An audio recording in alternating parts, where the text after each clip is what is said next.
The game World. It was released 10 years ago as a dating simulator targeted at a female audience, but it ended up more popular among male players. It allowed players to play a variety of characters, starting from easy but very efficient characters, to the more complicated but inefficient characters. Amongst them was one trash character, especially known for his difficulty level and terrible features. There was only one pervert who played this character for 10 years, and that pervert was the player, Baek Yuseol. An evening with the sky, colored orange from the setting sun, Yuseol paused in front of his screen. He noticed new posts in the forum and wondered if there was a new update. He noticed a lot of complaints from other players and wondered if there was a final boss in a dating sim. He thought those kinds of games usually ended when players got together. However, he noticed a famous ranker complained that the boss was unbeatable, so he set down his coffee. It doesn't make sense for there to exist a monster with magic nullifying skills in a magical world, and wonders if it is a bug caused some characters got deleted. Then, he sees the Dark Demon Dragon, the 13th moon of the Black Knight. In the Ether world, there is a cult-like organization called Dark Demonic Humans. Their goal is to help another world, called Persona Gate, take over the world. When they finally managed to achieve this goal, the Dark Demon Dragon appeared. 90% of the continent got taken over, but our main guy has only concerned himself with PvP and not the main story so far. The whole lore got messed up, but he can't avoid fighting it, so he decides to give it a try. He enters the game and accepts the request to fight the Dark Demon Dragon. He decides to show off the skills he's honed over the last 10 years, so his character appears before the beast. His character, Baek Yuseol, is the sole character in the game who cannot use magic, so even the most experienced players choose to not play him. Basically, he's worse than an extra, but of course, the character can use some magic. The dragon prepares its fiery breath to roast his player and fires at his player. His player faces the dragon with determination and grins. His power is the blink spell, moving super fast as he charges at the dragon. He slid to a stop and gritted his teeth. Baek Yuseol's blink spell allows him to randomly travel between 3 to 10 meters very quickly. The direction he will blink in is random, so if he does not control the distance well, he will die immediately due to the speed and impact. The cool time and mana usage is also ridiculous. There is also a penalty where he cannot move 2 seconds after using the skill. Anyone can learn it, but most people don't use it. However, Baek Yuseol has mastered the use of blink. He can control which direction he will go in. He can also control the distance, and has managed to nullify the penalty. It does not use up mana since he does not have a mana stat. Unlike other spells, blink was nothing more than just a movement ability. He became obsessed with this character since everything depended on his skill level. So, over the last 10 years, he has been playing as the only character in the game that does not use magic in battles. The dragon charged again, and Baek Yuseol attacked. He dodged the dragon's next attack, and looked upon his opponent. The beast fell as the notification came up that he had defeated the final boss. He was shocked that he actually killed, though he was covered from head to toe in ancient relic-grade items. Still, he played a garbage character, but it was nice that he beat the boss. He will flex to the community that he killed the Dark Demon Dragon. However, he got a loud notification that because the wrong ending has been reached, 90% of Ether World has been destroyed. He is shocked, and the notification informed him that he was the closest to reaching the true ending. Then, the notification begs him to please reach the true ending. Our main guy was very confused, but suddenly he was zapped away and everything went quiet, leaving only his chair and computers behind. He opened his eyes with a gasp and found himself on the floor. Sitting up, he wondered what was going on. He also wondered where he was. Then he glanced to his side and saw the mirror before him. Stepping closer to the mirror, he saw his reflection, and his eyes widened in surprise. He had the appearance of Baek Yuseol. Suddenly, something glitches, and a notification screen pops up before him. It tells him this is episode 1, titled Escape the Chase. He is surprised, because he recognizes Baek Yuseol's prologue quest. Still in shock, he slips his hand into his pocket, and is shocked to see the entrance certificate to Stella Academy. It is hard to believe, but he is definitely in the Ether world, and he is stuck at Baek Yuseol. He places his hand on his face with a groan, but decides to be logical about it. The voice told him to reach the true ending, but from what he knows, the game does not have a true ending. Then his eyes widen as he realizes that no one has managed to reach the true ending in the last 10 years. This is not the time to think about that though, cause if memory serves him right after his character wakes, the people chasing after him burst into the hut. Sure enough, there are angry people searching for him, and he hides in apprehension. They are already here and a blonde member of the group spots something. He yells to the group that he has found a hut and tells them to search it. They rush ahead, and our main guy wonders what to do. There is a limit to how long he can avoid them, but he cannot fight them either. He wonders what to do when a screen pops up again. The screen tells him that he can use the spell Blink, and he is shocked that he can use Blink. Blink is an ability that allows the user to flash forward. With a body that suffers from magic leakage syndrome, Baek Yuseol cannot accumulate mana in his body, and he only has Blink as his one hope. It is the spell that he practiced his whole life. Back to the present. He is still hiding in the hut, his face fixed on the screen as he sees the offer to use Blink. It is zero class, with a maximum distance of 9 meters and just one charge. Cooldown is 3 seconds. He wonders if he should use blink when he only controlled his character with a mouse and a keyboard. Running feet. As the hooded men charge towards the hut, he does not have time. His eyes widen and he gasps to see that they are already here. There's no time left, so he grits his teeth and decides that he must try. The hooded men stop with alarm. They notice him running from the hut and declare that they have found him. Immediately, they are ordered to chase him. They race after him through the snowy forest outside with no intention of letting him escape. The first part of the tutorial is for him to avoid the pursuers using the power of blink. He runs into the forest, noting that his pursuers wear magic boots that are faster than he is. The only way he can escape is if he uses blink. He calms himself, knowing he has used blink 1,000 times before. The timing is burned into his muscle memory. His pursuers scream in rage that he won't stop running away, and he sees that they have caught up with him. Blink's main disadvantage is that if the user fails to control the distance, they could collide with an object and die instantly. However, as the lead chaser swings his mighty sword at him, our main guy activates blink. When he uses it, the ability works differently, and he takes on a burst of speed, vanishing from his attacker. He is shocked but pleased that his execution of the ability was a success. His pursuers are shocked to see him use blink as they did not believe he was a mage. The lead blonde tells them not to falter, because blink has a rest period that paralyzes the user for 2 seconds. However, the lead is shocked to see that the main guy can still move, and is still running. He runs fast through the forest, and encourages himself to be more careful. He must use the uneven terrain to his advantage, since players who aren't able to learn how to control Flash at this stage won't be able to make it to the next episode. In reality, 99% of players who played this character were unable to pass the tutorial, and even the 1% that passed were unable to surpass the wall of blink distance control and continuous blinking. Our main guy counts down 3, 2, 1 in 3 seconds. He blinks once more and moves rapidly through the trees and snow, his brown coat flying in the wind. His pursuers think he is insane for using blink in such a terrain. He tells all those who can use magic to come to the front and attack the main guy from a distance. The menacing-looking mages come forward and our guy can tell they are going to use magic against him. The second part of the tutorial was to use blink to dodge the magic arrows flying at him. In the game, players could see everything behind because it's on a monitor, so he could dodge it then. His screen pops up again and informs him that his magic leakage syndrome is being used. Its derivative skills include sixth sense and cognitive acceleration. He is shocked as the power from these skills floods his system in multiple lights of green and pink as he stares in bewilderment. Then, he bursts forward, activating blink and dodging all the magical attacks till he slides to a stop. A crate smokes where he used to stand and he sighs in relief because that was a close call. Then he takes off running once again. The last part of the hurdle involves Tutorial Part 3, crossing a canyon while using blink. The canyon is deep and deadly. The only way to cross is to control the distance of his blink perfectly. Then, he can meet up with some passing mages and escape. And that will end the tutorial.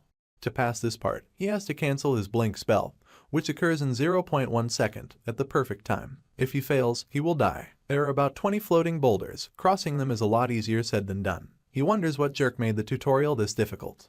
However, being honest, it is just about doable. His pursuers once again catch up with him and shout out his location to their comrades. The problem with making this jump is that his pursuers are closer than expected. The distance between him and them is about 100 meters. Since his blink has a 3-second cooldown, that is not enough time to make it across. The likeliest method he can use now, for his survival, is to kill them all. The deadly snowy canyon is vast with many floating rocks, and our main guy hides underneath a snowy tree. Even he thinks it is crazy. How dare he think he can achieve this when he has never even been in a proper fight? If this were a game, the system would make it impossible to attack those who are chasing him. This is reality. No rule says that I have to blindly follow the game's system. The thought of killing someone doesn't bother him at all. This is not because those guys are his parents' enemies, according to the story. He glances behind him and sees that they are there. He believes that he can win. He stands with his knife in hand as his enemies appear before him. They shout out in anger and race to catch him. They charge at him, and his attacker laughs that he dares to fight them all alone, and that he is done for.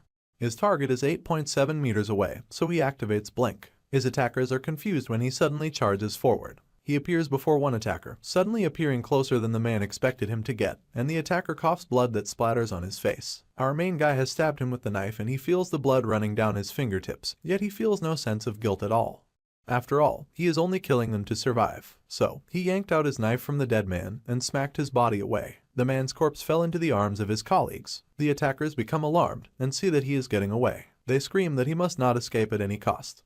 He has dealt with one of them, but the next attack won't be easy. However, he notices it has gone quiet and wonders if they gave up on chasing him. However, he sees that they did not give up and have instead switched to magic attacks again. He tries to dodge it but nearly loses his footing.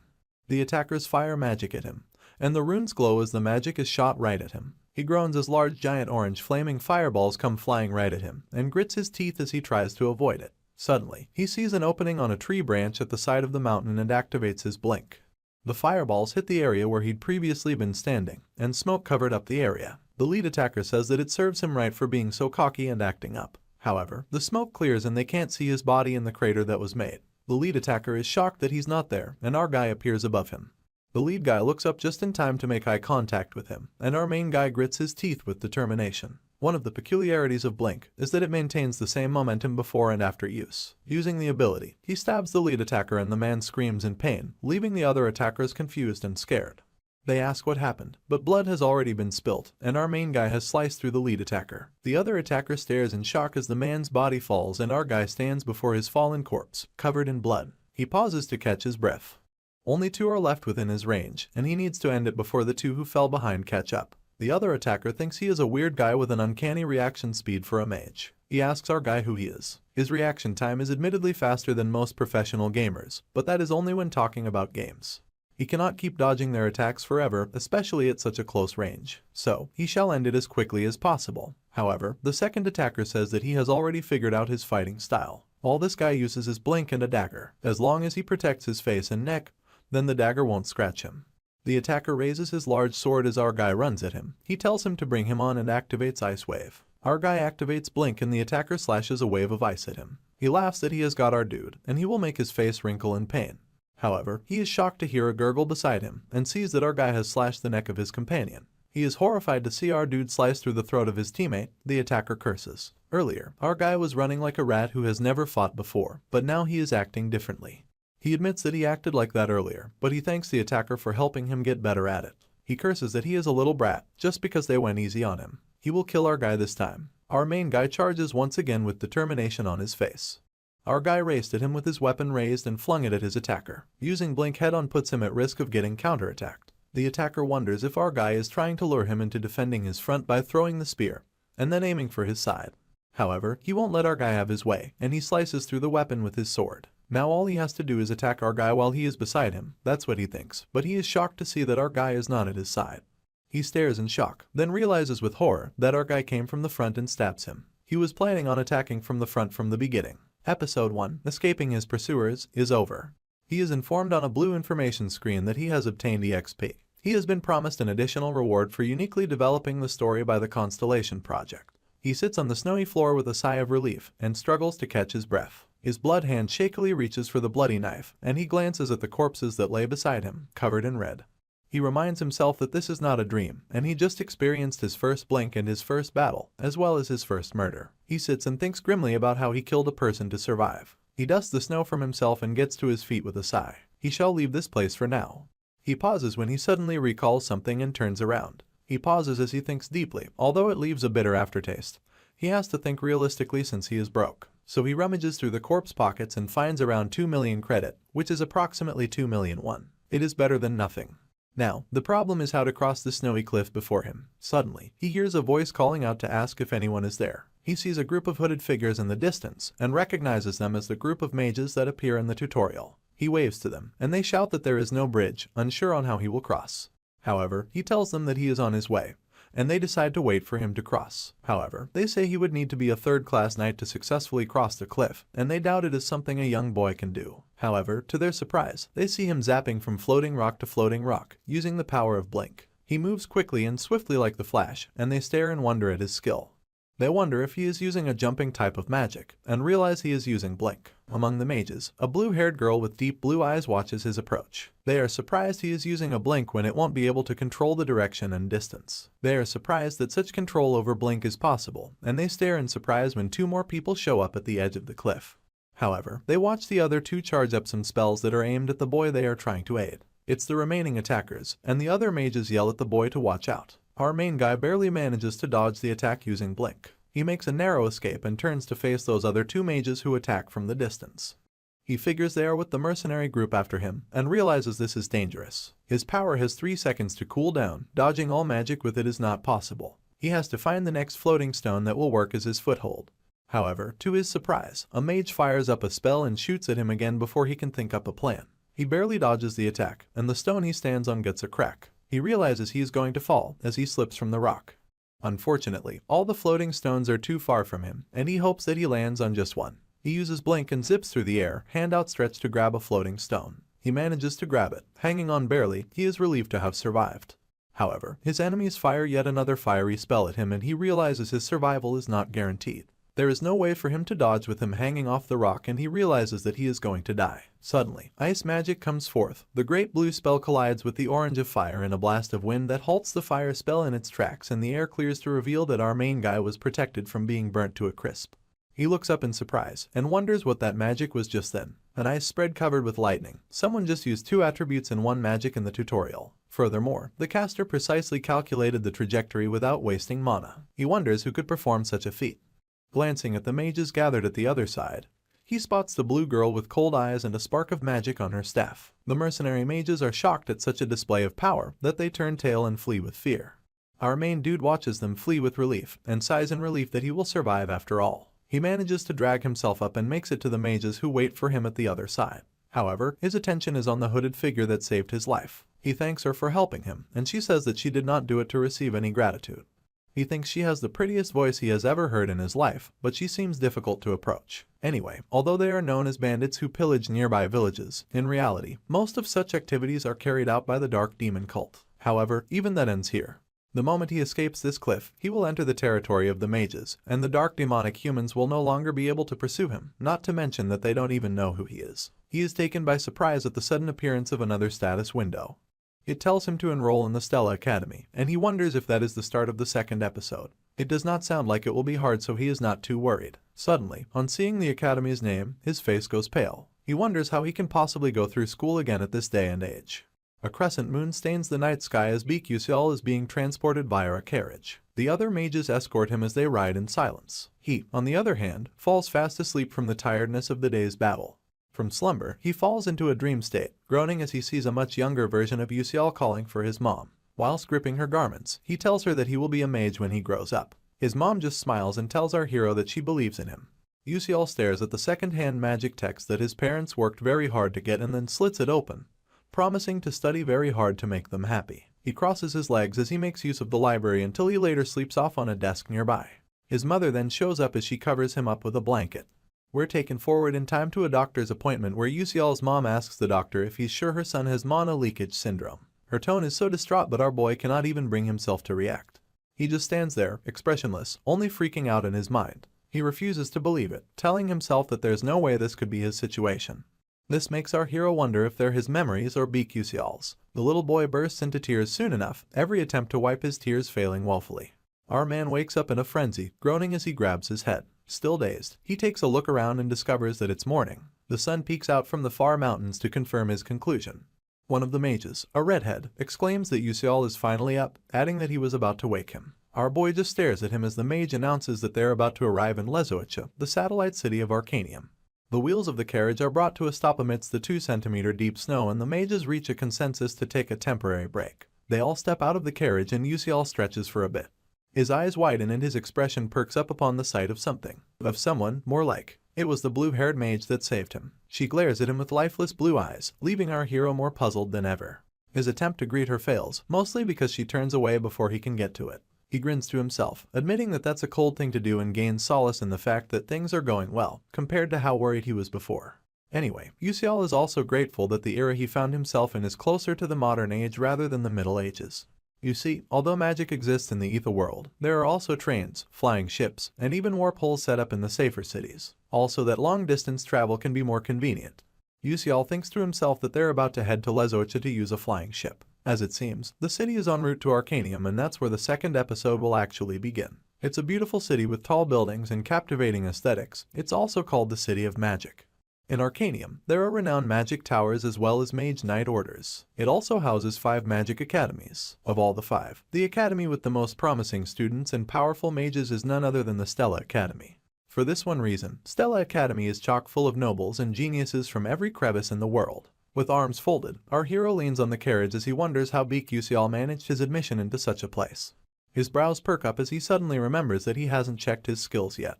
He does so immediately, pulling up a blue console outlining his capabilities. He experiences a little increase in his strength, agility, and sensitivity. He also checks out the new Sixth Sense ability, which enables him to detect mana within a 12-meter radius.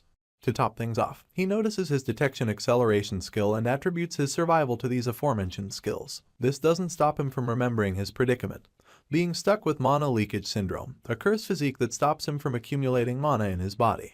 He remembers how downtrodden his mom looked at the hospital and how Beak Yusial was left with such an inherent curse. However, this allowed him to detect mana around him with his sixth sense. It also allowed him to notice any incoming attacks even if he's not looking in that direction. Detection acceleration allowed him to notice things as though time had been slowed, and he could detect any threat much faster than a normal human could. Our hero realizes how important this skill is for Beak Yusial, but is painfully aware that he can't use Sixth Sense for long, seeing as it uses up a lot of mind power, and leaves the user with pretty huge consequences afterwards. He goes on to check his stats. As expected, his mana is non-existent and his blink ability is still at 0. Basically, our hero has a long way to go, but realizes that it is not a bad place to start. The real Beak Yusial had really low sensitivity, and our boy deduces that maybe it took a part of the stats of the character he had fostered Yusial into. Anyway, in the Ether world, there isn't just one level, but one for each stat. The skills are in the form of levels, and the stats are measured in stars, with the maximum stat level being 9 stars. This is practically impossible to reach though. Hand on chin, our MC recalls playing the game for 10 years but only reaching 8 stars in both sensitivity and stamina. He decides to invest into his sensitivity to boost his sixth sense and reaction speed, telling himself that he can boost stamina and flexibility through other means. Afterwards, he goes glum again, remembering that he's still stuck with the mana leakage syndrome. He tells himself that if he doesn't train, he won't be able to survive for long. This helps him decide to, as soon as possible, upgrade to the Secrets of Nature physique. His hands dig themselves into his coat pockets as he affirms that the way to reinforce mana leakage syndrome lies in Stella Academy. This leaves him no choice but to head there if he wants to save the world and treat his syndrome. Our hero lets out a tired sigh as he admits that he already doesn't want to go. He wishes that he could get something that would help him out here and suddenly realizes that he has missed some notifications. At that moment, one of the mages prompts everyone to resume their journey, so our boy calls out that he's coming. He simply decides to check his notifications later and has no idea that the blue-eyed mage was checking him out. Well, she looked in his direction. The flying ship is nothing if not majestic, with the wind in its sails and a beautiful blue and brown exterior. On the inside, it's littered with nobles fraternizing amongst themselves, and announcements are made that they'll be leaving for Arcanium. They're also told to take a seat for their safety. One of said nobles glances in our boy's direction, pointing out that he's just looking around like some lost little kid. True to his word, Yusial twirls his head every which way, taking in the sights. The noble's companion then concludes that our hero has never been on a flying ship before, adding that he must be some country bumpkin. Yusial overhears them regretting why Stella lets peasants into the academy, so he turns to see who's talking. The noble then doubles down, accompanied by 2 of his friends. He quips that the academy is supposed to be the most renowned in the world and adds that they're sullying the waters with lowly folks. Our hero just stares at the noble blankly and then sighs in disappointment. He concludes that kids are the same wherever you go, and simply walks away from the noble as he screams in annoyance. He continues to boil and eventually calls out to our boy, telling him to stop. Meanwhile, the crowd begins to mumble amongst themselves. The noble turns around, wondering why everyone's being so loud, only for his eyes to widen in shock. Some lady with white luscious hair and a red bow on her blouse comes into view, and someone amongst the crowd calls her Princess Bion. This pulls our hero's attention, so much so that he has to double-check if he heard the name right. Indeed, it is Princess Hongbion Adalbert, the Princess of Adalbert Kingdom, in all of her glory. The crowd continues to mumble amongst themselves with every step that she takes. The troublesome noble immediately mellows down, placing his hand on his chest and referring to her as Your Highness. Princess Bion only stares at him through the corner of her eye, and it sends chills down this youngin's spine. His speech stutters, and before he can get any words out, the princess brushes past him and then brushes past Yusial too. He watches her go and admits that she's the villainess of the Ether world. You see, Hongbion is one of the main characters of this game. She and the main female protagonist always have arguments, but she dies in the end. No matter what route one chooses to take in the game, Bion never has a good ending. She's brutally murdered in some, and in others, she's bullied by the entire academy before getting expelled. In one of the routes, she goes through something so shameful that she never appears before the public again. Our boy deduces that the game developers must have something against the princess, seeing as they wanted her to suffer no matter what. At that moment, Yusial remembers hearing that she's popular amongst the male players and admits that she's pretty. Anyway, he's scared to talk to her because he feels like she'll kill him. His stomach interrupts his thoughts, so he rubs his palm against it and tells himself that he should probably get something to eat. Yusial heads upstairs to a cafeteria of aesthetically pleasing pastries and freaks out immediately. He sadly turns to leave, asking himself why everything there is so expensive. He decides to get some food when they arrive at Arcanium.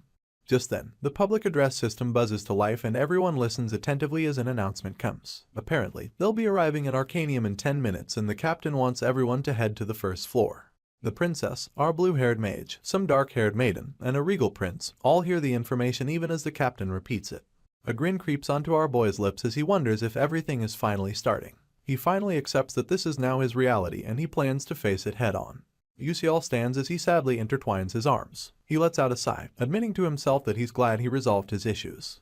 He starts to wonder if he can really survive in Stella Academy or worse off, in this world. The dark demon dragon and the dark demonic humans come to mind and he stares out the window, wishing he had something to help him at a time like this. Our boy then remembers that he has a notification that he hasn't checked yet. He taps it and discovers that the Constellatio project offered him a special reward. Amongst them were the downgraded versions of all the weapons he used in the game, the downgraded version of all the skills he acquired in the game, and lastly, some EXP. His hand finds its way to his chin once again as he admits that the game has some commercial ethics. He wonders what he should pick. The returning light comes to mind, but he wonders if he should take the price of the flash instead. Unfortunately, the console tells him that the item's grade is too high and that it'll be downgraded severely. He tries asking for hyperspace blink but gets told that he cannot acquire it because it's an advanced version of the blink skill. It adds that he can use the reward to slightly increase his blink skill though. This frustrates our boy into asking if they really have to downgrade everything. The console reveals that they're also unable to materialize fully due to the lack of his narrative power. Yusial wonders what that means, so the console tells him that it's the force that drives the progression of the story. It then adds that narrative power will accumulate if he continues to explore unknown branches of the story like he did the day before. It becomes clear to Yusial that he can't be provided with late-game items because he's too much of a newbie. The console stays silent and so does our hero. After giving it some thought, he asks about bulbul glasses and stands in wait as the console mulls it over. It finally announces that it can be provided, so our boy chooses to go with that. In no time, the glasses emanate amidst a blue light and Yusial grabs them. He had never thought a day would come where he would wear the glasses, but he looks them over wearily. You see, bulbul glasses are an item that contains all the information our hero has gathered while playing the game. In Etherworld, it was possible to recall and read notes about all the hunted monsters or acquired knowledge, so players found various ways to store information. Yusial was one of those players.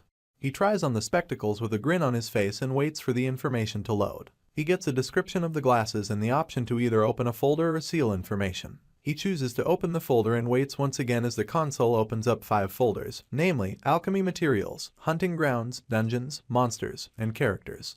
He takes a quick look at the folders and admits that it's good enough. As he makes his way down to the ground floor, he wonders how much grinding he would have to do using the game system, since this place is now his reality. He then concludes that he should be able to regain half of the abilities he used to have with the help of these glasses. His thoughts get interrupted when someone asks if the blue-haired mage isn't Azel. The stranger goes on to refer to her as the eldest daughter of Dutch Malf the traitor. She just remains quiet, clasping her book against her chest. Yet another stranger asks where she got the audacity to show her face and his companion shushes him for fear of Azel hearing him. Our hero picks up on her name and uses the bulbul glasses ability to register or check a character's information within the story. The glasses reveal an Azel Malf, a fake heroine and ice lightning mage who dies later on. Yusial stares at her with surprise after realizing that she's a fake heroine. To understand Azel being a fake heroine, our hero clarifies something for us. Although he's currently in the Etherworld, the game was created based on Don't Love the Princess, an original romance fantasy novel.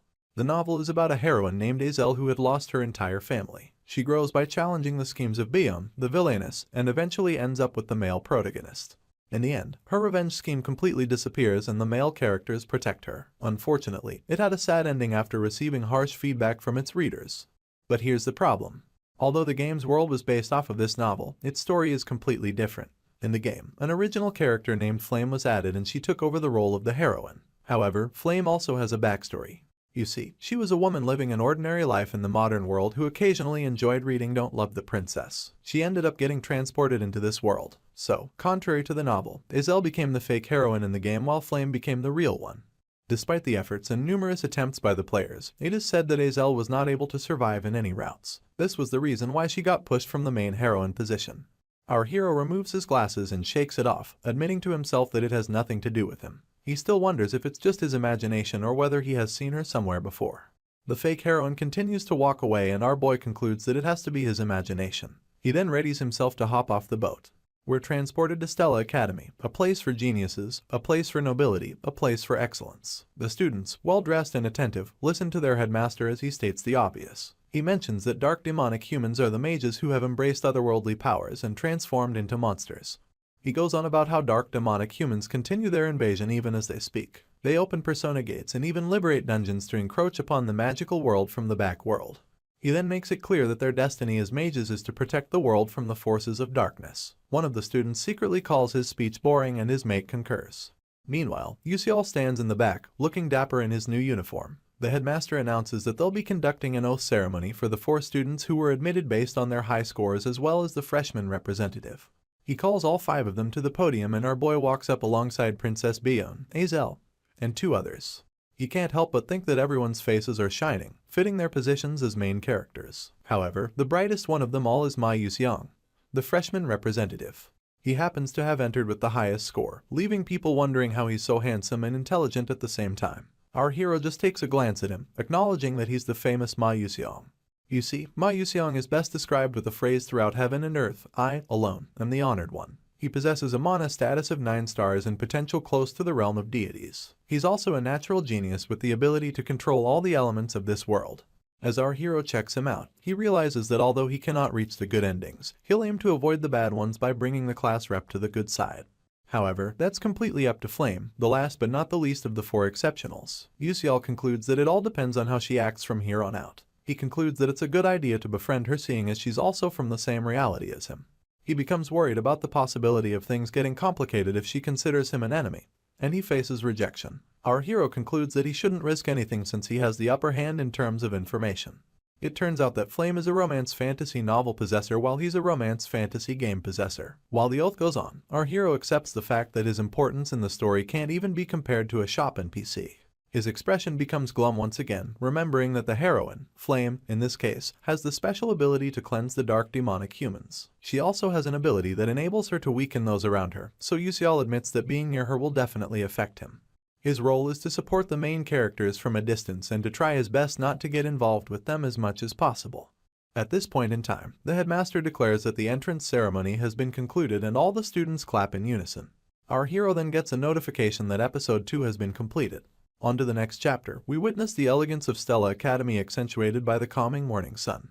Inside lies our hero and his mates, seated behind descending wooden desks. He admits to himself that it has been a while since he graduated college, so it feels quite weird for him to be a high schooler once again. He pulls out his pocket watch soon enough, seeing as he feels good having it. Apparently, a stellar pocket watch is proof that you're a student at the most prestigious magic academy. Anyone in possession of this pocket watch will be treated much better than even those with magic warrior licenses. Our boy begins to daydream about going out and using his pocket watch. Sightseeing will just be a side attraction. At that moment, the class door creaks opens and a man with quite the serious expression enters. He commands everyone to take their seats. Our hero stares quietly as this instructor mentions that they'll be beginning the exams. He asks that the students put away all their items other than writing supplies and announces that those using glasses will be examined prior to the exam. Yusial remains calm, although he's surprised that the entrance ceremony is accompanied by an exam. It becomes clear that Stella Academy's curriculum is more rigorous than any university in Korea, seeing as you take an exam on your first day. The instructor announces that the exam is for class placement and yells for everyone to begin. Our boy stares at his question paper and panics when he notices that he doesn't know what it says. Apparently, the class placement exam is not only unrelated to the entrance exam, but also notorious for its outstanding difficulty. Students are usually assigned to classes of through F and then S, pertaining to the results of this exam. Princess Bion just minds her work while our boy admits that most of these playable characters are going to end up in S class. On the other hand, characters like Baek Yusial, who entered the academy in last place amongst 1,141 applicants, can automatically be considered to be assigned to the F class. Dazed, our hero wonders if he can just turn in a blank page since he has already gotten in. He wonders what the odds could be that they'll expel him but gets distracted by a student not too far to his left, Ma Yusiang. That's right, the genius seems to be bored with the whole thing and even lets out a small yawn while he's at it. Yusial takes another glance in his direction and soon realizes that Yusiang is done with the exam. Our hero sighs sadly and now understands why living is boring for the genius. This reminds him that the nature of the character of Ma Yusiang was boredom. You see, he was born into the most powerful family in the world and seeking as he has the most intelligence and talent, everything was too easy for him. That was why his actions would either be decided as good or evil, depending on what the female lead did. It's obvious that the dark demonic humans will be very interested in Ma Yuxiao. Instead of concentrating on his exam, our hero considers the genius's family to be his biggest issue. He then realizes that staring at Yuxiao makes him compare himself even more. Beak Yuxiao gets an epiphany as he wonders if he can use his bulbul glasses on this exam. He remembers using it a lot when he wanted to stack up additional while studying in the library. He just tells himself that he has nothing to lose and pulls out the glasses from his breast pocket. Before he can even try them on, the professor draws close to him, asking what the glasses are for. Our boy freezes halfway and the professor reiterates how he announced that if glasses are to be used, they would be checked prior. He takes the glasses from our hero to do just that, staring at them intently and furrowing his brows. Still in a panic, our boy speculates about what the problem could be this time. It's obvious that if the professor discovers that the glasses have magic, he might get expelled. To worsen things, the bulbul glasses notify him while they're still in the professor's hands, stating that a missing part of the glasses has been sensed. The system would like to know if our boy wants to call it, but he screams in lowercase that the system should stay the same. After looking the glasses over for some time, the professor returns them, adding that he can't sense any mana from them. He then tells Yuxiao to ask beforehand next time, and our hero smiles sheepishly as he accepts them. Within himself, he heaves a sigh of relief. He was lucky enough that the original functions of the glasses weren't working at the time. He goes on to put them on and they immediately provide answers to the questions in blueprint. Our hero is excited that he can really see the answers and refers to this as the jackpot. He buckles down to write, but his new fear becomes coming in first place. He begins to entertain the thought of making it to the class, only for the professor to bellow that the exam is over. He then commands the students to hand over their papers. Without waiting for them, he uses his magic to pull all their sheets to the front, so our boy's paper easily escapes his grasp while he cries out helplessly. He realizes that he only finished 3 questions, but the professor doesn't even crack a smile, so approaching him is out of the question. Said professor looks over the different papers quietly until he sees something he thinks is an anomaly. His eyes widen in shock, and while our boy concludes that he's still going to end up in F class, he notices the teacher grumbling in the front. Soon enough, he yells at our hero to give him the glasses at that very moment. He increases the urgency, but a confused Yuxiao begs his pardon. The professor takes the glasses and looks over them for the umpteenth time, refusing to believe that they aren't tainted. He then sends another student to go and fetch Dr. Gran, and the student immediately obeys. Our boy, on the other hand, questions what could be wrong with the professor all of a sudden. He remembers writing his solving process clearly so he wouldn't get mistaken for a cheater.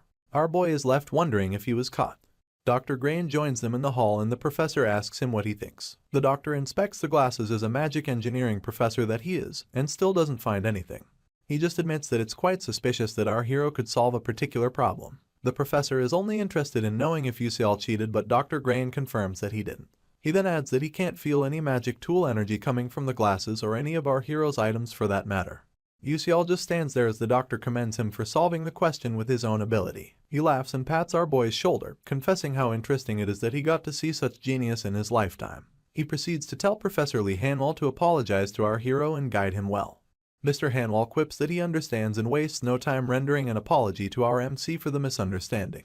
He admits only to himself that he did cheat and that it would have been so much trouble if the original functions of the glasses still worked. He just smiles at the professor, telling him that things like this happen and that he should be careful moving forward. He's just happy at how lucky he got for not getting caught.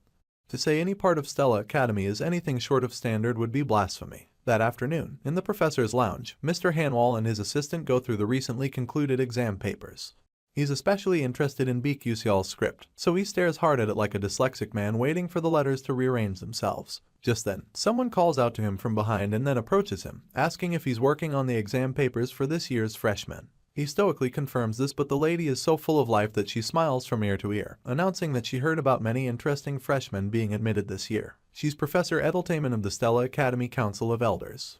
Once again, Professor Hanwell confirms her speculation in as few words as possible. He mentions Princess Bion from the most renowned family in fire class magic, Prince Jeremy Scalvin, who had surpassed all his older brothers and was crowned at age 12 solely because of his magical prowess. And lastly, He Wenryong, successor of the Magic Tower Master and member of the Full Moon Tower. Still smiling, Professor Edeltamen mentions how hard it must have been to set questions for so many elite children from prominent families, and adds that she saw a lot of interesting questions.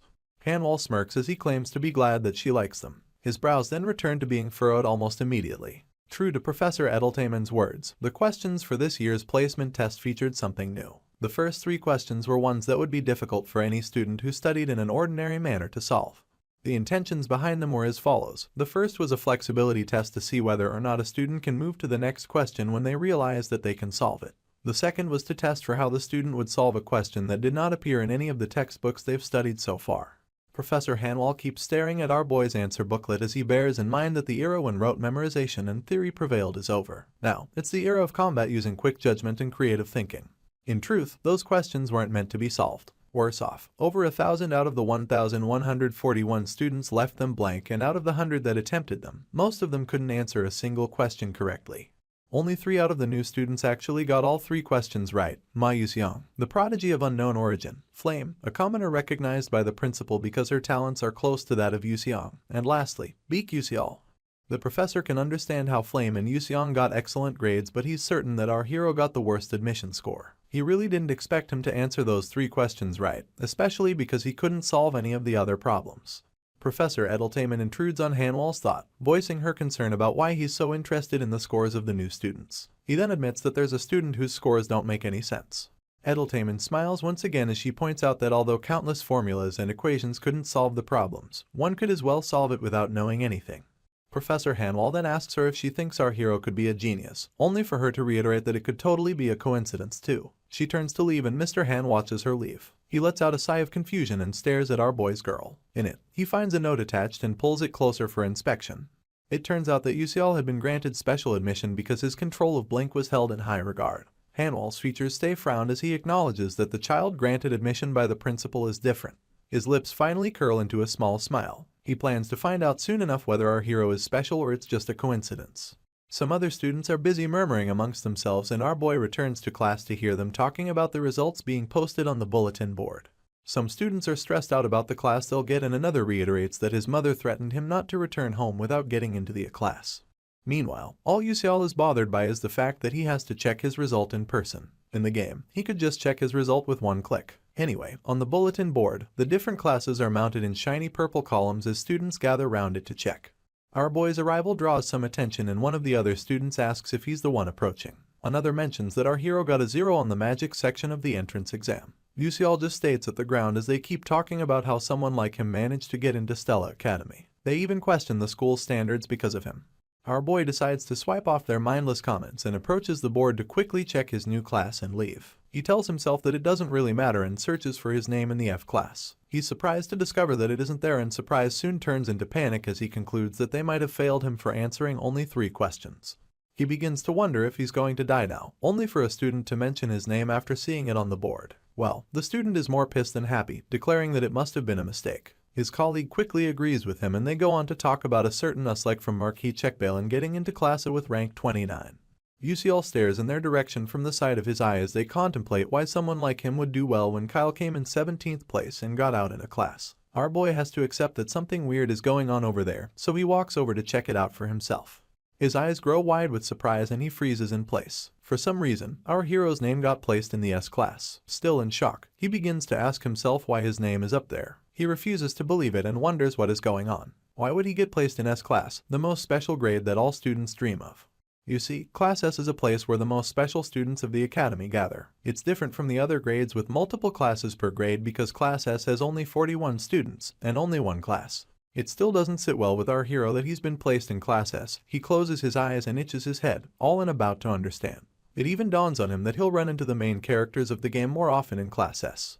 This is bad news because making more contact with the protagonist will only shorten his already short life. Worse off, he can't even change his class. Our boy then makes up his mind to keep a low profile no matter what. He quietly peels away from the crowd, telling himself that he'll manage somehow. On the outside, Stella Academy looked calm as ever. Little did anyone know that in one of its offices, Princess Bion was getting slapped silly by her mother. She yells at Bion furiously for getting 3 questions wrong and compares her to Azel, who got 2 out the 3 right. She's Hong Yil, the elemental class fire professor. Bion falls to the ground as her mom continues to abuse her, telling her that she's lower than an insect because she couldn't even get the questions that insects got correctly. She yells at her to think of herself as a bug and try again. Mrs. Hong asks if her daughter understands, and a bruised Bion replies positively from the ground. Her mom continues to stare down at her and then heaves a tired sigh. Her hand never left her hip as she breaks into advice, telling the princess to listen to her. She goes on about Bion not doing anything to become like her, a woman who is chased out of the kingdom and is holding on to a stupid professor position. She reiterates that her daughter cannot afford to become the shame of the kingdom. She then squats down to Bion's eye level, grabbing the girl by her cheeks as she begs her to become a better existence than her sister. Mrs. Hong cracks a smile and inquires whether her daughter understands what she means, and Bion agrees just to get the woman off her back. Still on the floor, she admits to herself that she doesn't understand and looks away from her mom. Apparently, the poor girl only lives her life the way she was taught and solves questions by the same principle, what she was taught. She had come across problems composed of magic, spells and formulas that she hadn't learned. This just brings her to tears and leaves her questioning why she's being tormented. Back in the S class, all the students really sit and await their tutor. All the students except Yusial. Our boy is in a panic, overwhelmed and massaging his head to no avail. He admits that he's screwed, mostly because he got chalked into a place full of antisocial weirdos. Not that he was going to fraternize with high schoolers though. With every passing second he's in the class, he overhears murmurs of other students asking each other how he made it into the class. One of the students whispers to his friend, narrating how his parents had protested about Yusial being in the S class, but only got told that our hero has the qualifications to be there. His friend confesses that it just sounds weird. Our boy smiles weakly as he notices that he's the class outcast. He then realizes that these other students have been working since they were young and agrees that he, too, would be frustrated if some known dunce ended up in the same class with them. He stretches his joints, recalling that classes change according to one's performance after every test, and the S class is exempted. Of course, there are very few cases where a student can get demoted. Our hero glances to his left, recalling that there's going to be a male student who will rise from the class to the S class later on. He then pushes the thought aside, seeing as he'll still end up finding out when the time comes. He takes a good look at everyone, still baffled that all the game characters he once saw behind a screen are now in front of him. In a few years, some of them will become famous worldwide, with 5 of them having the possibility of betraying the magic world. His eyes travel to Ma Yuxiang because he's one of them, and then to Flame, who he hopes to God can stop Yuxiang from going astray. At that moment, Professor Hanwell majestically waltzes into the classroom and tells everyone to settle down. Our hero's senses immediately switch to high alert as he sees this man, but the professor just mounts the podium and expresses how nice it is to meet all the S-class students. He mentions the possibility of them already meeting him, but still opts to introduce himself formally. The next ending glare deepens as he introduces himself as Lee Hanwell, professor of the S-class. The students, as usual, begin to talk amongst themselves. One of them mentions how famous the professor is, and his colleague points out that the man has almost eliminated 1,000 dark demonic humans, adding that he's called the 7th class magic warrior. Once again, Mr. Hanwell tells the class to settle down and breaks into a small speech soon enough. He claims that there are a lot of talented students in the class and adds that there's a very unique student there as well. Of course, our hero immediately feels watched. The professor goes on about Stella Academy being a place where they foster combat mages and how as magic warriors, his students will undergo a rigorous high school training for 3 years. He announces that he doesn't expect all the students to make it to the end, but he would like for them to show him what they're made of within the 3 years they have together. He opens the floor for questions, but Hai's expression doesn't seem like he wants to take any, so none of the students ask. The professor gives them a few more seconds before indicating that they'll be starting the class. Just then, Princess Bion drags her feet as she steps into the class. She steals a glance at her professor and just keeps approaching him. On the flip side, Yusial is perplexed that Bion, who's normally a stickler for the rules in waltzing and late to class. She and Mr. Han discuss quietly while our boy is busy wondering if something happened. He peels out his bulbul glasses to get confirmation, only for the spectacles to reveal that she occasionally burns herself, has an evil mother, and worse off, is guaranteed to die. Our hero doesn't feel like he has the correct information. He resumes his signature pose of placing his hand on his chin, just so he can think about the whole guaranteed to die thing. While the professor continues conversing with the princess, our boy breaks things down. You see, if Azel dies because of Flame, Bion dies because of both Azel and Flame. You could say that it's the inevitable fate of a villainess. Yusial bites the edge of his glasses, thinking to himself that he would like to help her out, to save her life. Unfortunately, he's in no position to do that. He overhears the professor tell Bion to go to her seat and he just sighs, telling himself that he feels bad but can only keep his distance. Trust the universe to put its spin on things. It all begins with a mild surprise. Our boy's expression perks up just a little. It then becomes clear that Bion wants to sit next to him, seeing as she's standing next to him now. She stares down at him with her red eyes and bruised cheek, and of course, Yusial breaks a sweat. He then scooches over for the same girl he claimed he'll have to keep his distance from. She quietly sits beside him and our hero, just as quietly, begins to freak out, wondering why things are getting so twisted from the start.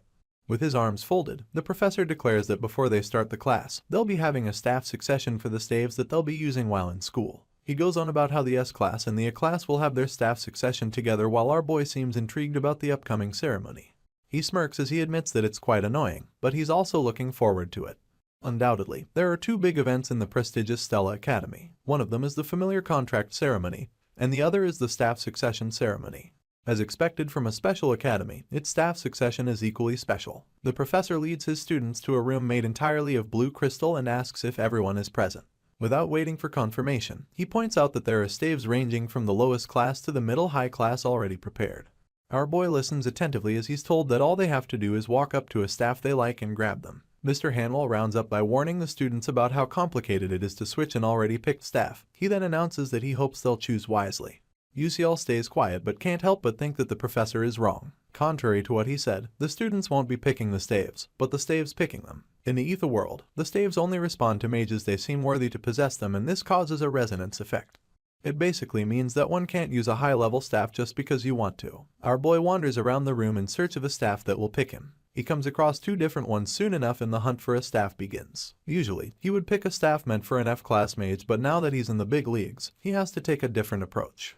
UCL feels like the staff that would fit his position the most is a wand. It turns out that staves are of 2 classes, the short-form wand and the long-form staff. Wands are mostly wielded by the knight class for close combat and for spamming quick magic. However, staves are used by the bishop class to focus on a single hit with a longer casting time. Unable to mind their business, some losers gossip about the staff our boy is going to pick. He steals a glance of his foe admirers from the side of his eye and overhears them snickering about him not having a problem causing a resonance effect since he's supposedly in the S-class. He turns away as the side talks continue, telling himself that they can think whatever they want. At that moment, someone calls out to him, so he softly spins around and sees one of his mates folding his arms with a frown plastered on his face. He asks for the boy's identity and he claims to be Uslek. The name is utterly unfamiliar, seeing as it's UCL's first time hearing such a name. He then presses Uslek, asking why he's in his face. It turns out that he just wanted to know the staff that our boy would pick, so he tells Uslek that he'll pick anything. The noble smirks as he talks down on our hero, telling him to only pick something befitting of a commoner, and to try not to cause any trouble for the professors. UCL just stares at him blankly and after a few seconds, tells him not to cause any trouble either. He then walks away from him, leaving the noble furious. He yells at our hero, calling him a bastard, but he remains unfazed by this. Uslek then asks if he's picking a fight and our boy stays quiet. He finds the noble quite annoying, so he pulls out his bulbul glasses to check him out. While Uslek continues to lash out, the glasses reveal his specs. Unsurprisingly, all they have on him is that he's a third-rate bully. Our hero is disappointed at how insignificant this noble is, and just tucks his glasses back into his coat. Disappointment turns into a mocking pity as he wonders how much of an extra Uslek is. The noble then announces that he's going to pick a nearby staff and tells our boy to watch carefully. UCL is of course very intrigued by the staff, seeing as it's the Edmari Edamiri. Our hero realizes that the staff is the highest one in the exhibit, a middle high class one. You see, such a staff is usually used by pro-magic warriors. However, no matter how talented you are, no student should have access to anything higher than a middle-low class staff. UCL thinks the same, mostly because professional magic warriors are barely able to grab a hold of middle-low class staves. Our guy gets a notification about another middle-high class staff other than the Edmari Edamiri, some staff that's floating in the midst of its own light. It's then specified that it isn't there for anyone to pick, but only to be shown off. Professor Hanwell interrupts by announcing that every student should stand in front of the staff that they like. In turn, they all obey. Yuseong teases his staff. Scalvin has on a mischievous grin as he grabs hold of his, and Princess Bayonne, as calmly as ever, picks hers. UCL then notices a flash of light behind him. He overhears some students talking about the staff that he picked, adding that it's the Haddon Amikoten, a middle-class staff. It turns out that even Prince Scalvin picked a middle-class staff too, while Princess Bayonne picked the Suavita Lahaven, also a middle-class staff. The bully stays completely dazed while our boy maintains his composure. He is left thinking about just how many students can wield middle-class staves as though they are certified magicians. The bully then admits that it's crazy and curses under his breath. He storms away from our hero, claiming that he can also pick a middle-class staff. Our boy just quietly watches him leave, and other students notice as he takes strides towards the Edmari Edamiri. They suspect that he is trying to resonate with the staff, and that's what he does. Uslek wields a confident smirk as he reaches out for the staff. He thinks to himself that he would like everyone to watch carefully as he shows them what a true S-class should look like. He grabs hold of the staff, only for it to emanate a loud flash of light, so bright that all the students have to block their eyes with their hands. Yuseong isn't shocked as he realizes that Uslek failed to resonate with the wand. Amidst the fog, the bully is knocked down to the floor. He grunts and grits his teeth in disappointment. One of the students immediately yells out that he seems to have been badly hurt, and another asks for anyone to call the professor. The genius overhears someone laugh as he admits that a middle-high class staff is practically impossible to wield. Calmly, he makes his way to the wand, thinking to himself that it'll be better for the other students to just give up. He brushes past us like, still on the ground as his friend tries to help him get a hold of his faculties. He then cracks a sly smile, believing that the owner of the staff has already been decided. Yuseong stands before the Edmari Edamiri, drawing the attention of all of his mates. They wonder if he is going to pick it up. Some don't believe that even he could handle such a staff. Well, he proves them wrong when he grabs hold of it and the loud flash of light repeats itself. Our boy blocks his sight so as not to get blinded. He then spies with one eye and notices a smiling Yuseong in the middle of the light. The brightness dies down and the genius is still standing, this time seamlessly wielding the Edmari Edamiri. The other students refuse to believe it. A student wielding a middle-high-class staff is the last thing they anticipated. Our hero just heaves a tired sigh, seeing as he is the only one who expected something like to happen. He is just worried that a lot more people will know how talented the genius is. He peruses his new wand and suddenly shoots a glare in our hero's direction. He has no idea how to act, but Yuseong smiles at him soon enough, making things even weirder. Our boy is left wondering if the genius has lost his mind. In other news, Flame also attained a middle-high-class staff in the game, a staff named Terravan. Yuseong feels like this is where the route will split. Flame being able to wield Terravan will definitely put her on Yuseong's radar because he only respects geniuses. He strongly believes that this will open up the My Yuseong route. If only she had gone for another staff, another route entirely would have opened up. For our hero, the task at hand becomes using the female lead to pull the genius to his side. Just then, he sees her walking towards the staff and as expected, she heads in Terravan's direction. He watches her intently, asking himself what she'll do. Every step she takes, our hero gets more agitated. He hopes that she will grab Terravan, then Yuseong will notice her and get a better chance at a happy ending. At that moment, the girl simply walks past the staff, shocking our hero to his marrow. She stands just after it, hand on her chin as she wonders which other staff to pick. Our boy realizes that she is not interested, and questions whether or not she knew about Terravan. Her ignorance troubles him and he admits that the situation is bad. She's supposed to be able to resonate with any staff, seeing as she is the female lead. He grits his teeth as the anxiety builds up. He is worried that she might pick up some strange staff and end up losing out on the other good routes too. At this point, our hero knows what must be done. He begins to warm up his ability, planning to push Terravan to her like a pharmaceutical sales rep pushes medicine when he hasn't met his quota.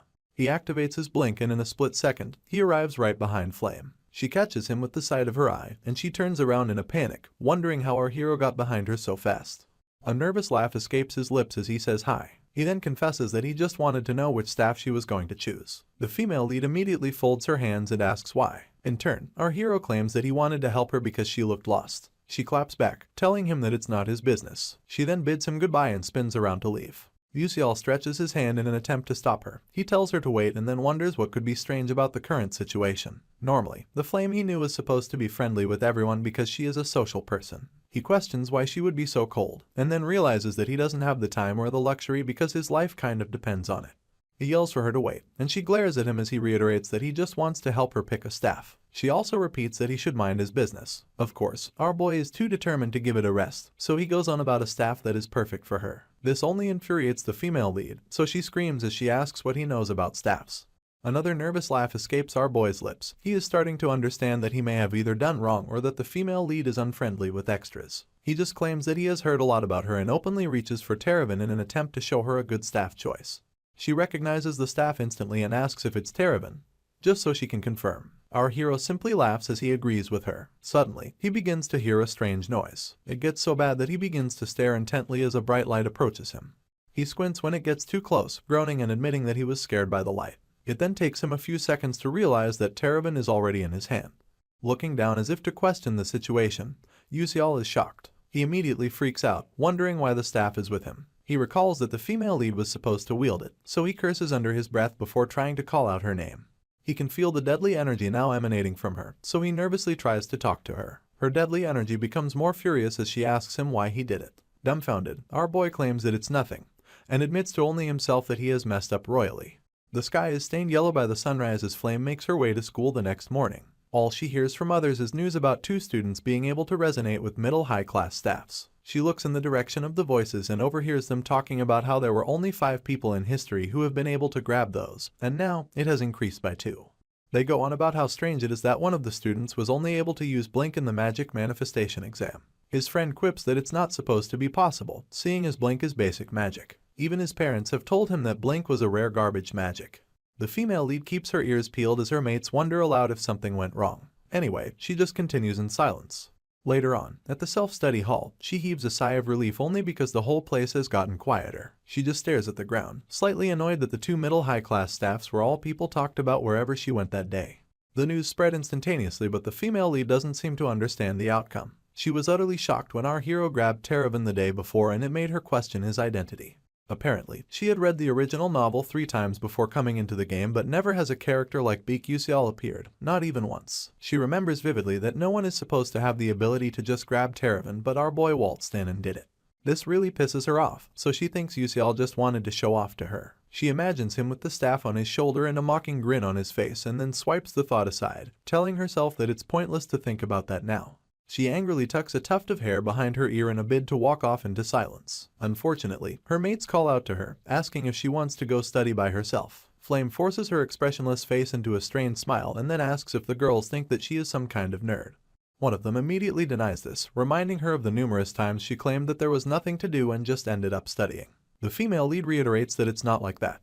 Another girl then speaks up, asking the female lead why she always calls them kids when they're the same age. Our girl laughs it off, claiming that it's a force of habit. She then adds that she has always been treated as an older person where she used to live. On the outside, she continues beating her teeth in a fake smile, while on the inside, she admits that she realized she is inside a novel from the present and can't exactly act like a kid. She gets asked again if she is going to study alone, and our girl does her best to remember the name of who she is talking to. The best she can come up with is that she is Jackie. She looks her over and realizes that her style is a bit similar to hers. She then remembers a time when Jackie was more tacky. Our girl simply tells her that she won't be going to study alone. She clarifies that there's going to be a special supplementary meeting coming up, so she is going to attend that. After this, she bids them goodbye and Jackie asks to visit a cafe with her sometime. The female lead doesn't give an answer, she just waves goodbye once again and walks away. As her feet hit the marble floor with some malice, she scoffs at the idea of teenage girls. She admits that it's quite hard to be a student at her age and is too preoccupied with her thoughts to watch the incoming corner. She bumps into Hee Wonryong and lifts her hand to her head as she groans in pain. Wonryong calls out her name and she stops fiddling with her head instantly. She then looks up at this tall glass of adult juice as she calls out his name too.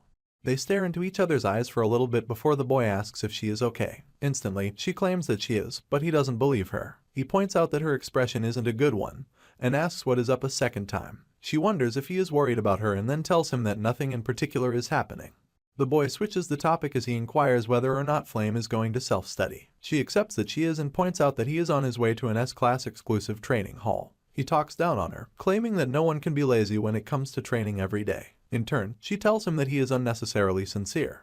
Wonryong claps back by telling her that her last statement is not something she is supposed to say. She highly doubts this, but it ends up with more soul-snatching eye contact. Suddenly, the boy cracks a smile and reaches for her face soon enough. She watches as he tucks some of her hair aside and then tells her that they'll see each other later.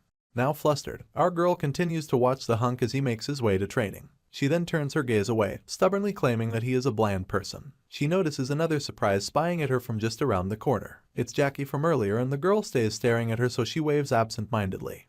Before she can call Jackie's name, the girl flees the scene like she is late to her only job interview. This leaves the girl a little bit confused, but she brushes it off, telling herself that it doesn't matter. She then admits that this isn't the time for fraternization and continues taking long strides until she reaches the self-study hall where she is supposed to attend a special supplementary meeting. According to the novel, Princess Bion and Azel are supposed to be in attendance. Our girl thinks it'll be fun to watch the fake female lead in the villainess of a romance fantasy. As they face off, she pushes the door open and walks inside, book in hand. The first thing she notices is our hero and Yuseong talking it out. Next up, she notices Azel with her ever-calming exterior as she minds her business. Our girl admits that all the important characters are present, so she decides to take inventory. First off, there's Kyle, their host and also an A-class student. The dude looks like he is taken aback, overwhelmed, if you may. Apparently, it's a supplementary meeting for students who need to work on their grades, and seeing that famous S-class students are partaking in it has to do something to poor Kyle. Our girl takes a seat soon enough and gets carried away with Ma Yuseong being present. She is surprised that the male lead of this world is interested in our hero and thinks that it can't be a coincidence. She continues to steal glances as the two boys keep talking and remembers how our boy didn't solve anything other than the 3 hardest questions in the class placement test. Flame thinks that Yuseol knew from the start that if he could solve those questions, he would make it to the S-class. Meanwhile, our boy is nervous as hell. Flame doesn't drop her suspicions about our hero. Instead, she imagines a world where he actually knew about the S-class thing beforehand. In this world, she considers Yuseol to be very dangerous.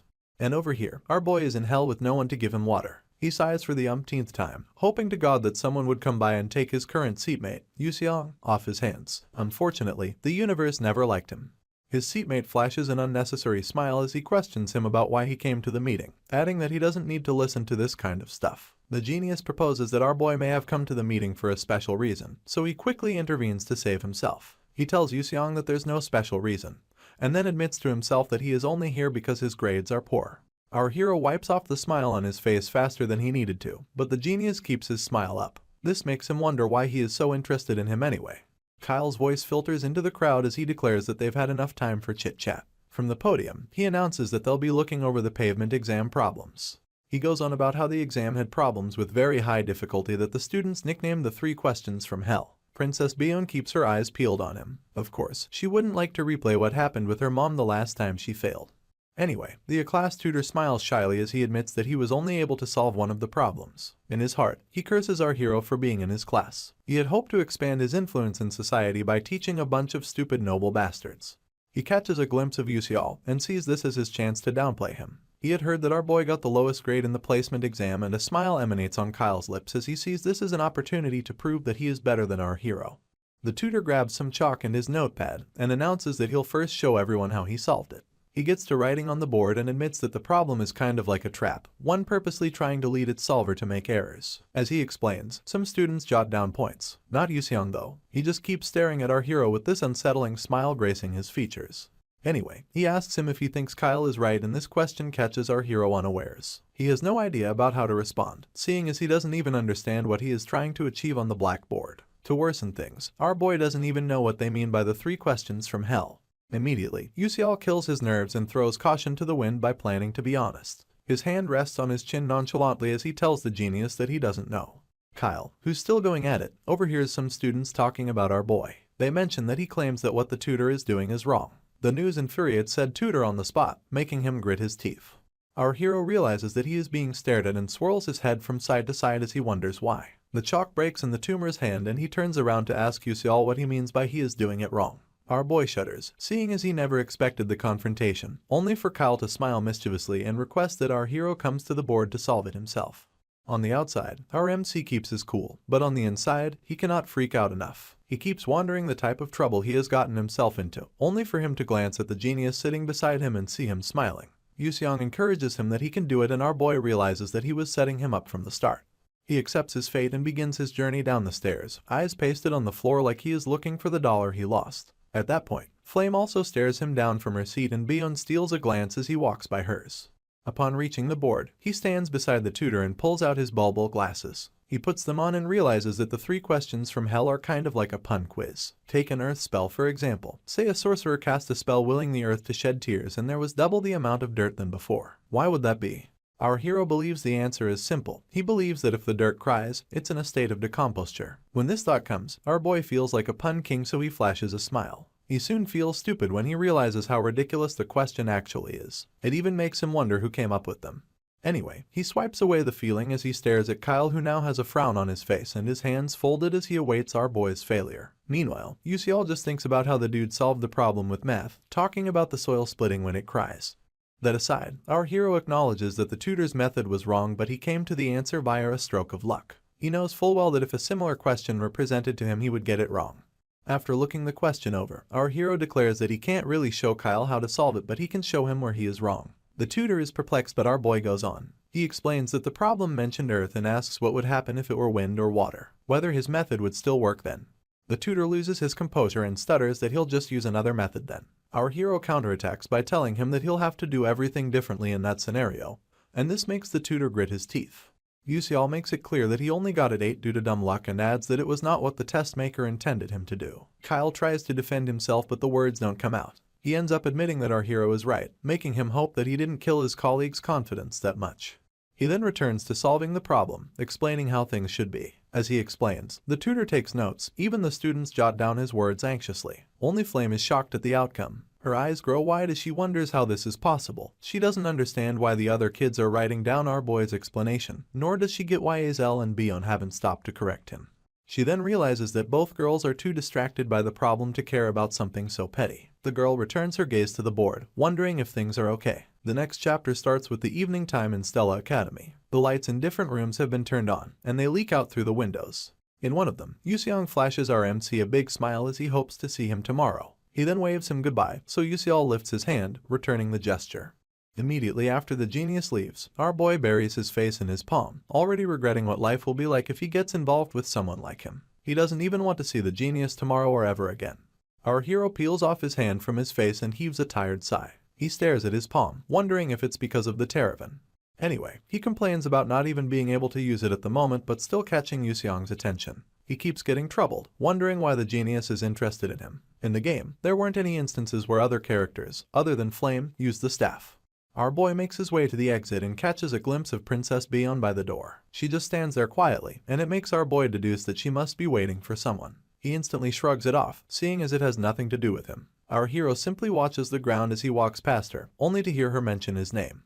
This stops him in his tracks, and he turns to his side, as if to confirm whether or not she really called him. It turns out she did, because she immediately tells him that she has something to ask. Our boy doesn't believe that the great Beyond wants his help. On the outside, he stays collected as he asks what she wants from him. She goes on to inquire why he didn't explain the solution earlier.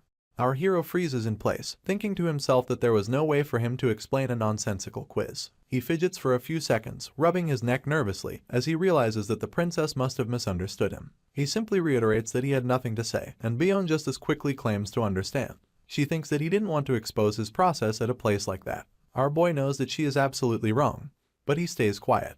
With her arms folded, the princess offers to compensate him. Yuseol tries to confirm what she said, so she repeats it, adding that she'll compensate him fairly. In turn, he is going to explain whatever it is he has in his mind to her. Her expressionless face remains the same, but our hero freaks out. The lights in the self-study come alive as Beyond and our boy sit beneath one of them. The princess already handed him the test questions, but they lie helpless on the table. Our sympathetic hero reaches for them and examines them, wondering aloud why the princess would pay just to understand 3 problems from the placement test. She remains cold about it, stating that she has her reasons, and commanding our boy to just tell her what he knows. He wastes no time concurring with her majesty. After looking over her test, he points out that she only failed those 3 questions and got all others correctly. He then asks whether she doesn't feel embarrassed coming to him, who failed every other question, for help. She vehemently disagrees, but you can't tell because she lacks emotion. Anyway, she explains that the only thing embarrassing is that she still doesn't know the solution to the problems. The princess admits that she is willing to do anything if it'll help her find answers. Our hero just stares in awe, committing it to memory that she seems to be a model student. He then inquires why she approached him specifically, sharing his gaze between her and the answer booklet, pointing out that she is supposed to have many helpers at her disposal because she is a princess. She leans against her table before revealing that out of all the 1141 freshmen, only 3 students, including Yuseol, actually got the 3 questions from hell right. Our hero's jaw literally drops as he asks what the princess is talking about. In turn, she tucks her hair away and admits that the questions were trick ones, meant to be unsolvable. She adds that only Yuseong, Flame, and himself managed to solve them. Apparently, this put her in a tough spot. Our MC's hands begin to tremble as he grips the sheet. He soon explodes into a nerve-wracking mess as he stands to his feet and screams to confirm the whole trick question debacle. While he is freaking out, the princess quietly asks if he didn't figure that out while he was solving them. Defeated, he sits back down, ripping the paper as he tells himself that the academy is insane. He now understands why he got into S class. He stares blankly into space as it dawns on him that it's also why Flame held him back. It turns out that he didn't know all the details involved in building the ether world. He didn't even know about the trick questions existing. With this, he realizes that Flame is different. You see, she has read the entire novel, so even if she doesn't know the game's story, she must be painfully aware of the way things should go in the story. Things like the 3 trick questions, not an extra who wasn't in the original story butting his head in. Since it already happened, our hero admits that Flame had no choice but to acknowledge the existence of Beak Yuseol. He buries his face in his hand yet again, his dilemma unable to hide itself. He now gets why the female lead was cold to him earlier on.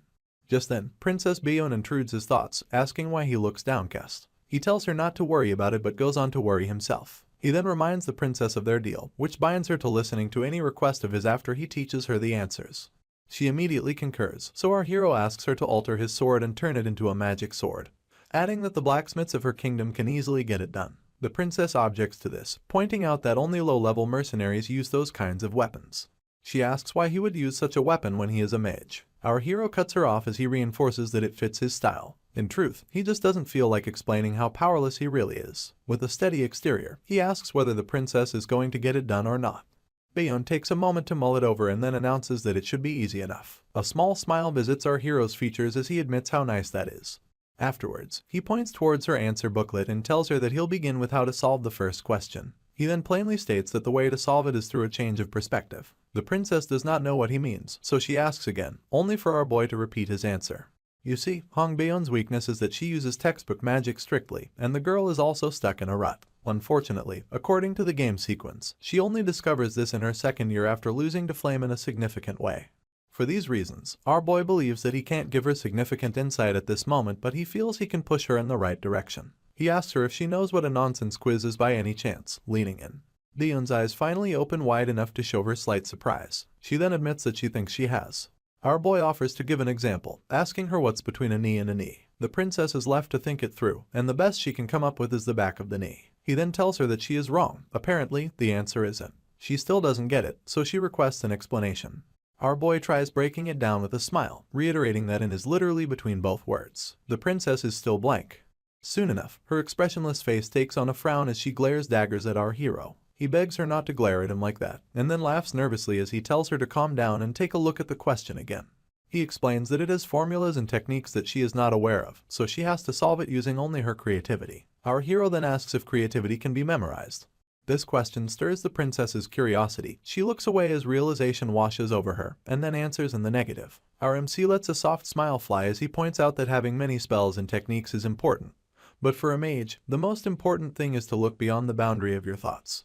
The princess's mind begins to open up as she hears our hero talk about how magic can grow with even the smallest chance. He then points out that she only thinks about things as she sees them. Apparently, she didn't know that spells aren't just about memorizing and casting them, because she stares at her desk shamefully when she hears this. Anyway, Yuseol admits that the princess might be better than him at analytical thinking and judgment, and adds that she lacks creativity, which is the most important tool for a mage. She looks away completely, intertwining her hands beneath the table because of how hurtful the truth feels. Her entire aura takes on a serious tone, so much so that it unnerves our hero. He even admits to himself that the look on her face is way too serious. To push past this, he flashes a nervous smile and asks if she understands what he is trying to say, even though it sounds kind of complicated. In turn, Bayon confirms that she did. He keeps the smile going, when he is really surprised that she understood him, mostly because he has no idea what he is talking about. Our hero just claims to be glad about her understanding and declares that they get into reviewing more trick questions. He begins by asking what a man said to his horse while putting him to bed. The princess is immediately flustered, so our boy repeats the question for her. Her thumb alone pays her chin a visit as she racks her brain for something creative. Unfortunately, she comes up empty and tells our hero that she doesn't know. Apparently, the answer is it's past your bedtime, a classic play on the words past and your. The next question is about why beds don't work hard. The princess also has no idea what the answer could be, so our boy tells her that it's because they're always lying down on the job. He poses another question about what happened when rock, paper, and scissors entered a race. As usual, Bayon averts her gaze and shamefully admits that she doesn't know. It turns out that it's because rock began to roll, while paper and scissors were stationary. Yep, it's just another play on the word stationary. Not gonna lie, I'm kinda digging these stupid puns. Our hero is excited about his last pun, but his joy gets sucked out when he notices how frustrated the princess looks. She bites her lip in anger as a frown deepens on her face. She has shown more emotion in the last 10 minutes than she has since the story began. To err on the side of caution, our MC drops his once lifted finger. He admits that the princess is about to explode, and this makes him feel threatened. He pushes past this as he asks her what the cloud said to the ocean. Once again, she doesn't seem to get it, so our hero rephrases the question and asks what the cloud said to the ocean when it's raining.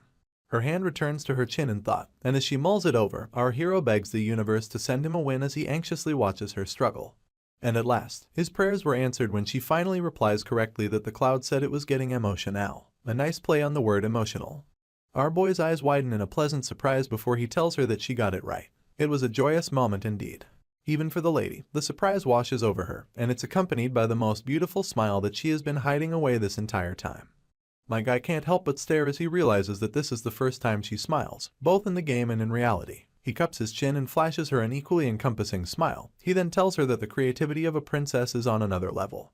She instantly clears her throat, telling our boy that it's enough chit-chatting. She then requests the next question, so Yuseol keeps up his smile as he feeds it to her. The moon is already high in the sky by the time our boy is set free from the prison of education. He walks amongst his fellow night crawlers, tired and wielding eye bags that would make pandas jealous.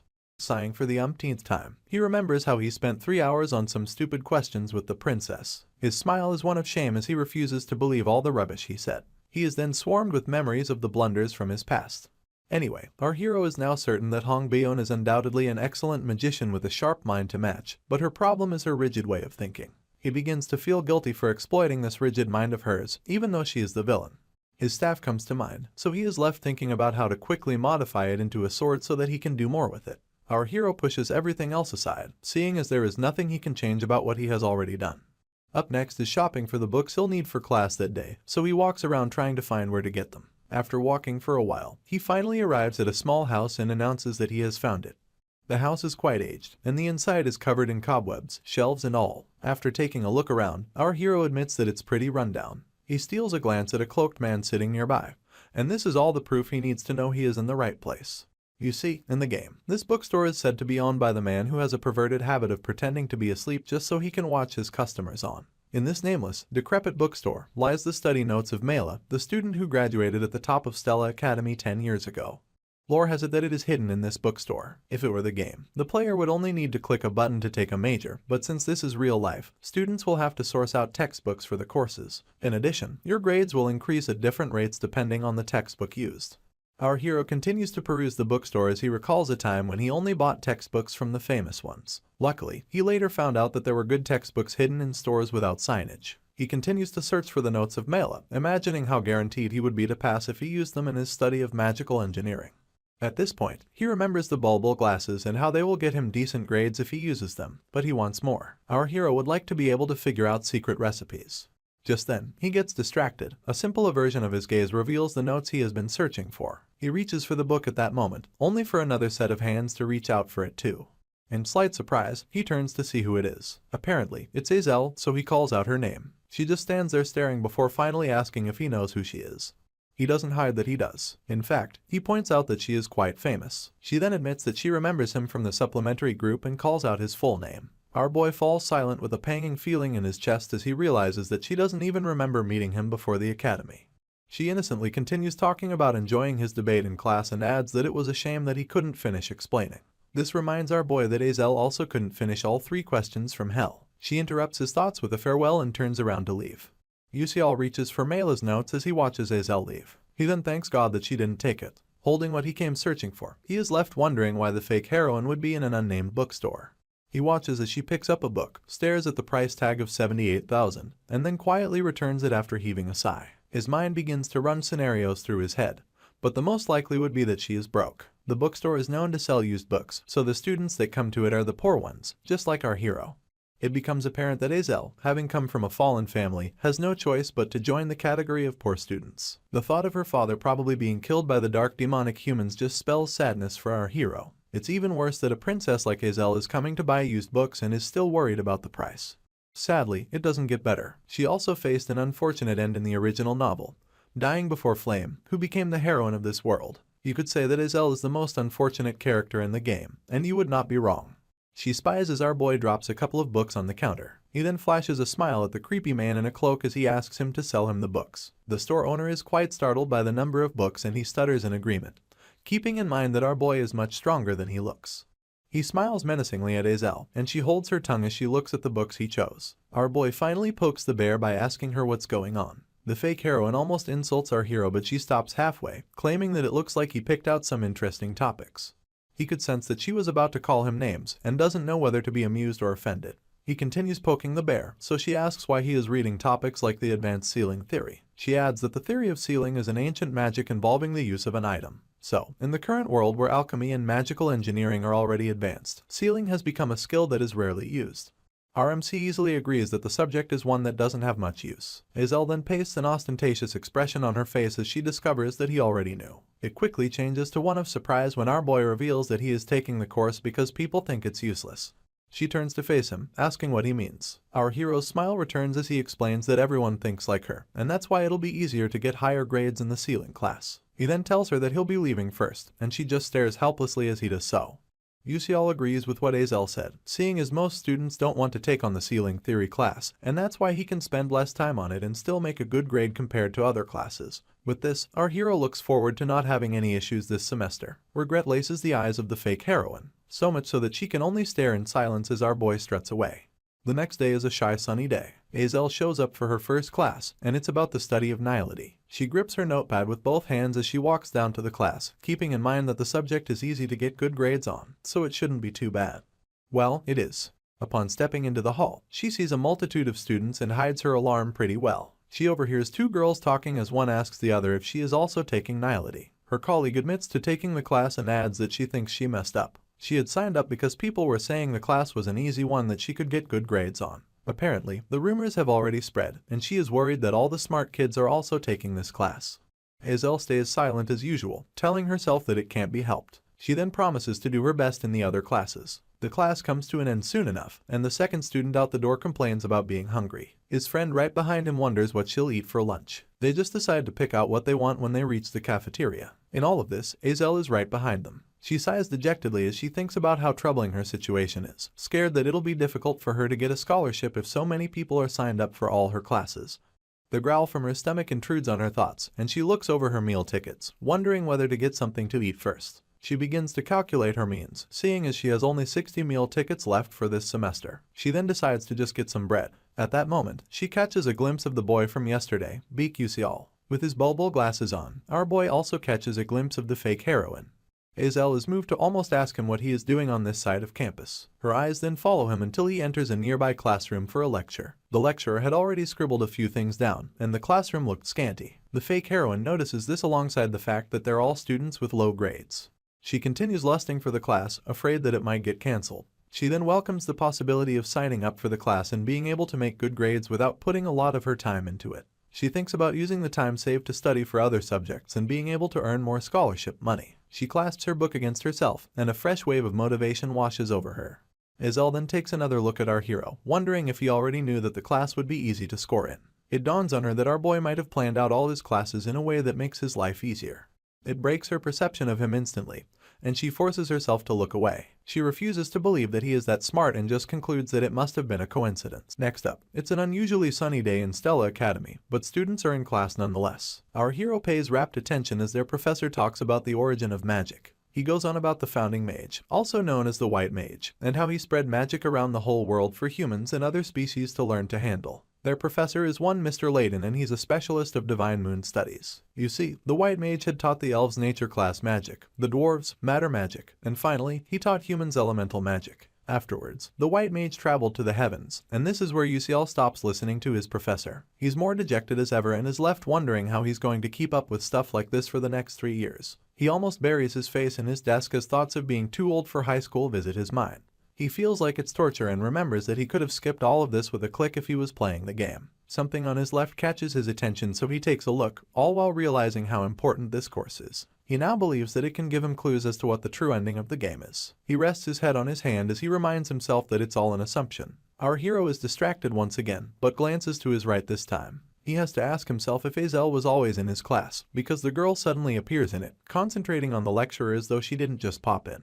Uciel has no recollection of main characters taking this course, but soon brushes it aside, telling himself that it doesn't matter. After this, he reverts his attention to Professor Layden, who's now talking about how human curiosity didn't end with elemental magic. Apparently, human mages traveled the world and began stealing magic from other species. Unfortunately, that still wasn't enough for them. They only had to stop because it wasn't physically possible for them to learn any more magic. The founding mage had left the 12 divine moons and disappeared. After mentioning this, the professor stares intently at his students as if to let the information sink. He then asks if anyone in the class knows anything about the 12 divine moons. Azel opts to answer, and goes on about the 12 moons being guardians who protect the balance of power in the continent. It turns out that they were scattered all over the continent, carrying out their duties until 1,000 years ago. The professor takes over and waves his wand around in agreement. He mentions how the 12 moons have their own special powers used to protect the continent, and even gives examples. For starters, the divine moon that symbolized summer, also known as the 6th moon of the red summer, wielded a red flame. It is said that those flames never died out. Professor Layden then proposes that whoever goes to the deep sea of Alamanca can still see the red flames. He adds that any curious student can go take a look. The class falls silent after his lame attempt at a joke. Even Uciel feels bad for the professor. This doesn't stop him from recounting the actions of Alamanca, king of the seas, and how humans would die if they step into his domain.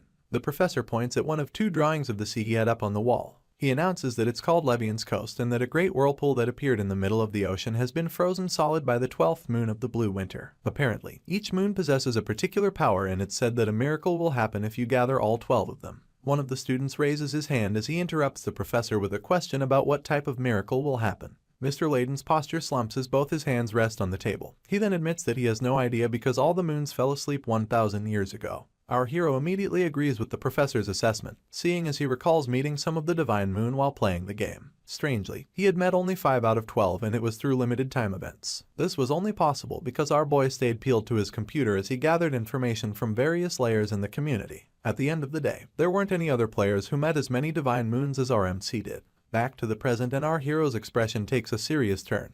He tells himself that if his assumptions are correct, then these 12 Divine Moons have something to do with the true ending. He had come to this conclusion because if no one has been able to reach the true ending of the game in the last 10 years, then the answer must lie in the content that no one has been able to reach. Our hero intertwines his arms as he rests them on his desk. He's still deep in thought about meeting only 5 Divine Moons and how he had to risk his life multiple times to do it. He then tells himself that he has no choice but to risk it if he wants to witness the true ending. He simply resolves to do it all over again. Soon enough, some flame and an unfortunate mannequin suffers the wrath of Professor Hong Il, Bion's mother, as she teaches a class on the element of fire. She has all the students outside as she strikes a majestic pose and yells them that strength isn't all there is. The professor reiterates that no matter how strong one's attack is, it's useless if you can't hit the enemy. Mrs. Hong simply stands amidst the display of flames as her student etch away at the mannequins one attempt after the other. Her eyes follow a certain attack intently as it flies right above her head and destroys one of the mannequins in a not-so-quiet explosion. She stands in awe of this student. At first, unfortunately, the dust begins to settle and she discovers that said student didn't even hit the target. The professor then takes a look around for who's responsible and notices the silhouette of her daughter holding her staff and biting her lip in regret. She doesn't hesitate to mention how terrible she thinks it is, and Bion just turns away in shame. Bion separates herself as she thinks about her EFF up. She's painfully aware of the fact that she showed her mom yet another sorry sight and stares at the ground in shame. Her hands meet each other on her thighs as she fidgets over how disappointed her mother must be. Just then, someone calls out to her and she looks up with her big eyes. It's some red-headed girl with a soft smile. Her smile then brightens as she wonders if Bion is okay. She wastes no time sitting beside the princess, her smile still plastered on her face. She then tells her that she's so amazing, and this surprises Bion, so much so that she asks this girl what she means by that. In turn, the redhead admits that she and the princess used the same magic, but hers was much weaker. The princess doesn't care about that, she just points out that she couldn't aim. Right, even with all that power. The redhead flashes another 1,000-watt smile as she reminds Bion that her magic itself is incredible and super cool. She proceeds to narrate how she has been hearing about the princess since she was young. Our girl quickly remembers that the redhead is a fire-type mage, just like her. She can't quite remember her though, so she wonders if the girl's name is Arshuang. If it is, the princess may have heard of her. She had heard about a next-level genius of the fire attribute and how she emerged suddenly. With all of this, our girl still wasn't expecting Arshuang's magic power to rival her own. While the girl watches intently, the princess tells her that it must feel good to have such accuracy. In turn, a weak smile graces her lips and she tries encouraging Bion, telling her that with a little practice, the princess's power won't even be comparable to her. Our girl feels like she's being patronized, so she stands to her feet and tells Arshuang that she has had enough of her rubbish. She then adds that she feels better after talking to her, catching a glimpse of the redhead through the side of her eye. She then bids her goodbye and walks away, leaving the girl sitting by herself. Just like a pencil drawing, Arshuang's smile fades over time and she just stares at Bion with an expressionless outlook. The sky bears touches of pink as the sun threatens to set. At this point in time, a certain royal makes her way home. She opens the door and the first thing she sees is her potted plant. Princess Bion is the royal in question and she sighs tiredly after locking the door behind her. Just then, someone calls out for her and she steals a glimpse of who it is. She realizes that it's her aide, and said aide welcomes her home. Her name is Yi Taran and she's the princess's exclusive guard. Yi sets out some hot cocoa alongside some ginseng candy and offers it to her mistress. Our girl then thanks her. The guard brings up the staff remodeling commission that her mistress had asked of her and adds that a top-grade magic sword will be made out of it since the staff is so good. The princess overhears her as she digs into the candy. Just as she's about to place one of them in her mouth, Yi reveals that there was something slightly questionable about it. This piques the princess's interest and she watches her guard touch her chin to explain the situation. She reiterates how staves are supposed to suck in the mana of their users. Bion quickly downs her candy, so she can ask if the guard isn't referring to a dark magic tool. He clears her throat and then claims that this is a bit different, seeing as it is consistently in resonance with nature's energy. The princess eyebrows furrow as she struggles to understand how someone would take a user's mana and resonate it with that of nature. She abruptly turns to her guard after this, wondering aloud about why such a garbage staff is ranked as a middle-high class. He then reiterates that it's precisely a middle-high class because of its attributes. Our girl asks what she means, so the guard explains that the original ability would drastically strengthen the user's mana, making it a high class, or even higher. Unfortunately, it was only downgraded to a middle-high class because it absorbs mana just by holding it. The princess practically gets out of her seat when she hears this. She screams in an attempt to confirm that the guard said high class, following up with a question about how a student can wield such a thing. He admits that she's also confused about that part. The princess needs her head in frustration. She recalls that the Terabin wasn't there for them to resonate with in the first place. Apparently, she doesn't believe that most mages would use that kind of staff even if they were given. She then comes up with two conditions where that could happen.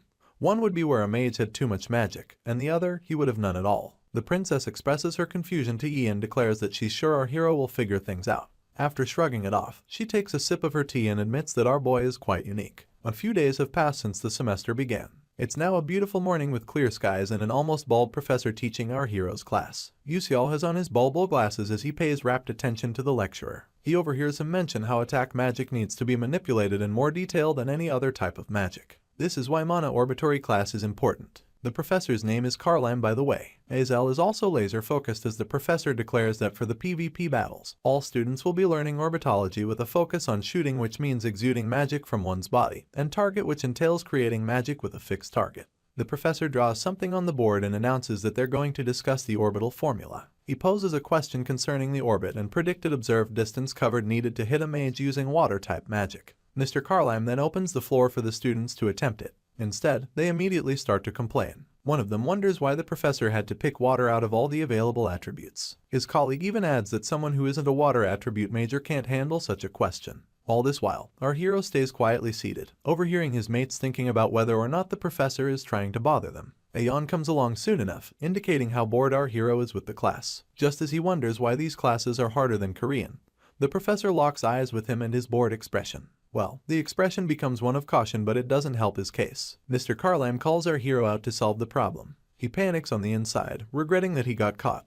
But on the outside, he agrees to solve the question. He gets on his feet, heads to the blackboard, and a few moments later, he tells his professor that he's done with the question. Mr. Karlam stares at the board in surprise and even breaks into a cold sweat with his mouth open. He stutters as he compliments our hero for solving it quite easily. The professor stands in awe of our boy's ability to organize the Ritty-Hibok equation so simply. He draws closer to Yusial as he asks him if his first major has something to do with the water attribute.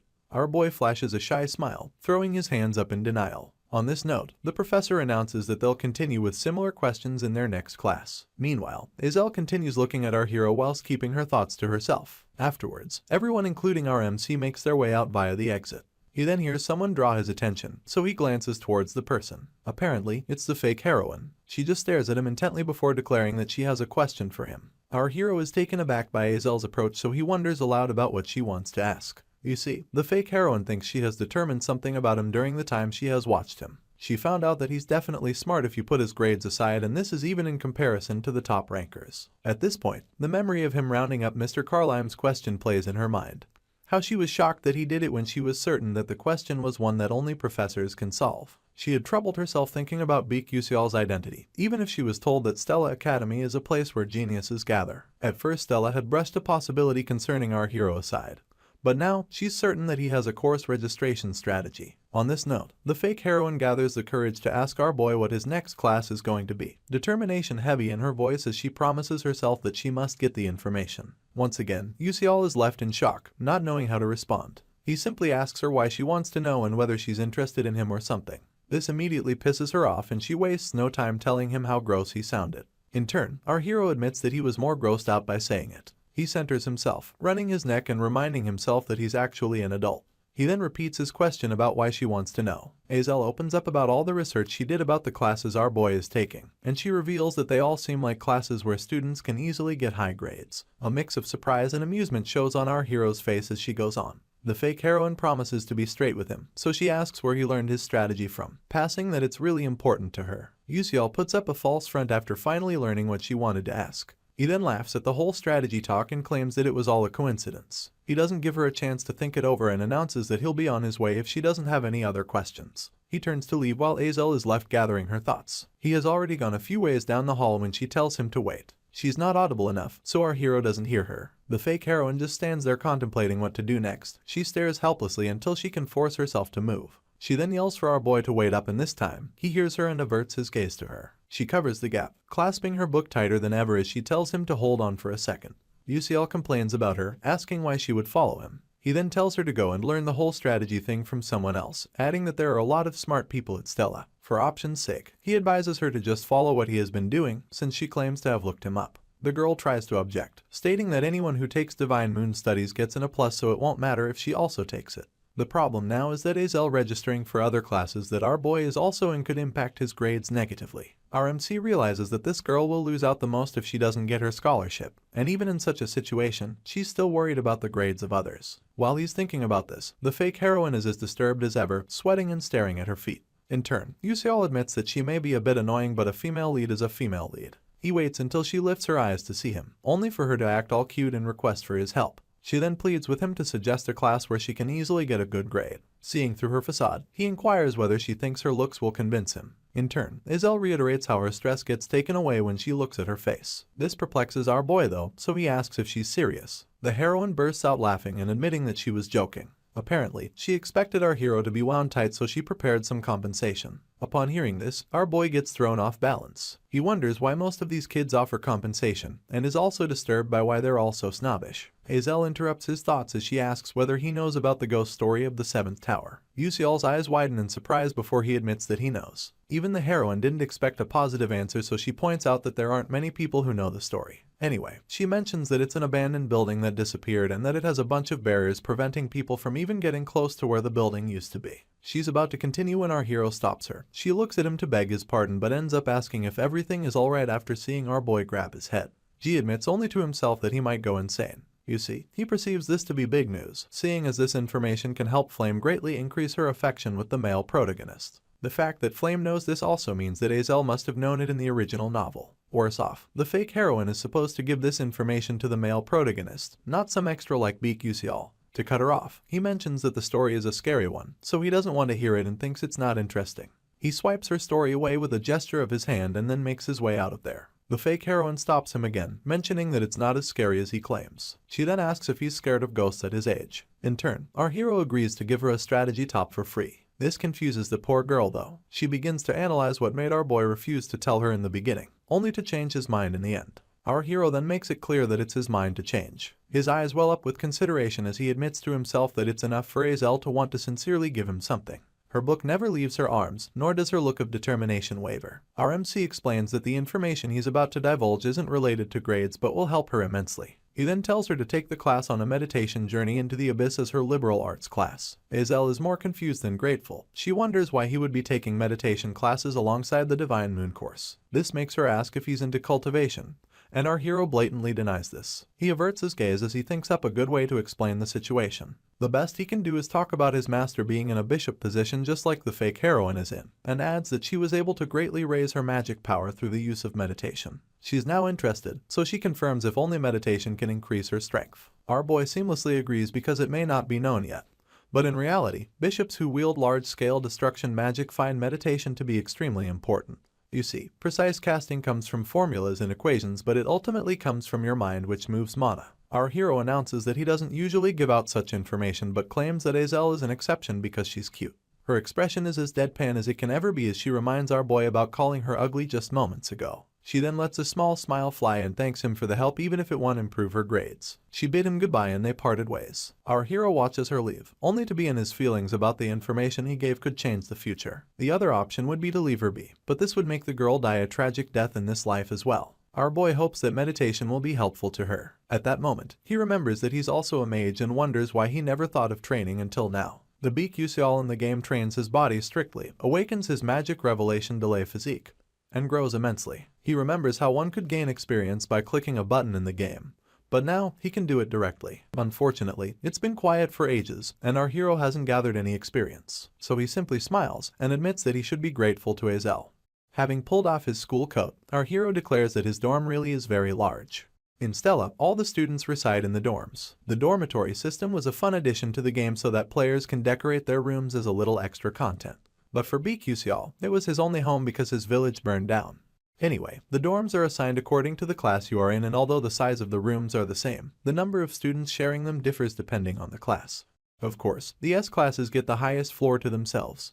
Our hero sits on his bed, folding his arms as he remembers feeling a bit lonely in his room. Now, he's just glad that he can use the silence for good.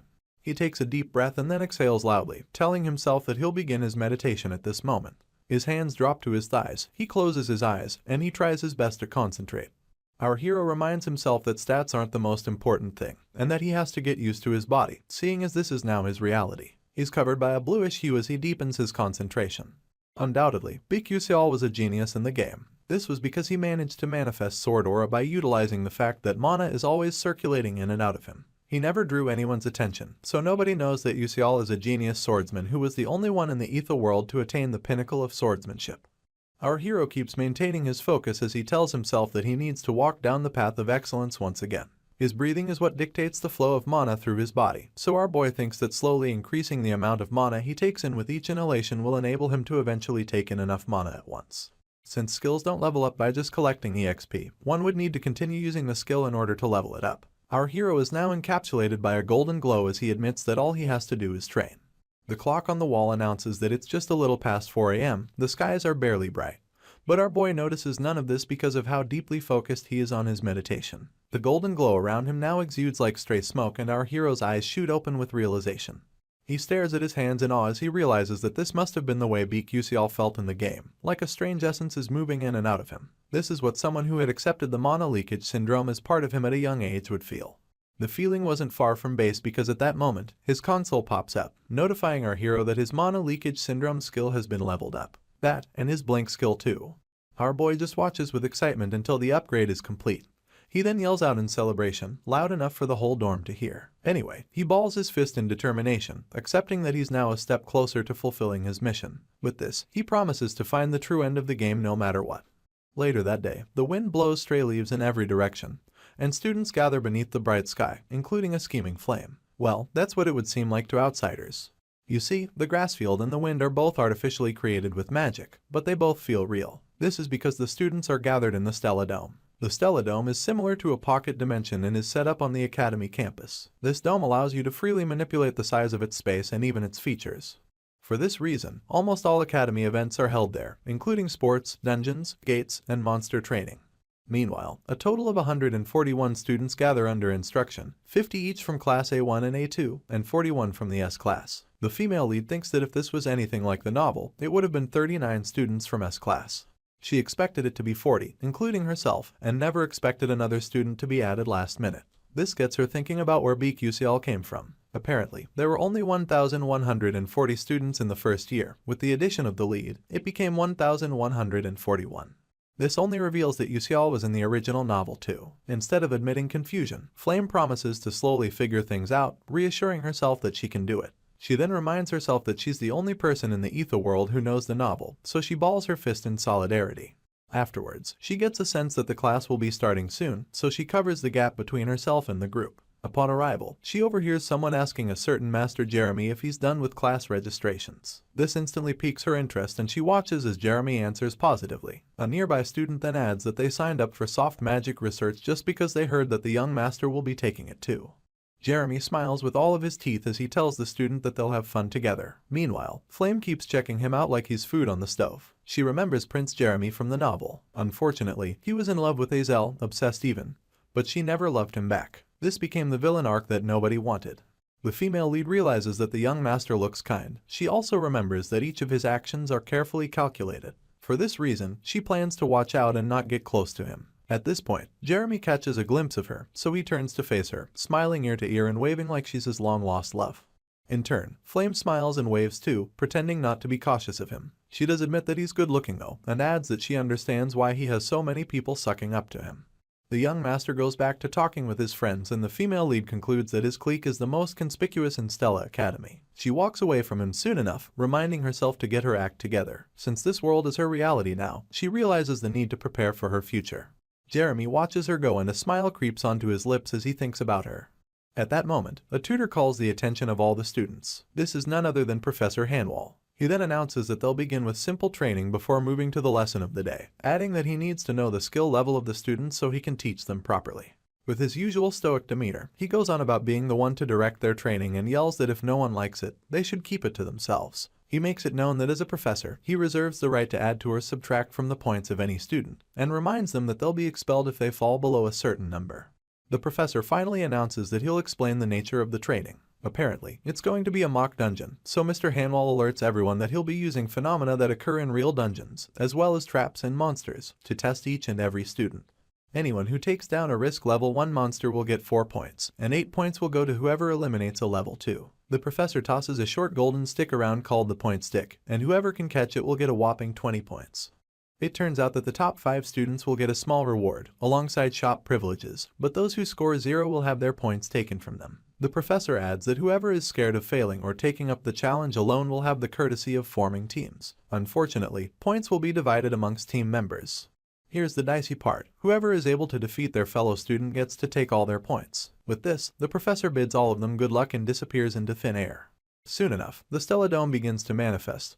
The ground begins to tremble and the students begin to panic. In no time, giant trees begin to shoot out from the ground, causing even more panic amongst the kids. Flame easily recognizes the dungeon they've been put in and refers to it as the Jack and the Beanstalk map. As the name implies, a ginormous beanstalk emanates from the center of the dome and grows until it touches the sky. Its vines spread out to cover the whole area, and they're much bigger than the average person. All the students are left in the heart of it, including the female lead. She immediately summons her staff and resolves to get going. She has all but taken one step when she hears someone call her name. Flame turns around to answer, only to see Jackie asking if she's going to be alone throughout the practical training. Our girl remembers her from their first meeting, but takes some time to think over Jackie's question. You see, she does the math and concludes that working alone is much better than teaming up, because one can get more points that way. She then apologizes to Jackie, explaining that she's going to try being on her own this time. Weirdly, the girl just smiles and tells Flame that she understands. She adds that it can't be helped because of the point distribution system. The female lead stutters as she concurs with Jackie. She then wonders to herself if the girl was trying to be sarcastic. Swiping the thought aside, she smiles and tells her colleague that they'll go together next time. In turn, the girl agrees and goes on her merry way. Our female lead is left riddled with questions. She's not sure, but it seems to her like that Jackie girl keeps trying to mimic her. She brushes this under the rug soon enough, telling herself that it could just be a phase that the girl is going through. An hour has passed since the practical began, and our girl is busy shooting down monsters. She admits that it's quite exhausting and tugs her collar to combat the heat. She's left wondering when the practical training is going to end, only for something weird to draw her attention. She immediately becomes alert as a bunch of hefty vines makes their way towards her with the speed Hermes would envy. In turn, she lifts her staff and activates a defense spell which helps her push back the vines. After this, the vines retreat and the girl is left standing with a sizzling staff. She's taken aback that the field also attacks, so she gives kudos to Stella Academy for making it impossible to underestimate even the dungeon practical training. So far, Flame has collected 18 points, but she's unimpressed because someone could easily surpass her by finding 1 point stick. She decides to continue moving forward, so she puts one leg in front of the other carefully. In no time, she stops in her tracks, her senses picking up a certain presence in the distance. She first mistakes it for that of a monster before realizing that it belongs to a person. She becomes worried at this point and grips her staff with everything in her, seeing as she has never encountered someone who could hide their presence to this extent. She continues to stay quiet until she comforts herself that everything will be okay. Apparently, she's also hiding her presence using the one with nature skill. With specialties like bind, destruction, defense, and healing, it would be an okay choice for Flame to ambush an opponent. She hides behind a vine, using it as shade as she spies on this opponent. She soon realizes that he's holding a stick and it dawns on her that he's actually Bikusial. In turn, our hero feels a presence nearby, so he turns around in search of it. Meanwhile, Flame wonders if he's also going around alone. She crouches as she recalls hearing that many students tried to team up with our hero but he rejected all of them. Just as she admits that she's uncertain about what our boy is thinking, her eyes pick out the point stick in his hand, surprising her that he already obtained one. She takes a few moments to think it through and then concludes that this is the perfect chance. She spies on Usial once again and resolves that she's going to test him. Our girl then summons a light cluster using her staff and as instructed, the lights begin to gather around it. She quickly calculates that our hero is just 15 meters from her current location. Seeing as his back is turned at the moment, she concludes that there's no way he can perform a defensive tactic from such a distance. Just then, the female lead expands her spell, steadies herself, and finally releases a light bullet. Said bullet bolts through the once quiet air in a burst of gold. It comes close to our hero, so close that he only sees it via the corner of his eye. He activates his blink skill last minute and does some bolting of his own. Flame's jaw literally drops from the shock. She stares at where she had aimed her spell, but all she can see is a black patch. Her staff trembles in her hand as she tries to understand how he did it, how he managed to avoid a second-class spell in such a small distance. While she's still in shock, our boy had successfully blinked into the bushes a few ways from her location. It's his turn to hide and spy on his opponent, but he mutters under his breath, asking if she's trying to kill him or something. The light bullet she had used out of nowhere really took our hero by surprise. Now, he's just grateful that the level of his mana leakage syndrome increased, else he would have been in big trouble. At this point, our hero's blink skill lies at class 1. With a maximum distance of 12 meters, 2 more chances to be used, and a cooldown time of 3 seconds. After looking through his stats, he realizes that he can take on Flame to some point, using his remaining 2 blinks alongside his environment, but he concludes that avoiding her would be the best choice. With this, he activates his blink twice and goes 24 meters ahead of her. After sticking his landing, he concludes that he'll be fine since she's so far away from him. Our hero takes a good look around though. He then admits that his present goal is to come in 5th place, so there's no reason for him to risk anything. There's a reason he wants to make 5th place, and that's for the etheric roots. These are roots capable of increasing the health and strength of the user by a certain amount. He concludes that the first 4 spots are going to be taken by the main characters anyway, and in this state, all they need is 3 more point sticks. Our boy simply bows his head as he makes his way forward. Upon lifting it, he sees a familiar face. He stops a few ways from it, only for the rascal to call out our boy as Beak UCL from S-Class. He wears such an annoying grin, but as usual, our MC keeps his cool. UCL recognizes the rascal to be Raiden, a guy who has been famous around school recently. His annoying grin stays as our boy realizes that Raiden is a member of Uslek's clique, and Uslek is a pushover from Jeremy's clique. So, this rascal is practically a clique member of a clique member. In other words, he's a nobody. Our boy looks down at the rascal's hand and discovers that this nobody just so happens to have 3-point sticks. This makes him admit that he has collected a lot of sticks for a pushover of a pushover. Someone on Raiden's team mentions how he heard about UCL being a failed student who cheated to get into the S-Class. The rascal intertwines his arms as the annoying grin returns. He then declares that Stella Academy has surely fallen because they gave our boy admission into the S-Class just for solving 3 weird questions. Our hero is practically bored of hearing the same lines repeated all the time, so he concludes that these bullies lack creativity. At this point, he hears his name again and meets Raiden at eye level. In turn, the rascal holds his staff over his shoulder and requests that our hero give up his point stick. UCL simply says that he doesn't want to, a deadpan expression gracing his features. The bully confirms if he's resisting, and smiles even wider as he asks if our hero thinks he can face them alone. At this point, the other 3 members of his team cluster to seem more threatening. The hoodlum goes on about whether or not our boy will use his amazing middle-high class staff, and taunts him by reminding him that he can't even use magic, much less the staff. Our hero just grips his stick as he mulls over his next line of action. With a first-class blink, it'll be difficult to face Raiden, who's from a famous family by the way. Our boy then welcomes the possibility of winning if he had 3 blinks. He accepts the variables at his disposal. First is the point stick in his possession, and the second is the fact that they're in a dungeon. The bully stretches his staff as he continues to threaten our MC, so he just stretches the point stick in return, offering to give it to the rascal without opposition. Of course, our boy gets laughed at, but he also has a trick up his sleeve, so a smile creeps onto his lips soon enough. He instantly uses his blink and appears right under Raiden's nose, catching the rascal by surprise. He stares down, but it's too late. With a smile on his face, our hero attacks the rascal with his point stick, and while he tries to block its effects, he steals one of his point sticks. The after effects leave the hoodlum incapacitated for a few seconds, and he curses our boy, calling him a damned commoner bastard. He struggles until he finally regains his footing and wastes no time cussing out our hero once again. He even screams as he promises to catch him, only for him to notice that UCL isn't anywhere close by. The sound of our hero's voice gets Raiden to turn around with immediacy. He then overhears him complain about how dangerous the stunt he just pulled was. After this, our hero flashes his opponent a wide smile, thanking him for his point stick. All the bully can do is curse and scream as he commands our MC to give it back. In turn, he simply says that he doesn't want to. With a smug look on his face, our boy keeps flashing the sticks for his opponent to see. He then thinks about how efficient the sticks are. He had learned this coincidentally while other players were playing the game. He had discovered that these point sticks are actually bug items and that they qualify as magic tools because of the amount of strength they possess. You see, these sticks were made with unnaturally high durability so that they won't get destroyed by the magic of students.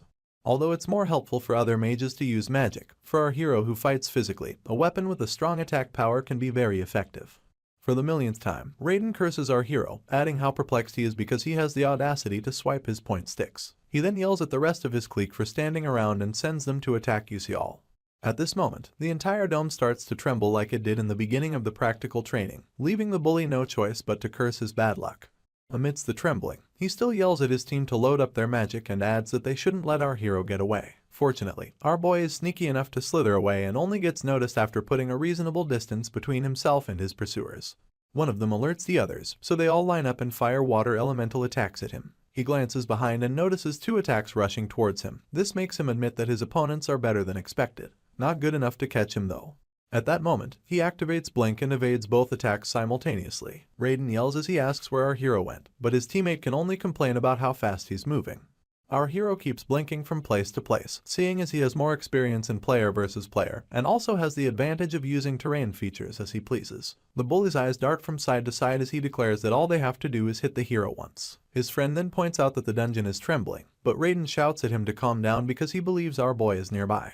He instructs his friends to wait until the terrain stops trembling, and to attack our MC together if they see him. He then warns them to be careful about the magic rebound in case their magic fails. Once again, the hero appears beneath Raiden's nose, only to smack him silly using the point stick. The rest of his team lament behind him while he groans in pain.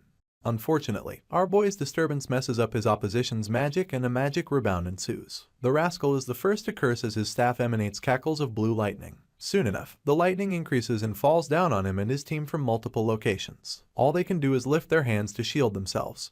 Meanwhile, our hero successfully darts out of harm's way and declares that it's over. After Raiden and his clique groan and complain, our hero announces that he'll be taking another point stick. He then flashes them for his opponents to see. To make things worse, he jokes about giving one of them to his girlfriend, should he ever have one.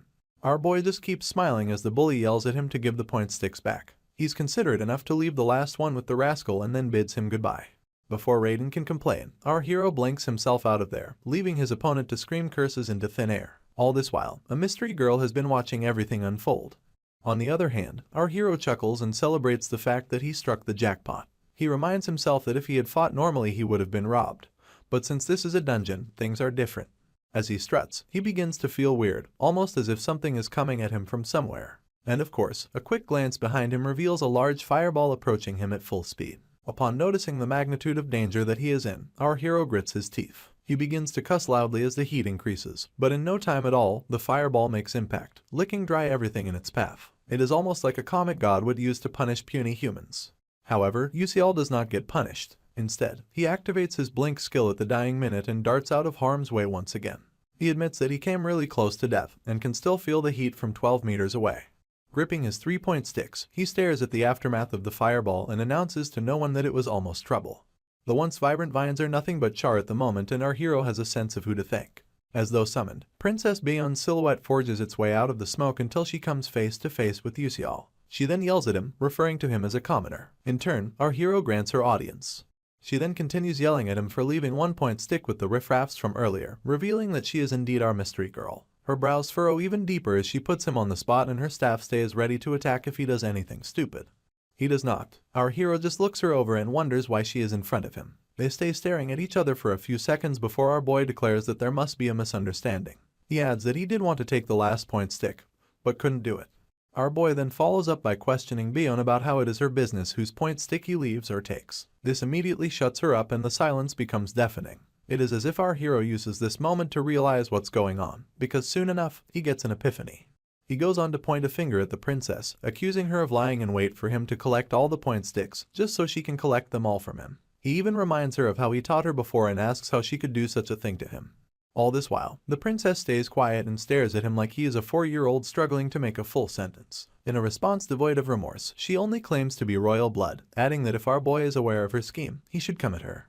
This startles Yusial a bit, but he keeps his composure. Meanwhile, the princess proceeds to challenge him outright, claiming that taking objects from a commoner is undignified of a royal. She then promises to defeat him and collect the point sticks fairly. Our hero is perplexed by her little speech, so he tells her that there is nothing dignified about robbing a weakling. The last word really gets to Bion, so she reiterates how she saw our boy joking around with the riffraffs from earlier. All our hero can do is stare at her as she makes her case. She proceeds to accuse him of not even facing his opponents with any real magic. You see, during the training, the princess walked around almost aimlessly, thinking to herself that she has to hurriedly find a point stick if she does not want to get into any trouble with her mother. At that moment, her attention got drawn by some voices in the distance. She looked in the direction of the voices and saw some riffraffs. They were yelling that Yuseol was getting away and cussing him out as they asked where he was going. Meanwhile, she stayed hidden behind a vine close by. From there, she realized who was being chased by seeing nothing but a silhouette speeding through space-time. Of course, it was our hero being chased by Raiden's crew. Just then, she stared at her staff, wondering if she should attack. She soon realized that taking on 6 people would prove difficult even for an S-class student. In turn, she settled for lying in wait until all of their stamina dwindled and then collecting all the point sticks in one fell swoop. Unfortunately, she witnessed a surprising feat from Yuseol, him beating the crap out of Raiden using only a point stick. She was somewhere between annoyed and impressed as she watched the commoner use nothing but his blink skill and a point stick to overpower 4 opponents at a go. Still hidden, she admitted that the opponents are much weaker than her, but they still grew up as elites in different families of mages. This made her conclude that if our boy is good enough to joke around with those riffraffs, then she must burn him down with her full power. This brings us back to the present, and use her full power, she did. Princess Bion begins to launch a myriad of fireballs towards our dainty hero, consuming everything in her path in the reddish yellow of her flames. Our boy seems overwhelmed at the moment, but he holds fast his point sticks and blinks himself to safety in a heartbeat. Well, that's what he thought. Unfortunately, 12 meters ahead, Bion also sends another myriad of fire attacks. He catches a glimpse of it through a side glance and caution falls upon him. The fireball seems to grow bigger with every passing second, so our boy has to activate a double blink to dodge. He almost falls on his ass but crouches down to stick the landing. This frustrates the warrior princess and she stares at our MC like he is nothing but inferior prey, a single meal for a lioness, if you may. Anyway, Yuseol glances in her direction, standing to his feet and panting. He admits that he expected nothing less from Bion, and that the last attack was really dangerous. Luckily, our hero trained his intuition in advance. While the princess awaits her next chance to attack him, our boy realizes that using 2 blinks just to dodge will take its toll on him. This makes him brainstorm for some other way to survive. The princess then asks if he is not going to take out his staff, leaving our hero perplexed enough to ask what she is talking about. He proceeds to remind her that she took his staff to help him remodel it. She is not fazed by his point. Instead, she claims that he must have the basic staff that was given to him when he got into the academy. Yuseol's eyes shoot open as he admits that he forgot about that. You see, he was given the staff upon entry into Stella Academy, but he put it away immediately. This was because he never planned to use it in the first place.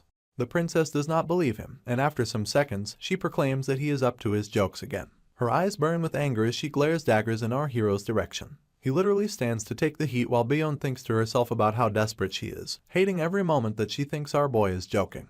She finally announces that she does not know how our hero behaves towards other losers, and adds that it will do him well to properly go all out against her. At this point, the flames surrounding the princess seem to burn brighter than ever, making our hero break into a cold sweat. He does not know how to explain that he was always being serious, and that he can't use magic at all. However, the princess does not care about what he has to say. Rather, she threatens that if he does not take her seriously, she'll really kill him. Her words are escorted by an even greater flame which towers over our hero.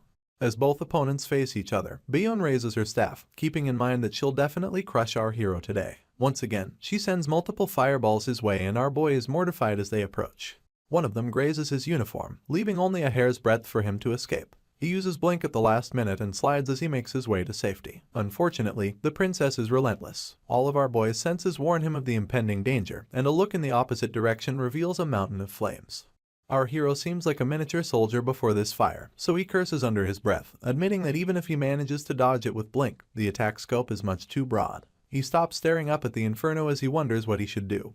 At this point, something draws his attention, a sound in the distance, so he turns around to scope it out. He realizes that some vines have been moving and have formed some sort of shade. As the flames draw closer, our boy's panic increases. He then welcomes the idea of hiding in the shade, and activates his blink skill to match his thoughts. Just as the flames pour down on his location, our hero darts into the covering of vines nearby. Another round of flame magic comes pouring down, leaving our hero no choice but to go even deeper. He stares at the aftermath of the princess's spell with caution like no other, peeking to see what her next move will be. While still on high alert, he admits that he got lucky with the last attack. This time, our hero is scared that it may be too difficult. Princess Bion mounts her staff on the ground beside her, standing amidst the flames as though it's room temperature. Meanwhile, our boy thinks to himself that the flames surrounding the princess will explode the moment he comes close to her. He knows this because of all the losses he has gathered during player versus player matches against fire class mages. He then admits that Bion is much stronger than anyone thinks. While the princess lies in wait, our boy confesses that he would have been done for within a minute if this were flat land. Just then, she catches a glimpse of our hero and instantly readies her staff to attack him, as she sends more fireballs in his direction. Our boy realizes that it wouldn't even be a fair fight in the first place. About 10 fireballs come face to face with him, but this time, he does not flinch. He clenches his point sticks as he births a plan to turn things around, asking the princess if she thinks he'll just stand there and do nothing. As usual, he blinks away from the flames at the last minute, leaving a massive explosion in his wake. He then tears through a narrow opening with flames on every side and more fireballs coming at him like homing missiles. At this point, his sixth sense activates and he begins to exude a bright blue essence. Even the approaching flames look blue in his eyes as they seem to slow down. This makes it easier for him to see them. He stops mid-step and uses his point sticks to cancel out the flames. For the first time, the princess is so surprised that her jaw drops. She exclaims that there is no way what she is seeing is possible. She refuses to believe that our hero is using a weapon to deflect her magic, and just watches in awe as he deflects one attack after the other. Meanwhile, Yusial is in the zone, but only he knows that his senses are fading as more time passes. With every swing of his arm, with every application of his sixth sense, he can tell that this feeling of facing a mage and moving his body is much too realistic compared to just clicking a keyboard and moving a mouse around. As the embers leak out from every side, our hero confesses how vivid it all is, gritting his teeth as he adds that he can feel the flow of mana surging through his body, so much so that he can grasp it with his hands. It is a sixth sense that feels as familiar as hearing or sight. The princess is left wondering how our hero is doing it, seeing as a location full of trees is supposed to be more advantageous to someone with the fire attribute. She bites her lip angrily, deciding to send even stronger magic to our MC. She grips her staff tighter than ever, lifting it as she summons a mighty inferno. Meanwhile, our boy is still fighting off the former fireballs she had launched at him. Amidst the ruckus, he realizes that he can't defend forever, and that he needs to use these point sticks to destroy the princess's shield somehow. The fireballs burn out during the time it takes Bion to summon her mighty inferno, and our boy notices this instantly, seeing as it is the only window he may ever get. He begins to run towards the princess. Just as she is about to release her spell, our boy activates his blink skill and appears mere inches away from her. The princess stares down at him in surprise and grits her teeth angrily soon enough. She then activates a lighter crash spell, forging a red magic circle beneath herself and Yusial, and pointing her staff towards him in hostility. Our boy's expression remains unfazed, seeing as he recognizes this spell. Apparently, it is magic used by fire-class bishops that engage in close combat, and this magic causes a knockback explosion for those within a 2-meter radius of it. A smirk revisits our hero's lips at this point because this is not his first rodeo with lighter crash spells. He simply jumps out of the 2-meter radius, leaving the princess perplexed to say the least.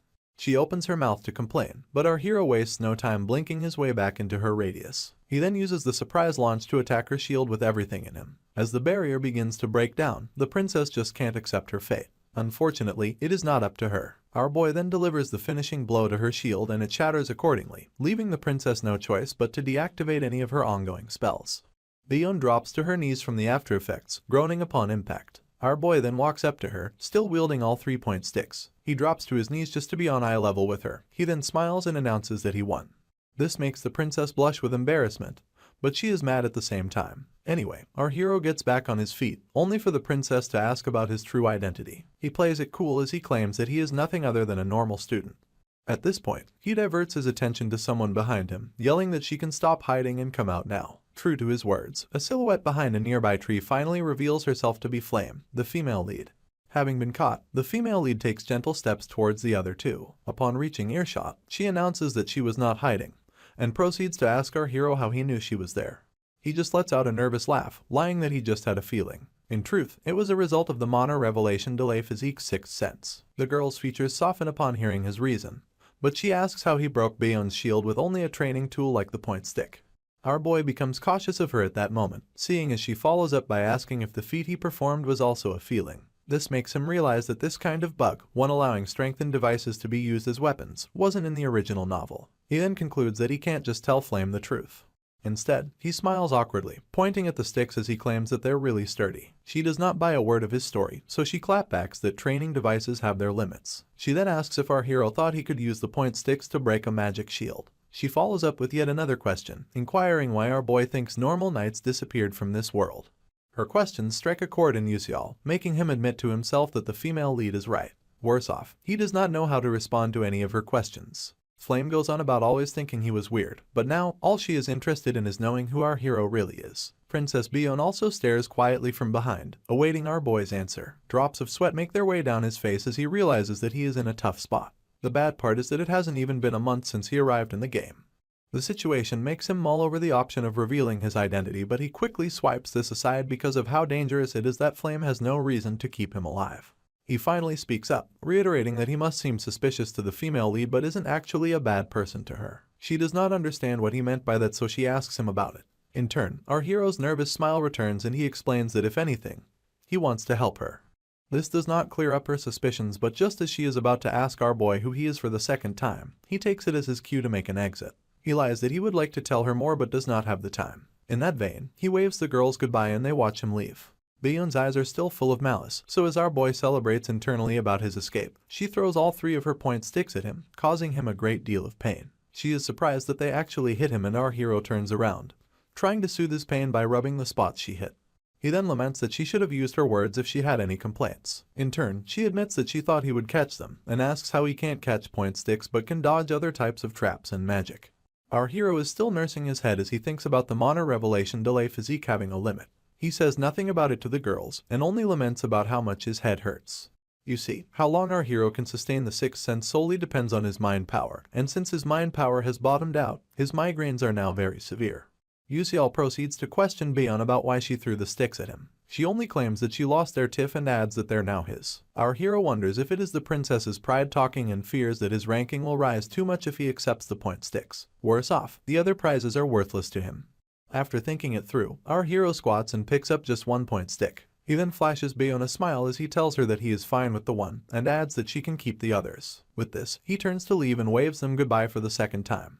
He is so moved by how cool he is, seeing as he is now a man who shows kindness to the opponent he beat. Our boy even blushes a bit as he heads out with this new sense of self. Meanwhile, both ladies are unimpressed. Flame asks the princess if Yusial is an idiot and she thinks he could be. The princess just blames his lack of common sense on the fact that he is a commoner. She then stares into the abyss, still worried about our boy's identity.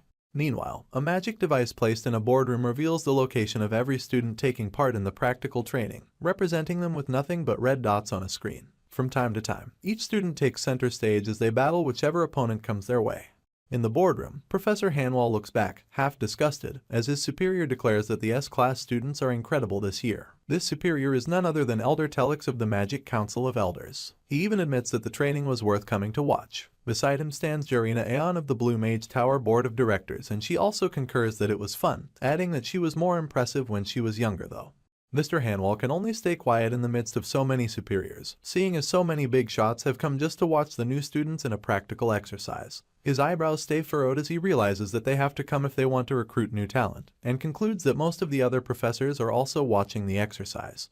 His attention is drawn to the screen when 2 high-ranking students come face to face. The professor curses under his breath, seeing as these students are Ma Yuxiang and He Wenryang respectively. Both boys then prepare their staves as soon as they lock eyes, but Wenryang is the first to attack. He sends a streak of blue lightning after his opponent, only for Yuxiang to dodge it with some magic of his own. The genius practically phases out of harm's way, but it is nothing like our hero's blink skill. It is more like a trio of spells that allow him jump from one air pocket to another. Jarina calls it a 3rd rank power jump activated in succession, and Elder Telix is impressed that the genius can do that at the age of 17. As usual, the professor stays quiet, thinking to himself about how a normal mage would generally have to be in their mid to late 20s to be able to master 3rd rank magic, but here Yuxiang is, using it freely at 17. As they continue to watch the altercation, another member of the Magic Council of Elders expresses his disbelief and points out to everyone that both boys have 3 elements each. Yuxiang controls earth, lightning, and fire magic, while Wenryang possesses wind, water, and fire magic as well. The professor watches them go and realizes that most mages have only 1 element. Most of them only gain 2 after vigorous training, so by all ramifications, 3 elements and above is considered to be talent. Meanwhile, the genius, using fire as his major element, continues to face off Wenryang, who uses water as his, and these two have possessed their talents from birth.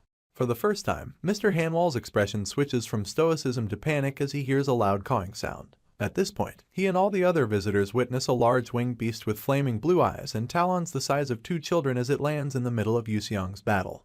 The professor refers to it as a hidden boss, and said beast lets out a loud cry as it begins to descend. Both students watch with caution as the bird continues to fall, and soon enough, it thumps against the ground in defeat. Out of the blue, Azel asks if both boys were in the middle of a fight, and they soon realize that she's standing on top of the hidden boss. The fake heroine quickly apologizes for the interruption, and it becomes clear to Professor Hanwall that she took down the beast. You see, a hidden boss is a type of hidden event that only appears when a mage has abilities to a certain amount. Not only are they hard to find, but it is also difficult to defeat them. Azel makes her way down from the corpse of the hidden boss, leaving the professor in awe of the fact that she took it down by herself. One of the elders present refers to her as the eldest daughter of the traitor Grand Duke Malf, and Elder Telix adds that it is unfortunate that her talent will not bloom like it is supposed to because of her father. His attention is drawn to the screen soon enough, and he witnesses our hero going up against the Adalbert princess in a battle of flames. He and the other elders watch with rapt attention, but his hand makes its way to his chin as he wonders who the princess is up against, stating that he has never seen the person before. At that moment, our boy uses his signature spell and the elder's eyes open in shock. He is left wondering if he just witnessed a blink spell. It turns out that multiple mages and countless scholars have been trying to control the blink skill for hundreds of years, but everyone failed, either dying or becoming crippled from the after effects. Because of this, scholars ended up giving up. It is established to be an impossible spell to control, so you can understand Elder Telix's shock as he witnesses a student who can control blink effortlessly as though it is in his hands and feet. The more our hero combats Bion's attacks with his point sticks, the more the elders ask who he is. Professor Hanwall has no choice but to introduce him, mentioning that our boy's name is Bikusial. The elder turns to listen to him, so he goes on about how our boy is a unique student whose specialty is using the blink skill. The other scouts begin to talk amongst themselves after hearing this, adding that this is a completely different league from Yuxiang, Wenryang, and even Azel's overwhelming power. On the other hand, Elder Telix asks the professor why our hero does not use any other type of magic, and instead just jokes around. He then reiterates that our boy could have ended his battle long ago, if only he used magic. This leaves the elder quite confused. Suddenly, a voice from behind announces that our hero is actually fighting with all seriousness. They turn around and witness as a cloaked young man makes his way into the boardroom at this point. The other elders then refer to him as Eltman Eltwin, and the young man smiles softly towards them. He continues to defend our boy, telling everyone gathered that he has been fighting seriously from the start, and asks if it does not seem that way to all of them. A disappointed smile comes to his lips as he declares that their ignorance is interesting. He then goes on about our hero's fighting style, reminding him of the chivalry that once existed in the old generations. His words are taken literally, and even Elder Telix inquires whether he is referring to the same chivalry that disappeared alongside the old weapons. Mr. Hanwall keeps his eyes peeled on the battle between bishop students, admitting to himself that he also sees chivalry. By chivalry, the elders mean the mentality of a knight to fight with a sword even in a world where magic prevails. It is a testament to the existence of heroes who have existed since long ago to protect the world against evil. It was said that these heroes always faced evil with a single sword. The elder sinks into his subconscious as he refuses to believe that someone fights with a sword when magic already exists. He thinks it is realistically impossible, but before him, Yusial is battling his opponent using nothing but a point stick as a sword. He then stares at the young man who professed that our hero is chivalrous, wondering that if such a person of his caliber thinks that, then who is he to fight it? You see, Eltman Eltwin is actually the headmaster of Stella Academy, which is well known as the best magic academy in the world. He is also a 9th rank master mage and one of only 10 great sages in the continent. So, if such a person believes in our hero, no one else in the room can prove otherwise. Some time passes before the first dungeon tactical training finally ends. Later on, in the S-Class training exclusive training hall, some perplexed student attacks a mannequin with the wrath of the gods. It turns out that it was just Wenryang putting in some time to train. He pants heavily after his last attack, stares at his staff in regret as he curses the fact that he is almost out of mana. He then grips the staff, refusing to give up because he believes he is still far behind. You see, out of all the students that participated in the practical training, 39 of them were eliminated. Azel came in first place after defeating the mysterious winged beast, while Wenryang came in second. As for his opponent, Ma Yuxiang, that genius came in 6th place. He walks back to the dorms, feeling like he did not win at all. He keeps staring at the ground as he revisits memory lane, thinking RK himself that if Azel hadn't interrupted this match against the genius, he probably would have lost. This really gets his goat, so much so that he gnashes his teeth in anguish. Apparently, this has been the case since the first day these two met. He noticed that Yuxiang would half-ass every single thing but still managed to get above expert results somehow. Even in the last practical training, Wenryang had planned everything out, setting up magic circles all around and thoroughly calculating his opponent's movements. Still, the genius received all his attacks with ease. The boy is frozen in place as he wonders if he cannot defeat the genius no matter what he does, and asks him whether the wall of talent between him and his nemesis is this tall and thick. Wenryang can practically see Yuxiang smirking arrogantly, and it gets to him very much. Still staring at the ground, the boy shakes his feelings off, reminding himself that he does not have the time to be blaming himself and that he just needs to work harder.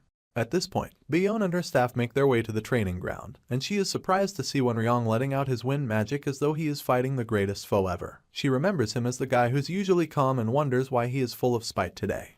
She instantly rebukes herself, claiming that she shouldn't be the one saying such things. Afterwards, she summons a mighty inferno and attacks the mannequin in front of her like it hurt her loved ones. One attack does not satisfy her, so she gears up and fires another. This one is big enough to draw Wonryong's attention, so he glances at the princess, noticing that her staff is still glowing red from all the heat it exuded.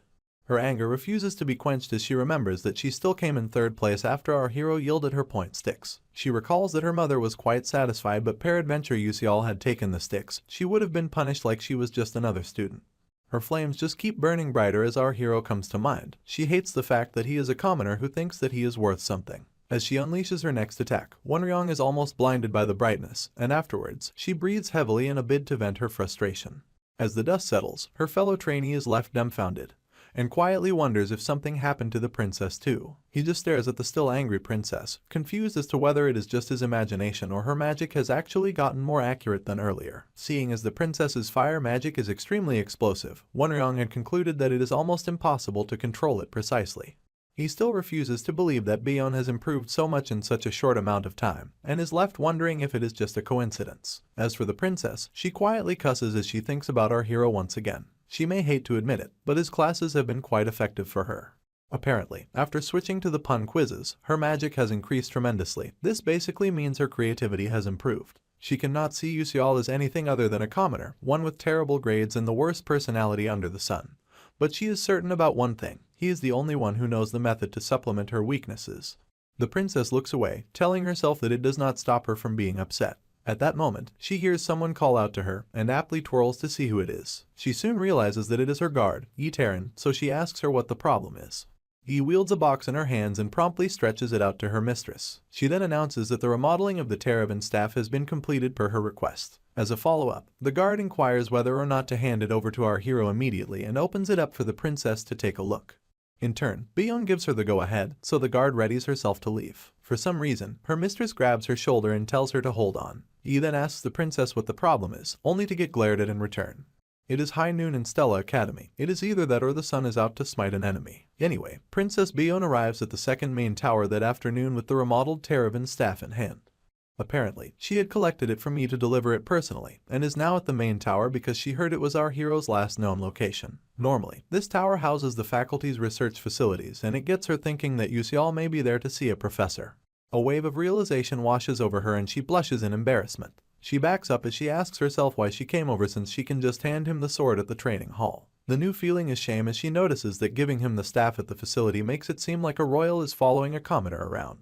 Shame turns into disgust, so she resolves to just return to her dorm. Unfortunately, she does not go unnoticed as a teacher calls out to Her Highness. Byeon then pays her some attention and realizes that it is Miss Hammerl, her middle-aged teacher with purple long hair.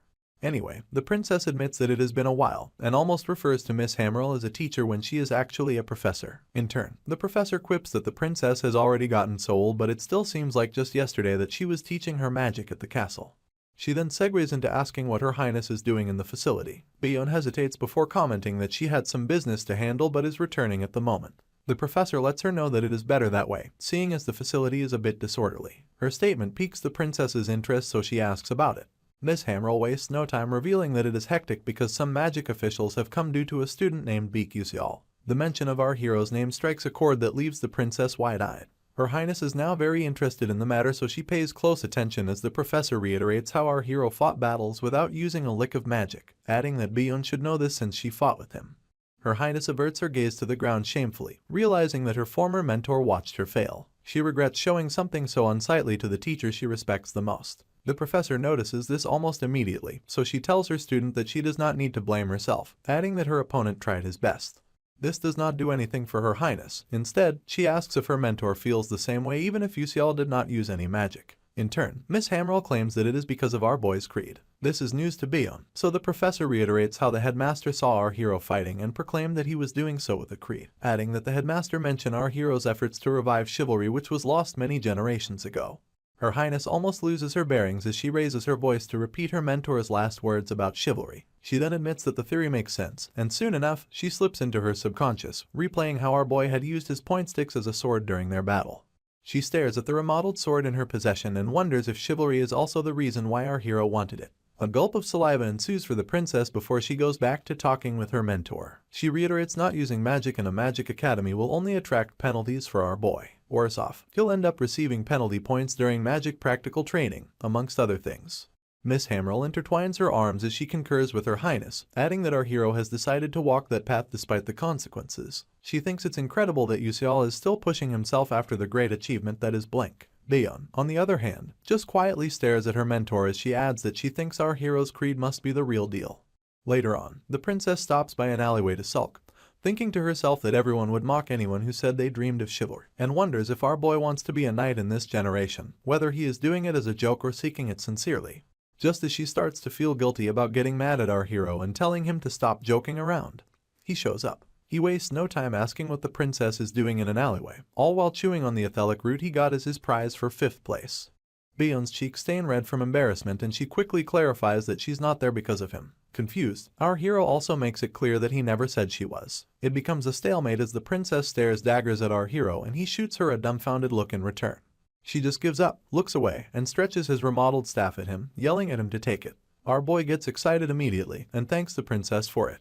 His eyes cannot hide his intrigue as he pops the box open to reveal his staff. He discovers that it is a shapeless sword, but just swipes the thought aside seeing as the people of Adalbert have excellent craftsmanship.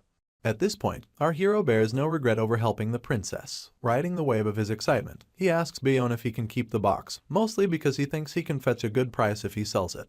She just shuts her eyes and tells him to do as he pleases. In turn, our hero does a small dance to celebrate the free money coming his way. The princess isn't the least bit surprised by our boy's commoner behavior. A sort of sadness finds its way into her eyes soon enough, and she calls out Yuseol's name. Our boy replies to her excitedly, only to get asked if he really isn't going to use other magic. The question takes him by surprise, so he stares the princess straight in the eyes, making her blush some more and hate every moment of it. She bites her lip in regret and immediately tells him not to bother. She then spins around, announcing that she'll be leaving. Still confused, all our hero can do is watch her go. After a few seconds, he also turns to leave, trying to decipher what she meant by other magic, especially because Professor Hanwall said something similar earlier. Our hero revisits the memory of his professor gripping his shoulder and claiming that he has chosen a difficult path. The man had told our boy that he understood his intentions, adding that he would respect his creed or some nonsense like that. Bottom line is that the entire thing confused our hero, but he accepts that what's good is good. For now, he grips his sword, knowing full well that as long as he has it, he'll be safe enough for the next episode. Up next, he decides to give it a proper look. The sunset stains a now empty training ground and our hero arrives there just in time to test his new sword without the prying eyes of the public. He wields it soon enough, asking himself if all he needs to do is channel his mana into the staff. Upon gripping it, a golden hue begins to surround the wand, and the more mana he pours into it, the more it transforms into a sword so sleek it would give gladiators a run for their money. The glint in our hero's eyes cannot be compared to anything. He is just really excited at how cool his sword turned out to be, seeing as it turned out much better than he expected. He lifts the blade towards the dimming sun and it still shines. His demeanor then drops once again as he thinks about Flame being the one who's supposed to wield the Terravan. You see, the female lead is quite special. Even though she is human, she can wield elf, angel, and even dwarf magic. As for the Terravan, it turns out that the staff cannot be used by just anyone because it continually absorbs the user's mana. But Flame has the ability to recover her mana using the energy of nature, and uses the Terravan as her lethal move in the game.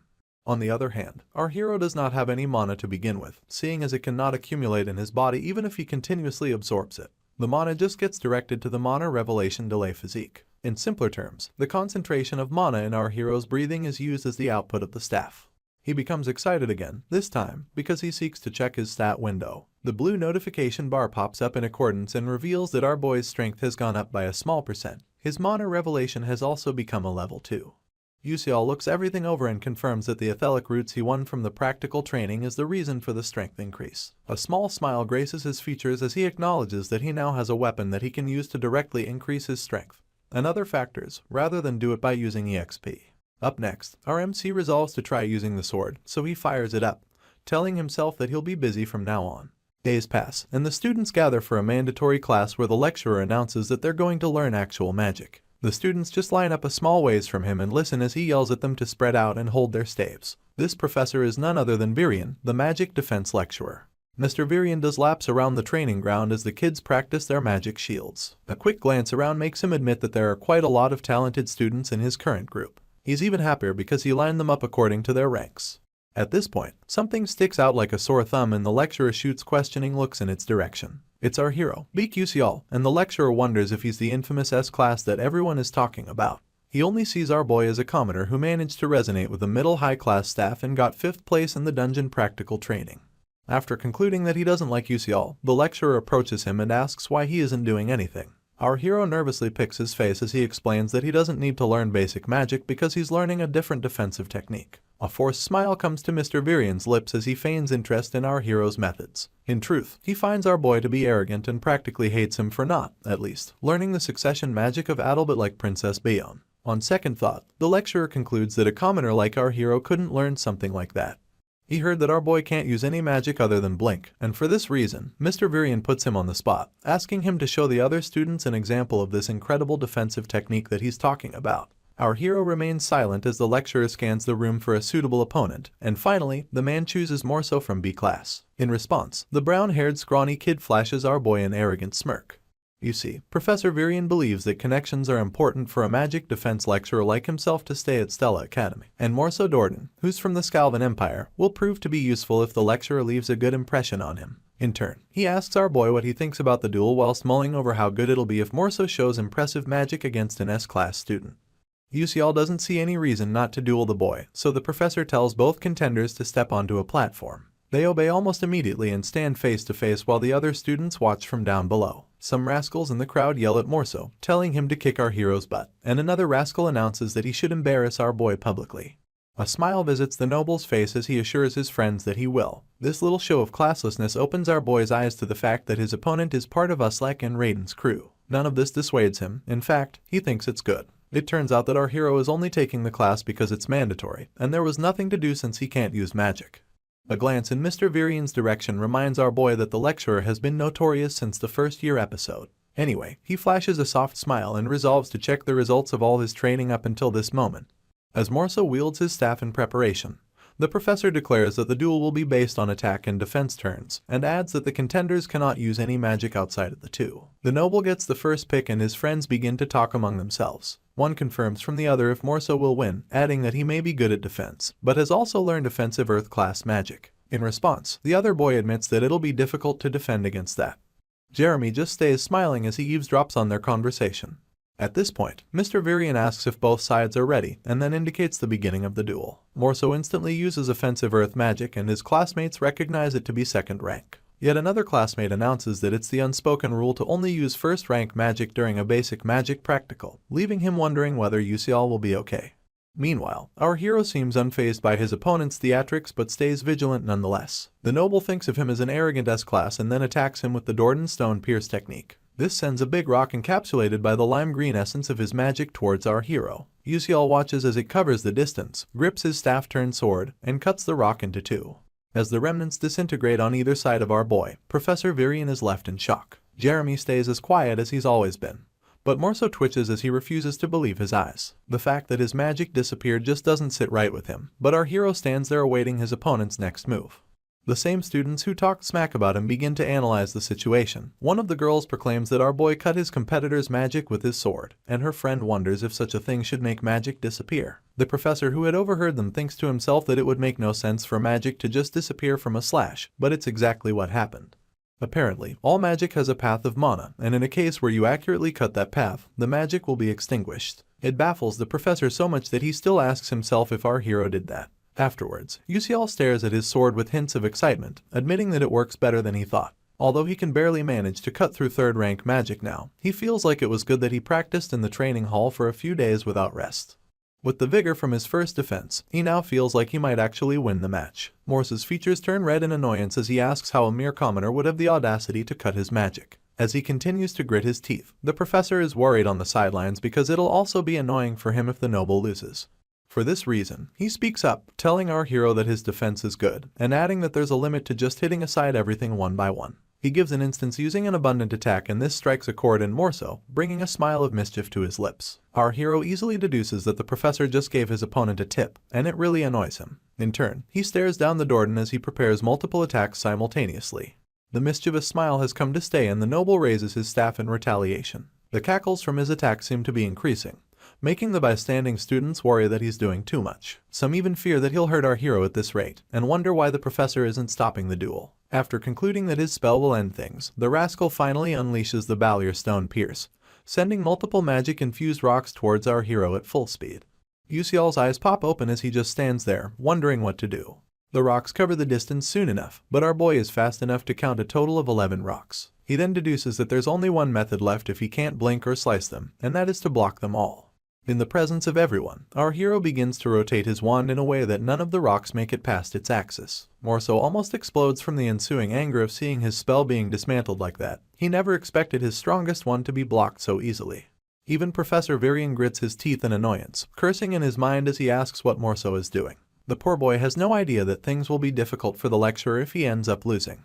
As for our hero, he whispers that he just tried copying something that he saw in another game, and he's just as surprised as everyone else that it worked. Apparently, he had used a technique called panning. Terabin, his staff, has the disadvantage of requiring several times more mind power than others to maintain its form, so after using it, your stamina is guaranteed to fall rapidly.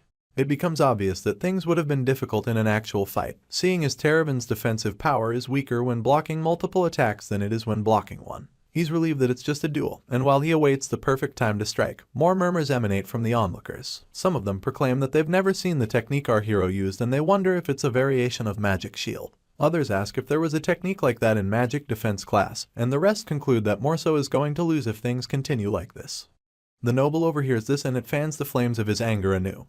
He curses under his breath as he asks himself how a mere commoner would embarrass him like this. He pulls from this rage and activates his staff, leaving the students to point out that his turn to attack has passed. Meanwhile, the professor smiles and pretends as though he doesn't know this. All he wants is for Morso to keep attacking.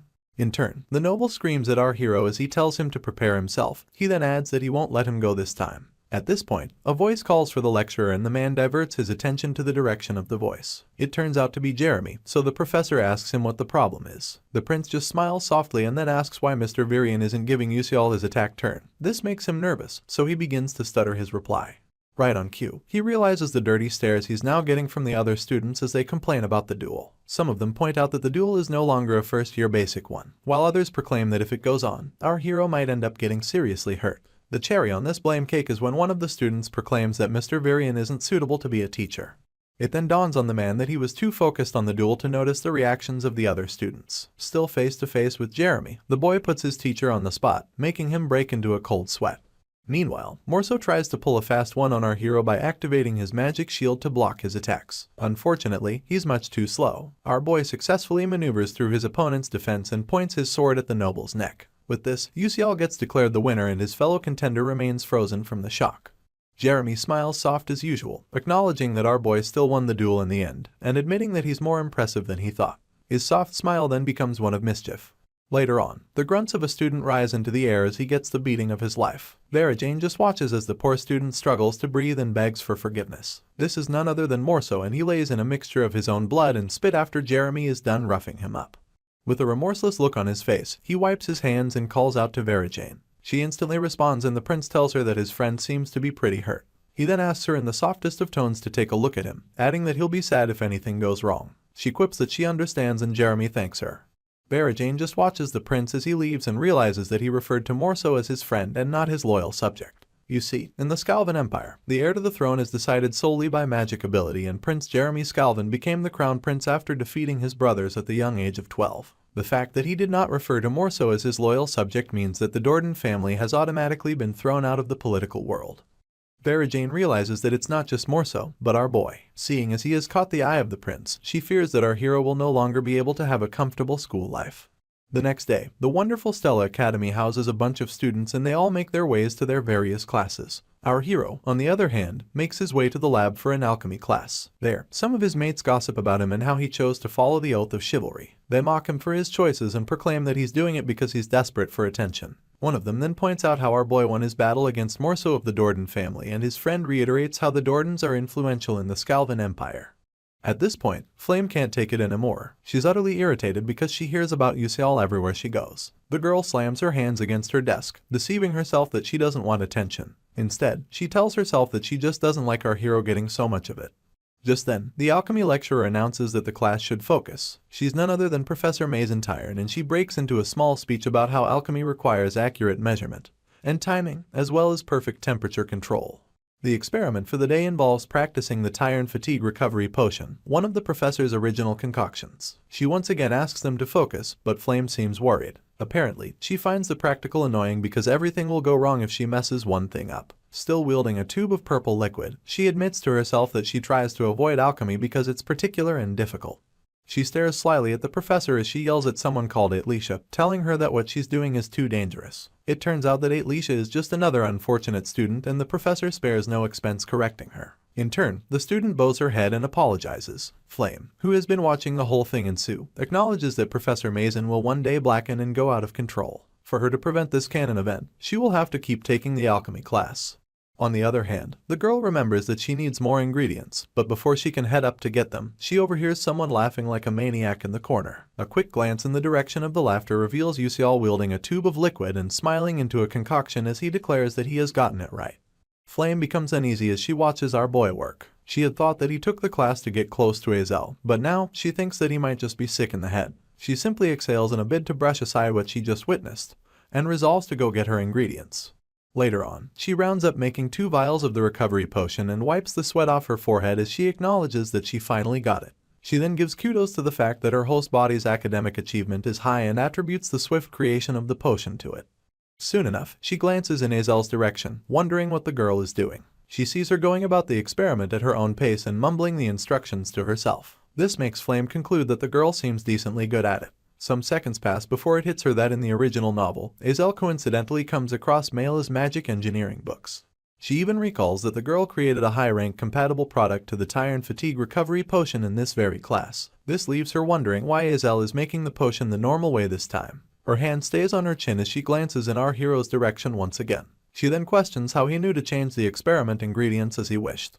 Flame can overhear our boy conversing with Professor Mason and telling her that the way he made the potion is much more effective. The professor asks if she requested for a different result, and points out that it's different from the Tyrant Fatigue Recovery Potion that she ordered him to make. These words strike a chord in the heroine, and she welcomes the possibility that our hero made the quality potion that Azel was supposed to make in the original story. The heroine senses that something is strange and stays on the premise that our hero made the potion Azel was supposed to. As she eavesdrops on his conversation with the professor, she overhears her scolding our boy for not listening to her, and for having a bad attitude. She massages her forehead to ease the annoyance and proclaims that this is why commoners just don't make the cut. Flame recognizes this conversation, and originally it was supposed to be the professor telling Azel that her stubbornness is why her family fell. She recalls this because those words became traumatic to Azel, who had lost her family, and they bothered her until she finished making the potion. The heroine wonders if our boy also knows the real story, and she deduces that it could be the reason why he got on the professor's bad side, to help protect Azel from the trauma. At this point, Flame remembers that Professor Mason has quite the influence within Stella, and that if anyone gets on her bad side, they will face the after effects on their grades in other classes. This only makes her question Yusial's identity, and it leaves her wondering why he would go so far for the fake heroine. Suddenly, Professor Mason bursts out in anger, yelling as she asks our hero to watch his tone. She even screams that he should bring his parents to school immediately. Our hero falls quiet after this, seeing as he had forgotten about his situation. He had been so focused on the alchemy that he didn't recall this part of the game's development. He then whispers that he doesn't have parents. This slightly stuns her, but she keeps screaming at our boy until her words trail off. Seeing as he has already gotten on her bad side, Yusial concludes that there's nothing he can do. At this point, he throws caution to the wind and tunes out the professor. He then makes a mental note to try making a kimchi potion and cola potion the next day. After a few weeks, the alchemy professor is still on our boy's case, yelling out his name in front of the other students and reminding him that she has warned him not to use any other ingredients that she hasn't taught him to. In response, our hero calmly tells her that he's creating better results by slightly altering her compositions. This infuriates the teacher even more, and while she's taking out her frustrations on Yusial, he activates his bulbul glasses and pulls up all the information he has on her. Apparently, her Dark Demon erosion progress is at 21%, and she has been confirmed to be a Dark Demon Contractor, the level 8 boss, and a carrier of the Dark Demonization. After scanning through the info, our hero acknowledges that the progress is going as well as he planned. At this point, the professor is visibly shaking with anger.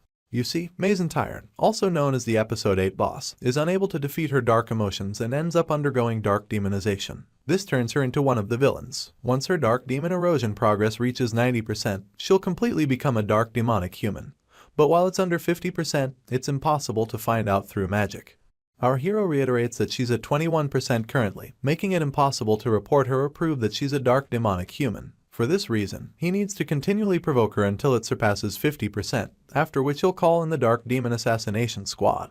For a typical dark demon, there would have been a way to overturn it before she completely underwent the transformation. Unfortunately, Mazen Tyron is a dark contractor who willingly underwent a contract with a dark demonic human, and their seeds are already blossoming inside of her, making it impossible to reverse.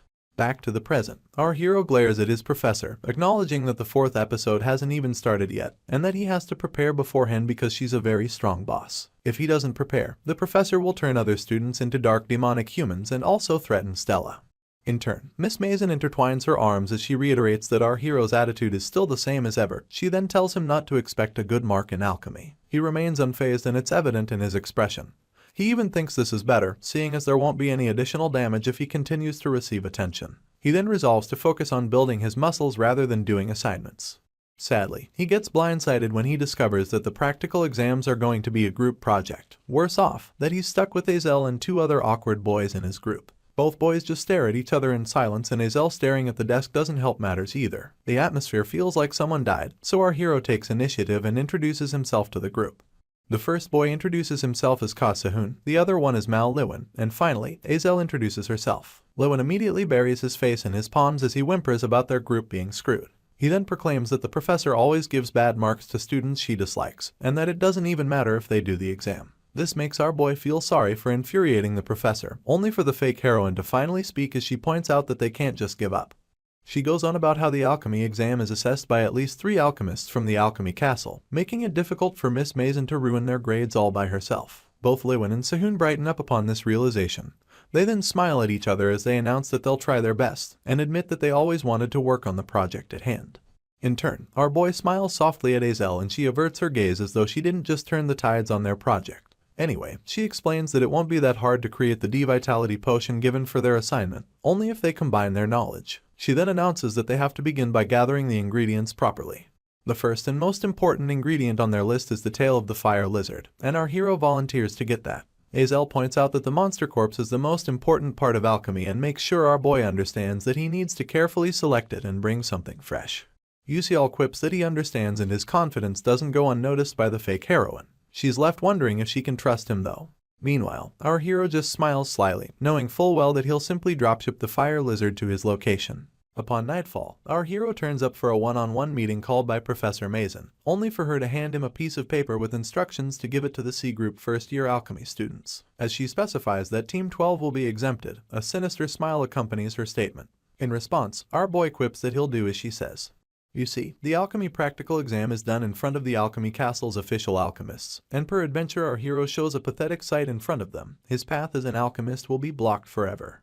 As the professor watches him leave, she intertwines her arms and quips that she'll teach him what it means to go against a professor.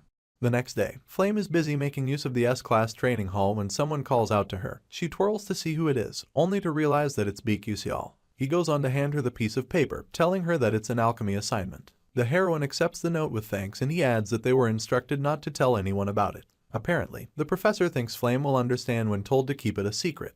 She just heaves a tired sigh as the hero makes his way back, keeping in mind that Professor Mazen probably meant the note for Team 12 because Yusial is on it. The girl opens the note soon enough, and it reveals that the assignment for the practical exam will be changed from the devitality potion to the Tyrant Point potion. The heroine then wonders if her professor thinks that she'll just do nothing. Soon enough, she gets some sort of epiphany and takes a beat to think things out, asking herself if the hero will be prepared for this incident since he has knowledge of the original novel. She deduces that for the exam, he'll prepare the Idyllic Spider's scales for the Tyrant Point potion rather than the tail of a fire lizard needed for the devitality potion. Flame stares at the note for a little longer and squeezes it within her palm as she resolves to use this another chance to test our boy. A loud announcement is made, pointing out that Beak Yusial has been transported to the Daredevil Stadium. As he makes his way out of the warp hole that transported him there, the first thing he does is complain about his head. The second thing is to complain about how dizzy warp holes make him feel. Just then, his attention is drawn by someone welcoming. A quick glance reveals a blonde lady pointing towards a huge passageway and smiling as she welcomes him to Daredevil. Our hero wastes no time letting her know that he's only a cadet, but she's adamant that a cadet from Stella Academy is worth the same treatment as an official mage. Anyway, our hero begins to draw unnecessary attention as a passerby pinpoints him as a cadet from Stella Academy. Other people begin to murmur after this, some quip that they've never seen the Stella uniform before, while the others express how jealous they are of him. The blonde lady then reminds him that she mentioned him getting special treatment and adds that he should reach out if he needs help with anything. In turn, our hero simply thanks her and gets a move on.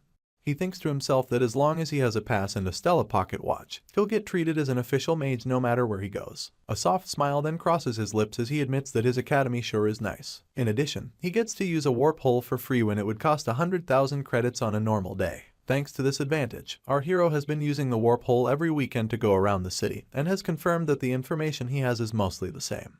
Our boy arrives at the bush path beside a blue castle in the mountains, and twirls his head continuously as he searches for something vital to his school project.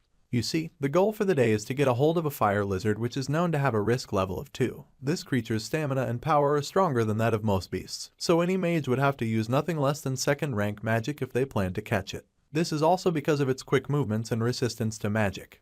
At this point, our boy recalls how easy it was when he tried catching risk level 1 monsters, and quips that a risk level 2 should be pretty cut and dry. In no distant future, he feels the presence of this beast and instantly takes his battle pose as he peels out Verizon. Our hero takes a beat as the monster continues to linger in the shadows, only for it to speed up in an attempt to attack him from behind. Luckily, his sixth sense activates just in time and Uciel turns around. The fire lizard gets stabbed in the neck just as quickly as it tries to attack our hero. After this, the beast coughs up a sizable amount of blood and continues to shriek as life seeps out of it. Soon enough, the shrieking stops and the monster falls to the ground in defeat. Uciel just stands over the corpse as he acknowledges that he has gotten one fire lizard. Unfortunately, his attention is drawn once again, this time by multiple fire lizards crawling their way out of the bushes. Of course, our boy is neither scared nor overwhelmed. Instead, he smiles and lifts his staff as he resolves to collect more ingredients. He then runs headfirst into the swarm. Later on, Azel can't hide her surprise as he reveals everything he collected. He points out that they're super fresh and the fake heroine claps back about how obvious that is. As they wait their turn for the practical exams, she admits that our hero seems to have an eye for ingredients. In turn, he just smiles and quips that as long as she knows it, he's good. Up next, Azel announces that they just have to make the potion perfectly, and tells the other 3 boys on her team that they should get to it. In no time, Professor Mason appears in front of the class with 3 other examiners dressed in red hoods. She asks if everyone has gathered and goes on to reiterate that their exam will be carried out in front of alchemists from the Alchemist Castle. Apparently, students that do well in this exam will have a better future in alchemy. The professor declares the beginning of the exam, only to drop a bomb that the subject of the exam will be on the Tyrant Point potion. Uciel instantly breaks into a cold sweat from this ambush. Even Azel can't believe her ears. Miss Mason revels in this as she asks if Team 12 have their ingredients ready, only for the fake heroine to raise her hand in protest, announcing that they thought the exam was on the D-Vitality potion. In turn, the professor tells her that she sent out an announcement about the switch, and goes on to ask the rest of the class just to prove her point. Azel takes a look around and realizes that no one is taken aback by this news. On the other hand, our hero acknowledges that his professor plans to play dirty, and although it doesn't matter to him, he feels bad that his teammates will have to fail because of it. As he wonders if such a thing happened in the original novel, he locks eyes with Flame, only for her to quickly avert her gaze. Our hero is left in confusion as he wonders what just happened. Anyway, the heroine is also having second thoughts about our boy knowing the original novel and wonders why he was unable to prevent the whole examination debacle from happening. Professor Mason verbally attacks Azel, asking her if she prepared the wrong ingredients. In turn, the already skittish cadet sweats buckets in an attempt to make up a reasonable excuse. Sadly, the professor doesn't even give her a chance to speak and goes straight to scolding her for forgetting the goal of an alchemist. Her menacing smile returns as she proclaims that it can't be helped, but just as she's about to eliminate Team 12 from the running, our hero tells her to wait. He raises his hand to signify that he has a suggestion, and confirms if all they have to do is create the Tyrant Point potion. Miss Mason tries to understand what he's talking about, but our boy proudly announces that they will make the potion. He goes on about making it with a higher efficacy than that of the professor and using different ingredients to pull it off. She didn't expect this to happen, so the shock is evident on her face. In turn, our boy smiles and rubs it in, leaving Miss Mason to suppress her anger. While the guest alchemists murmur among themselves, our hero recalls that the core ingredient for the Tyrant Point potion is the Idyllic spider's scales, and these scales happen to have vast amounts of nutrients. The Tyrant Point potion just so happens to be the thermal supplement created with the nutrients as the foundation. Miss Mason becomes amused as she realizes that our hero is going to try making a thermal supplement using the tail of a fire lizard. She believes that this is much better than she expected and plans to use this as a yardstick to end his path as an alchemist before the eyes of everyone. The professor then agrees to give them a chance and announces that they have 1 hour. Of all 4 team members, our boy is the only one that doesn't seem worried, and Miss Mason makes it worse as she reiterates that they have to make their Tyrant potion within record time. Lewin instantly asks our boy if he's crazy, and Sehun follows up by announcing that he doesn't think he has the right idea. In turn, Yuseol flashes them his brightest smile as he encourages them to try something since it has come to this. All 3 team members then give each other knowing looks as our hero tells them to trust him. Azel finally quips that it's better to try something than to get disqualified, so Lewin gets on board. And soon enough, Sehun does too. They all resolve to show the alchemists what they've got, and a sly smile revisits our boy's features as he offers to explain what they have to do.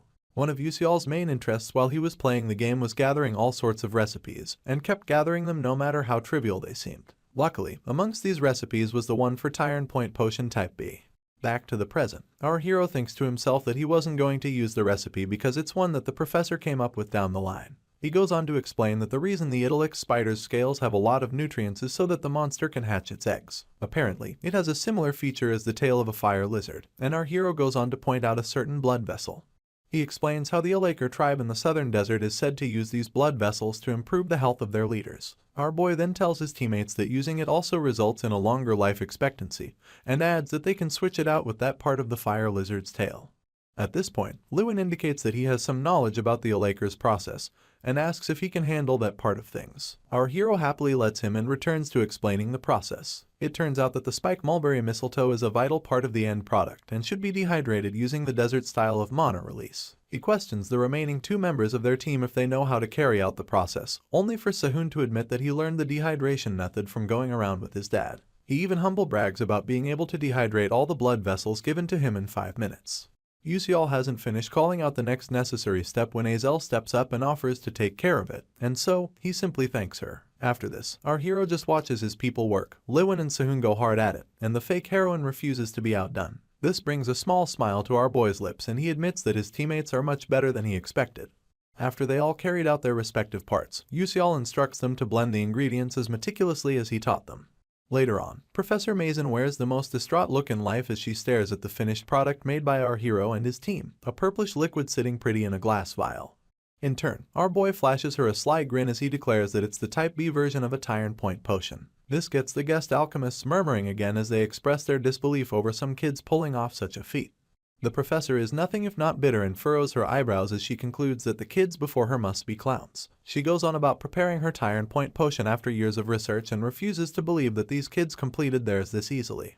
At this moment, one of the guest alchemists steps up and offers to confirm the potency of the potion. She stretches out her hand for an over-the-vial test, only for a bunch of blossoms to surround the potion. This leaves the alchemist pleasantly surprised, and when asked what the problem is, she reveals that even though the potion is incomplete, with some ingredients added excessively, it's more effective than that of Professor Mason.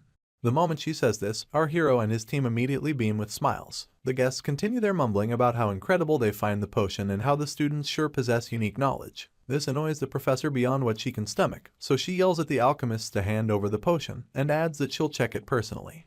Upon grabbing it, Miss Mason falls silent, only acknowledging to herself that there's no doubt about her technique being applied to create the potion. This is the same technique that involves using a monster's nutrients to replace a human's vitality. It burns her to admit that it's actually the perfect Tyrant Point potion, and she just stares at the vial with so much malice, wondering how they made something better than hers in such a short period of time.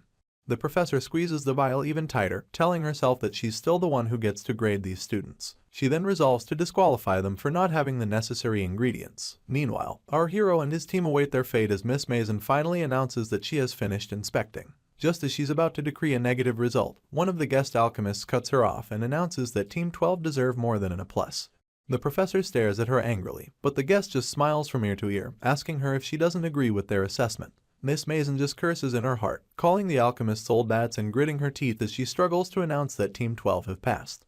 The team is originally stunned by the news, but their surprise turns into happiness soon enough, making all 4 of them smile as they declare that they did it. They walk away from the examination hall, giving kudos to one another while their professor stares at our hero with the most malicious intent she can muster. She then whispers that he should just wait for her next plan. Sadly, this increases her dark demon erosion progress. On the other hand, Flame is busy training to sharpen her control skills. She then stretches after putting some time in, unconsciously announcing that going to school at her age makes her body ache. This draws the attention of the student next to her, but he has no idea what to do with what he just heard. Soon enough, she notices some students petting a girl named Arshwang and telling her that she's doing well. Another friend of hers even points out that she's still doing much better than the princess. Flame watches as Arshwang wipes her tears and realizes that she had heard about the princess being a genius fire mage. The girls continue to gossip about Bion's insane growth speed, adding that they practiced for several years but she already surpassed them. The heroine overhears everything and it dawns on her that the princess's control of her magic should only start to develop in the second year. This leaves her wondering how she's already controlling it so well. As Arshwang and her friends make their way out of the training room, Flame wonders if Bion's growth is thanks to Beak Yusial. The strangeness of the alchemy practical exam revisits her mind at this moment, seeing as the Type B Tyrant Point potion was a recipe that the future Azel was supposed to find. Unfortunately, Professor Mason would steal and complete it for herself. The heroine scratches her chin as she wonders how our hero could know a recipe that didn't even appear in the original novel. She recalls that he didn't seem to know about the switching of exam subjects, and she gets another epiphany as she realizes that our boy knows things about the future, but not things from the original novel. This helps her welcome the idea that he's actually a regressor and not a possessor like herself. It all begins to make sense, seeing as UCL being from the future would justify him knowing things that will happen but not the small incidents that occurred to Azel. Apparently, Ma Yuxiang once gained the chance to regress in the original novel, and this was granted by the 11th moon of the Silver Mage, the sole being with the power of time in this world. The heroine is still deep in thought, trying to link the being's power to our hero, when someone asks her what's wrong. This makes her snap out of it and she soon realizes that it was He Wenryong talking. She thinks it's the perfect time, so she covers the distance between them and asks him what he thinks about Yuxial. In turn, the mage expresses his ignorance over why she's asking, but goes on to say that he thinks our hero is a slightly strange boy. Flame tries to confirm if he feels anything else, but Wenryong quips that he doesn't. This saddens the heroine, so she bows her head in disappointment. After some seconds of silence, her friend asks if she's bothered by our boy, and this makes her lift her head once again. She wastes no time admitting that he does bother her, much to Wenryong's surprise. Flame conveniently leaves out the part about being worried because our hero seems to know about the original novel, just like her. She suddenly announces that her behavior won't cut it, leaving her friend to ask what she's talking about. In turn, she admits that whining like this doesn't match her personality, and declares that she's going to confide her thoughts to Yusial. Wenryong's eyes shoot open as he reads a different meaning into the heroine confiding her thoughts to our boy. The mage escorts Flame until they get outside the training ground, and she thanks him for hearing her out with a smile and a wave goodbye. Wenryong returns her gesture, but the moment she gets going, his hand drops to his side and his countenance becomes a sad one. He just bows his head as he continues to think about the heroine. The next day, the sun filters in through the windows of the diner, and our hero sits alone with two girls laughing in view. He then exhales loudly as he wonders what to do next. You see, Professor Mason's dark demon erosion progress is at 37%. This means the incident will occur in 3 months as UCL predicted. Anyway, Miss Mason's dark demon erosion is sure to randomly affect one student, but there are 3 possible candidates. There's Jackie, Flame's friend, Arshwang, a member of Bayon's clique, and He Wenryong, heir to the Full Moon Tower. As our boy gets on his feet, he acknowledges that Wenryong getting involved will be the worst case. He makes his way out of the diner, remembering the route of the game involving the heir. Apparently, if he gets caught in a dark demon erosion, it almost always meant a bad ending. He's still busy wondering who will be the most likely target of all 3 candidates when his train of thought gets interrupted. He realizes that it's Flame with her arms intertwined and a serious look pasted on her face. She wastes no time asking for our hero's real identity, but he tries to play it off by inquiring why she's saying such things so suddenly. In turn, the heroine reminds him that the last time she brought up his identity, he also didn't answer her properly. Seeing as he's stuck with the same question once again, our hero squints his eyes and acknowledges that the girl before him must like making things difficult. He then looks her dead in the eyes as he welcomes the possibility of telling her the truth in exchange for information that might help him reach the game's true ending. After mulling it over, he realizes that he actually has nothing to lose, but just as he's about to confess, notifications begin to pop up left and right, screaming that he lacks narrative power, and warning him not to reveal that he's a possessor. It also warns him not to share any information he has with the relevant character, and the number of warning notifications becomes quite overwhelming for our hero, so much so that he admits that it's driving him nuts. After coming to terms with the new conditions, he massages his head and comes up with a way for both parties to get what they want, or at least half of it. Flame instantly replies that it's fine with her, and dives right into the questions before our hero can have a chance to catch his breath. She questions him about knowing the future, and it dawns on Yusial that she has no plans to take things slow. He just announces that she must also know the future if she's asking him about it, and proceeds to ask what she's trying to achieve by going to the academy. She raises her voice, telling our boy that their world is unstable and announcing that all she wants to do is move it in a direction where it won't collapse. Her reply gives our hero some hope, but he's a bit skeptical because there's no way to know if she's telling the truth.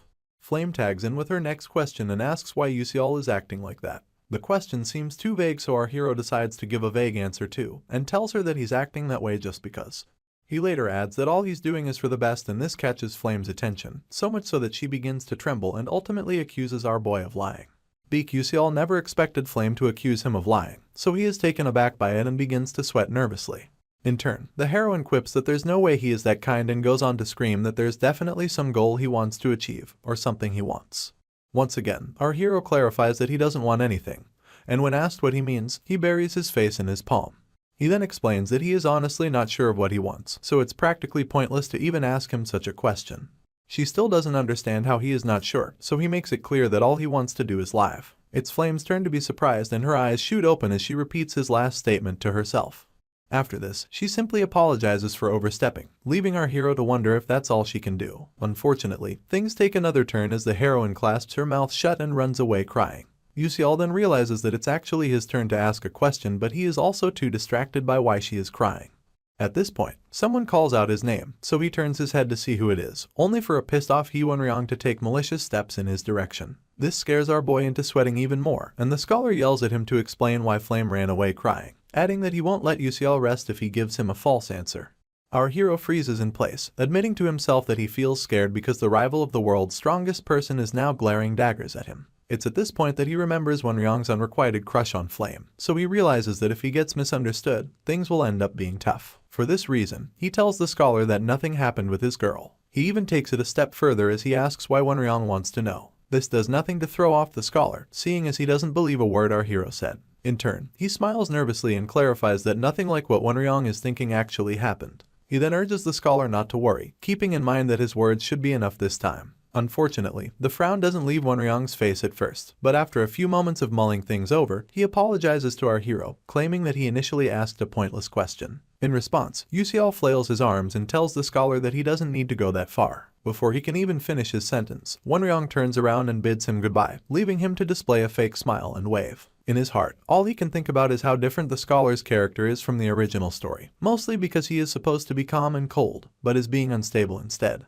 Our boy then admits that something feels off about all of it. Nightfall arrives in the blink of an eye, with lights leaking from various rooms in the academy. In one of them, Azel picks out a book and places it on the table in front of her. She goes on to close her eyes in a bid to regain her focus, but it just doesn't work, so she calmly opens her eyes once again. Just then, a memory from her near past comes visiting, one where she asked Yuseol for a chance to question him about something. In response, our hero wanted to know what it was, so Azel asked if the alternative mixing method he came up with during their test was a spur-of-the-moment thing. He continued to stare at her and then revealed that the first part of it was. This left the fake heroine in a daze, and it followed her for the rest of the day. You see, she was used to thinking of herself as a genius, and had planned to keep on going until she was strong enough to defeat Bayon's mother. Right now, she doesn't feel like she is worth anything, and groans as she questions her identity. She goes on to ball her fist as she realizes that if she continues going at this rate, she'll never be able to avenge her father. Apparently, the Adelbits, who are a dirty and mucky lot, were the ones responsible for framing Azel's father and causing his death. The fake heroine then claps her cheeks as she tries to regain composure, and announces to no one that she can't just let things remain the same. With this, she resolves to work even harder. On the other hand, Flame lies in bed, trying and failing in her attempt to get some sleep. She is too busy regretting why she chose to stay in a room that could house 4 people rather than choosing an exclusive S-class room for one. Since sleep refuses to come, she opens her eyes and revisits the matter of Beak Yuseol. He definitely said that he didn't have a goal he wanted to achieve, and Flame believes this is proof enough that he regressed. Apparently, in the last part of the original novel, the 11th moon of the Silver Age said specific words to Ma Yuseong, revealing that turning back time is possible. The only problem is that it will come with the price of losing most of his memories, not to mention the fact that he'll simply cease to exist after fulfilling his mission. To make things worse, no one will remember that he saved the world, and all his loved ones will come to forget him. After the 11th moon told him all of this, he went on to inquire if he would still go back in time. Battered and bruised, the hero still smiled and announced that he will do it if that's his fate. This was when Azel, the heroine of the original novel, came out to stop him, claiming that she would rather go to ruin while remembering him than live in a world where he doesn't exist. She then hugged him and ended up convincing him to give up on the world. For this reason, he no longer regressed and the world was destroyed. Or so went the epilogue of the original novel. Flame sits up in bed to critically analyze the situation, welcoming the possibility of this world being different from that of the novel, and Beak Yuseol being the one who regressed using the power of the 11th moon. With this, she concludes that after fulfilling his mission, our hero will disappear and his existence will be totally erased from history. The heroine then stares at nothing in particular as she realizes that our MC, who's supposed to have lost all his memories and be left with only his mission, has decided that he just wants to live. She grabs her sheets even tighter as this fact unsettles her, but before she can finish collecting her thoughts, someone draws her attention. It's her redhead friend, Jackie, and she rushes in, bearing news of Wonryong coming to see the heroine. The moment the redhead announces that the visitor is waiting on the first floor, Flame buries herself under her sheets and tells the girl to lie to Wonryong that she is not around. Jackie tries to object to this, but the heroine pays her no mind and simply announces that she is going back to sleep. This leaves the redheaded with no choice but to stare helplessly and swallow her saliva alongside any other opinions she might have about the matter. Soon enough, she heads to the first floor to address Wonryong and meets him waiting with arms folded. She had quickly put on a coat before heading down, and upon coming within earshot of the scholar, she shyly called out to him. In turn, he looks her over and asks her to identify herself. The blushing redhead is disappointed but does well to hide it by asking what he means. Wonryong then responds by only inquiring about Flame's location, so she stutters as she reveals that the heroine is sleeping due to her sickness. The scholar immediately registers this as Yuseol's fault and concludes that she is feeling down because she confessed her feelings to our MC and got rejected. With this, he simply tells Jackie that he'll be going back to his quarters, and walks away without hearing her response. She just stands there alone, with the wind blowing her coat as she watches him leave. The redhead then admits that she likes him so much, but he doesn't even remember her name. Apparently, it has always been this way, seeing as Flame has always been the one with outstanding abilities and somehow always got everyone's attention. Meanwhile, all Jackie could do was watch from a distance as the heroine seamlessly got Wonryong's heart without even wanting it. At the moment, she just stares into nothingness in the middle of the lot and balls her fist as she admits how annoying the whole thing is. The next day, Professor Mason is summoned to the first main tower by Mr. Ikehaden, the academy's vice principal. He points out that she got embarrassed by a student, only for her to bow her head and admit how ashamed it makes her feel. In turn, the vice principal turns around to take a good look at her, simultaneously reminding the professor that they have high expectations for her. She had been researching the random sequence convergence technique with the Moon Shadow Order doctors, so Mr. Ikehaden would like to know if it's going well. Professor Mason's expression brightens upon hearing this, and she wastes no time giving an affirmative response, even adding that she'll not disappoint the vice principal. Afterwards, he gently grabs her shoulder and admits that he'll trust her. She then tells him to leave it to her and makes her way out of his office. The VP just watches her leave, only to call her an idiot when she goes out of earshot. Apparently, he calls her that because she is so blinded by glory that she has no idea that she is being used because. To make things worse, it turns out that Mr. Ikehaden is a dark demonic human, so he silently mocks the professor for working for him when her mission as a mage is to fight against his kind. With his hands behind him, he quips that he can't wait for the day alchemic magic engineering will be complete. On the other hand, Altalicia, Miss Mason's assistant, is struggling to keep a stack of papers from falling over, and the other students just watch her as she complains about not being able to see in front of her. Luckily, Beak Yuseol turns up just in time to pick up half of the stack. He then flashes the assistant a smile as he asks if she is okay. They end up in the professor's storage space where they lay the stack of papers to rest, and Altalicia thanks our hero for his help, pointing out that she would have gotten into trouble with her boss if it wasn't for him. He simply brushes her compliments aside as he quips that it's nothing. Just then, he twirls his head to take a look around the storage room, and soon realizes that the place is chaotic to say the least, with crumpled papers littering every nook. His eyes shoot open the moment he notices the drawings on the chalkboard, so the assistant reveals that it's a formula that Miss Mason is researching with other doctors. She calls it the random sequence research technique, and this makes our hero visibly jolt out of surprise. He takes another look at the technique and recalls that it's the first formula of alchemic magic engineering. According to the original story, the professor works with some dark demonic humans to complete this technique in her blackening episode. As a result, the difference in technical skills leads to incredible damage, but it all changes when Altalicia appears. This makes our hero wonder if the assistant is supposed to solve the technique before the dark demonic humans. He goes on to call out to her, but she thinks it's because he wants a coffee. That's not the case at all. It turns out that he just wants to know if the assistant isn't bothered or even annoyed by Professor Mason. Altalicia doesn't give a straight answer. Instead, she asks why he is bringing up such questions. It's at this point that our hero sneaks in the possibility of Altalicia getting revenge in a very refreshing way. In turn, she just stares at him, speechless as a child caught with her hand in the cookie jar. Altalicia can't stop staring, so our hero stares back with a smug expression on his face. Soon enough, her silence takes the opposite turn as she begins to fret and announce that she is only an assistant. She wonders how she can get revenge, and spirals about having to live on the streets if she gets fired. While she continues down the rabbit hole of being homeless, Yuseol interrupts her with a suggestion, telling her to just become a greater alchemist than the professor. She tries to figure out what he means, but our hero simply comes close to her, looks into her eyes, and tells her that if she follows his suggestion, no one can look down on her. Tears gather in her eyes upon hearing this, and she averts her gaze as she admits that such a thing would be so nice. Our MC can tell that she is already tired and that there's no way she's satisfied with only doing Miss Mason's dirty work in a dusty storage room. Due to his knowledge of the original story, he knows that Altalicia has a dream to become an alchemist that'll make a bunch of inventions. He also knows that she has the talent to make her dreams come true. This is because she is destined to one day become this generation's greatest genius alchemist and will use her genius brain and innovative thinking to create countless items. Once again, the assistant apologizes for not getting our hero any coffee, but he simply tells her that it's fine.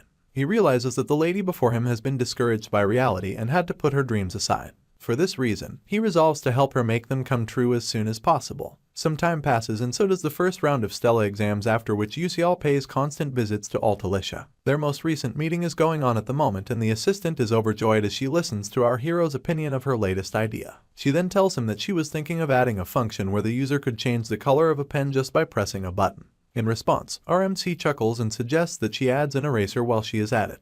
Altalicia easily buys into the idea, seeing as she thinks a mechanical pencil would be perfect. She goes on to scribble in her notepad after this, leaving Yusial to admit to himself that her inventions are now moving along smoothly. The only problem lies in her formulaic solutions, which are unfortunately lacking. As Yusial makes his way down the hallway, he keeps telling himself that he needs to lead the Altalicia to the answer before Professor Mason reaches it. Sadly, it's not as easy as it sounds. Just then, someone calls him an old man and asks what he is spacing out for. He soon realizes that it's Flame, but it doesn't stop her from telling him that he'll bump into something if he continues to space out while walking.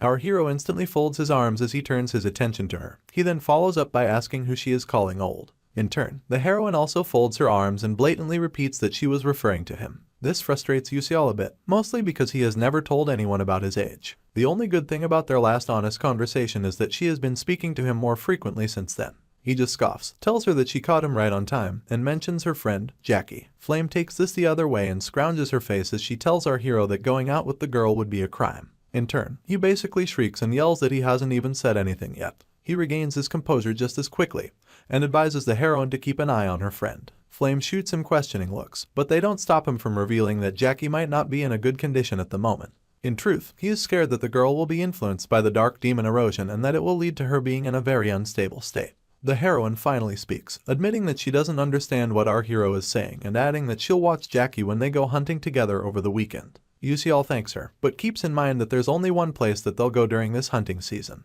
It just so happens to be the same location where the 4th episode begins, and it's none other than the Martivus Cemetery. You see, all the main characters including Yusiam, Azel, and Flame are going to be involved in this hunt, seeing as it becomes a huge battle where a 5th-class necromancer appears. Of course, our hero isn't going to do any intervention in the story, but earning the hidden reward that comes with it will be pretty handy during the familiar contract ceremony. For this reason, Yusial approaches Professor Hanwal and hands him his leave pass. In turn, the professor takes a good look at it and discovers that our hero wants to leave under the grounds of training. He then quips that it's not like the boy can learn anything about swordsmanship or chivalry at Stella Academy. Our hero begs the professor's pardon, but he quickly clears his throat and acts like he didn't say anything. After this, Yusial notices something on Mr. Hanwal's desk, and upon closer inspection, realizes that it's Yusiang's leave request. He then decides to bring up the topic to see what the professor will say. Our MC starts by mentioning that there are many students requesting leaves to go hunt, and without looking up, Professor Hanwal reiterates that they are all heading to the Martivus Cemetery for club activities, or to try and win points. In response, the hero points out that he was right, adding that although Yusiang and Wenryong have high marks, they're still proving their diligence by going hunting for points. This gets the professor to look up from the documents he was checking out, and he tells our hero that Yusiang is actually heading home.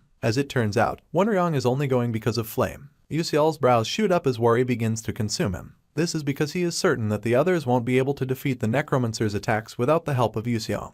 To make things worse, our hero knows that the scholar wouldn't head home without a specific incident, and is now left wondering what has gotten into him this time. Once again, he recalls that the current members of the team will definitely not stand a chance against a 5th-class necromancer. His fingers make their way to his chin as he asks himself what he can do at a time like this. It's bad enough that he can't request for support without concrete evidence, but he also can't tell anyone any proper information because of narrative power. At this point, he balls his fist and admits that he can't just let them die. He then centers himself as he comes to a conclusion that he has to solve the problem himself. A few days later, the students arrive at the Martivus Cemetery as planned, and the place is as gloomy as they come. In no time, one of the second-year students named Doc Chulkwing defeats a fish monster with his fire magic. He then stares down at his recent victim, with an arrogant smirk pasted on his lips as he quips that it only needed a blow to get defeated. Just then, another second-year student named Kasif Derek begins to yell at him, calling him an idiot and asking how he could destroy everything. This makes Chulkwing steal a glance at him as he continues to furiously question him about not listening to his orders. In turn, the boy ruffles his own hair as he laughs nervously and apologizes. This does nothing to calm Derek down, seeing as he keeps screaming and asking why Chulkwing is laughing.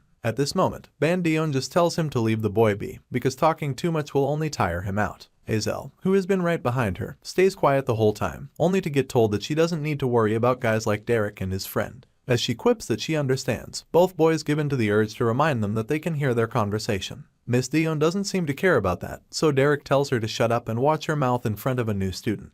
The fake heroine just watches as the girl laughs and proclaims that she doesn't want to shut up, and as they begin what seems like a staring game, Azel retires to her thoughts. The only reason she came with these people was because they claimed to have an empty seat in their club, not to mention the fact that they are allowed special leaves from the academy. It's just an added bonus that they also don't seem like bad people. At this point, Dion interrupts Azel's train of thought as she tells her to come along, and she perks up as she gives an affirmative response. Just then, a loud noise fills the atmosphere and is accompanied by a bright light.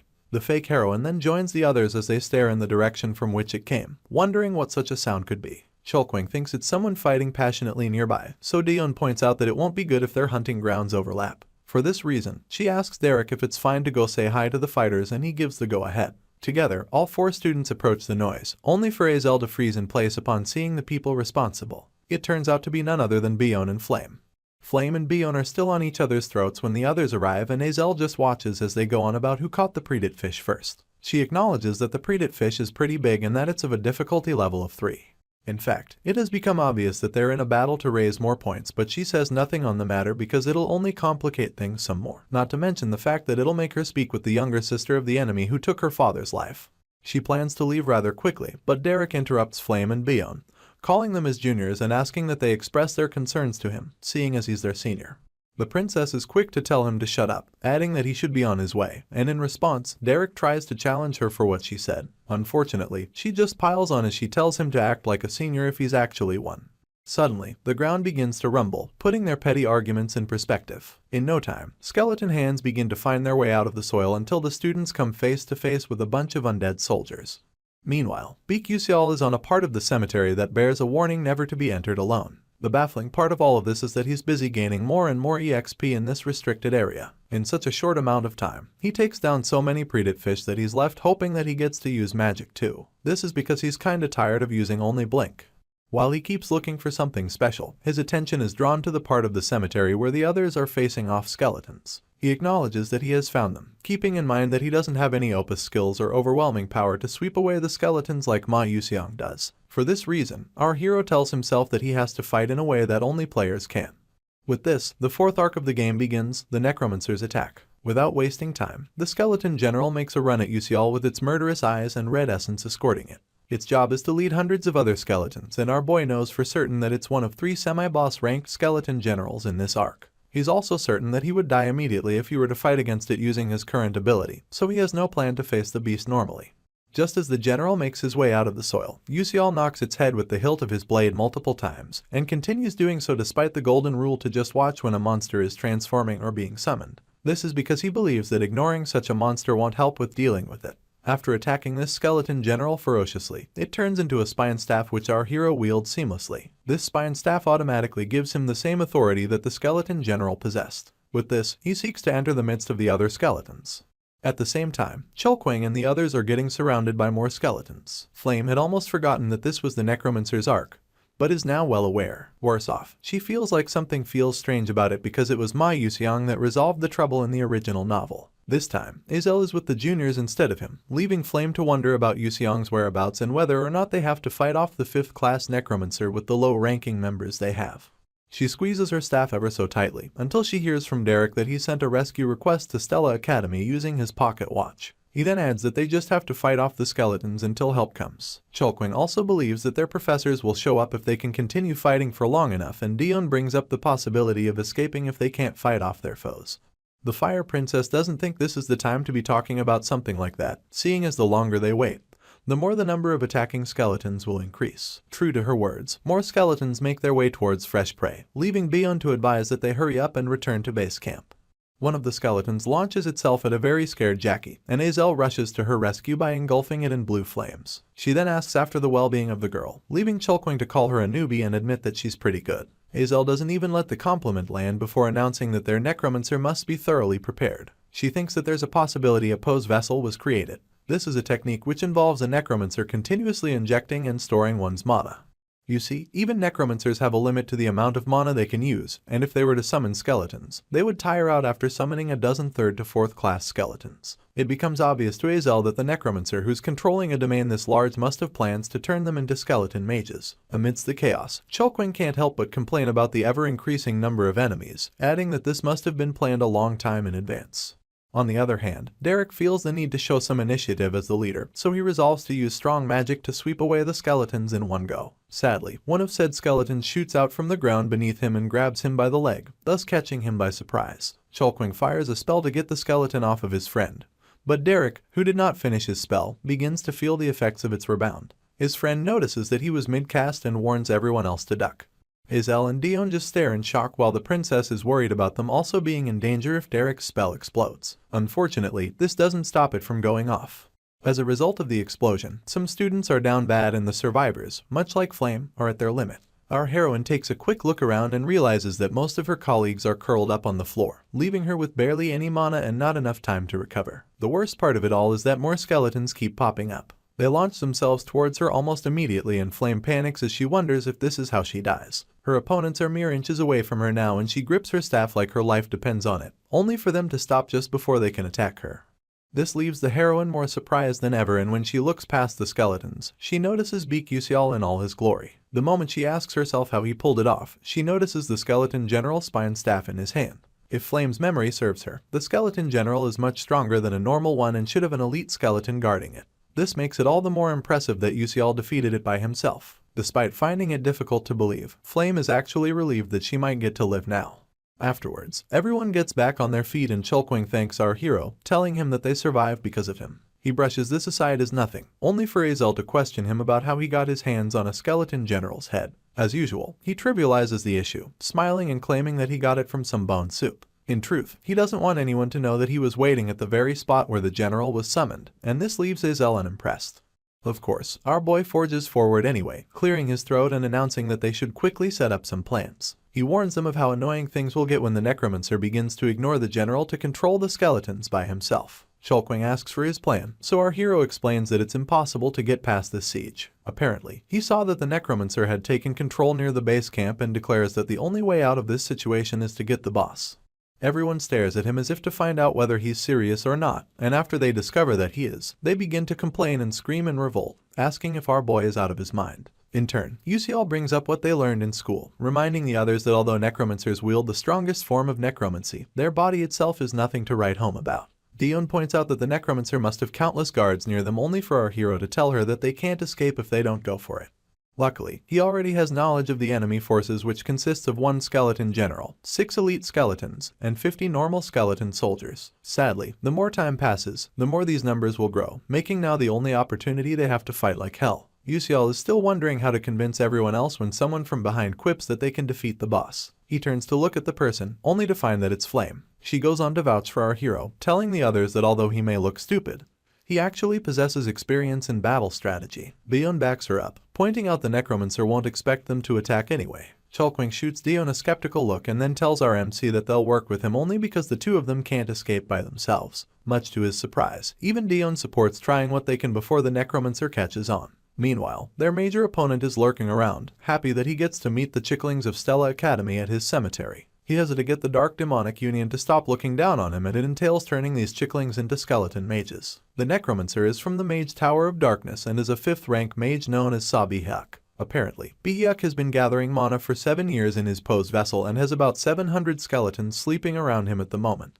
This brings a smile to his lips, seeing as he now feels like no one can scorn him. The smile gets wiped off almost immediately and is replaced by the panic that comes along with having all of his senses being blocked so suddenly. He wonders if a general got captured, only to get distracted by a mighty attack coming from behind him. The necromancer quickly summons a wall of bones to block this attack, but its pressure is so much that it puts cracks in the bone barrier. Seeing as it was 4th class magic, Bihyuk is both surprised and perplexed. He then declares that he won't let them go, only for a mighty inferno to completely consume his bone barrier courtesy of Princess Bayonne. Afterwards, the necromancer is left sweating profusely and blaming himself for letting down his guard. Just as predicted, he never expected them to attack him directly, so he keeps in mind that they are from Stella Academy even if they're chicklings. Baek can feel them approaching through the fog, and despite his better judgment, he resolves to summon his elite soldiers. To pull this off, he bites his thumb to get some blood and beckons on his soldiers to come forth. Right on cue, they show up all around him, leaking such powerful essence that it'd be the stuff of nightmares. Unfortunately, this results in the necromancer coughing up some blood and breathing ever so heavily. He acknowledges that it's only right he takes some damage after overdoing himself like that, but concludes that the worst part is over. With this, he sends forth his elite soldiers and lets down his guard again as he realizes that they're fighting well. The moment he feels at ease, Yusial emanates right behind him, pushing the necromancer back into panic mode.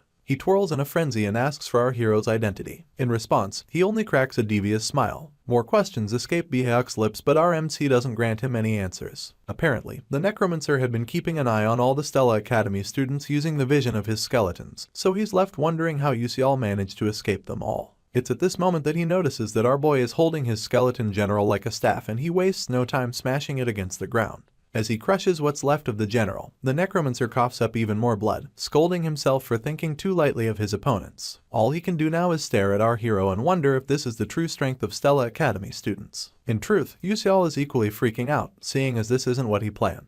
He had thought that Chelkwang and Dion would quickly round up the generals and come to his aid, but because the necromancer summoned more elite soldiers, they seem to still be caught up. Our boy bows his head as he wonders if he's going to have to fight alone when he's the weakest among them. He's still considering running for his life when Baek coughs up some blood once again, giving it away that the necromancer is also not in good shape. He also realizes that his opponent has internal injuries courtesy of summoning all those elite soldiers, and a smile comes to his lips as he tells himself that he can pull it off. Princess Bayonne is still in the heat of battle when she realizes that the situation is quite dire. She would love to round up her battle and go help out our hero, but it doesn't seem likely. Just then, Jackie calls out to her, pointing to her side and announcing that there's trouble. She goes on to inform the princess about Yusial's one-on-one battle against the necromancer, and this shocks Bayonne to her marrow. She's well aware that our boy is just a first-class mage compared to his opponent who's a fifth-class necromancer. In her eyes, there's no way it'll be a manageable battle. A bright flash of purple light brightens the place after this, and the princess promises to kill our hero if he dies. Meanwhile, Baek tries to entrap our boy within some huge ribs, but he uses his blink skill to quickly escape its grasp.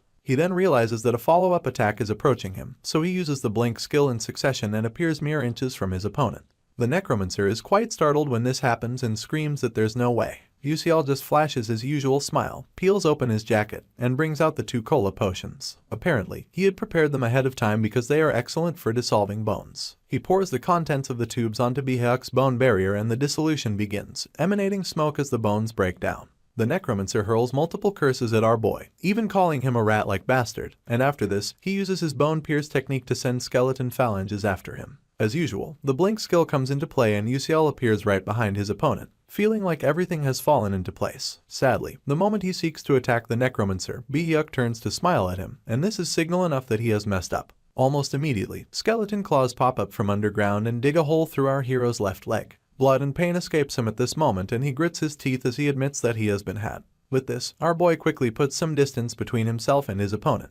One look at our MC's condition and the necromancer's happiness returns, leaving Yusial to learn that he's not only a 5th class in name after all. Despite his initial naivete, our boy holds onto his staff and reanalyzes the situation. This reveals that his opponent may be strong but has shown the height of his strength. Our boy keeps his eyes peeled on him and discovers that Baek is quite tired now, so he resolves to fight him once more. This time, he believes that he'll win. The only downside is the inability to use mind power because of the pain his injury is causing. At this rate, our hero may nor be able to use Blink's motion as a counter, so he begins to rack his brain for what to do. Suddenly, his eyes grow wide, seeing as he gains a last-minute epiphany. He stays kneeling down as the necromancer covers the distance between them, and the moment he comes close enough, Baek tries to stab our boy with his staff, yelling for him to die. Yusial's eyes follow his every move, so he jumps out of harm's way right on time. The necromancer bursts out laughing because he finds it amusing every time our hero makes a run for it. Meanwhile, amidst his heavy breathing, our MC hopes that his opponent will chase him down just a little more. Baek opens his hands wide as he approaches Yusial, yelling that it's pointless to struggle and telling him that he'll kill him at the cemetery. Our once agitated hero suddenly cracks a grin and declares that he has won.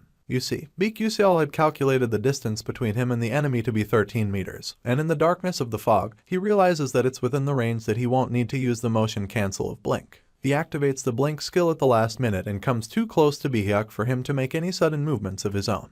The necromancer then remains frozen in shock until our hero pierces him in the chest using his staff. At the same time, all the skeletons he had summoned stop in their tracks and begin to disintegrate, leaving Cholquang to ask the question that's on everyone's mind. Did Yusial really defeat the necromancer? Jackie falls to the ground as she quips that she can't believe it and follows it up with screams about them being safe and alive. As for our boy, he's still lying on top of Bihyuk's body, involuntarily so. He then manages to pull himself off of the necromancer and points out how tired he is. All he wants to do at this point is to go home. Afterwards, they were all transferred to Stella's Magic Knights and then returned to school. Yusial gets face to face with Professor Hanwall, who stares down at him with so much malice as he reiterates what our boy told him before he left. Apparently, Yusial had told him that he was going to train somewhere with good mountains and good air, but the professor doesn't see how that describes the cemetery. He and his bandaged leg apologize to the professor, only to be told that he'll still receive penalty points according to the school's rules. He makes it clear that there are no exceptions, but also points out how amazing it is that he saved the life of his friend while breaking school rules. For this reason, he'll also receive appropriate rewards. All he has to do is await his fate, so Yusial thanks the professor and watches him leave. He heaves a sigh of relief almost immediately and resolves to be on his way. Seeing as he was told to give his thighs a few days to heal up, Yusial is all about resting for now.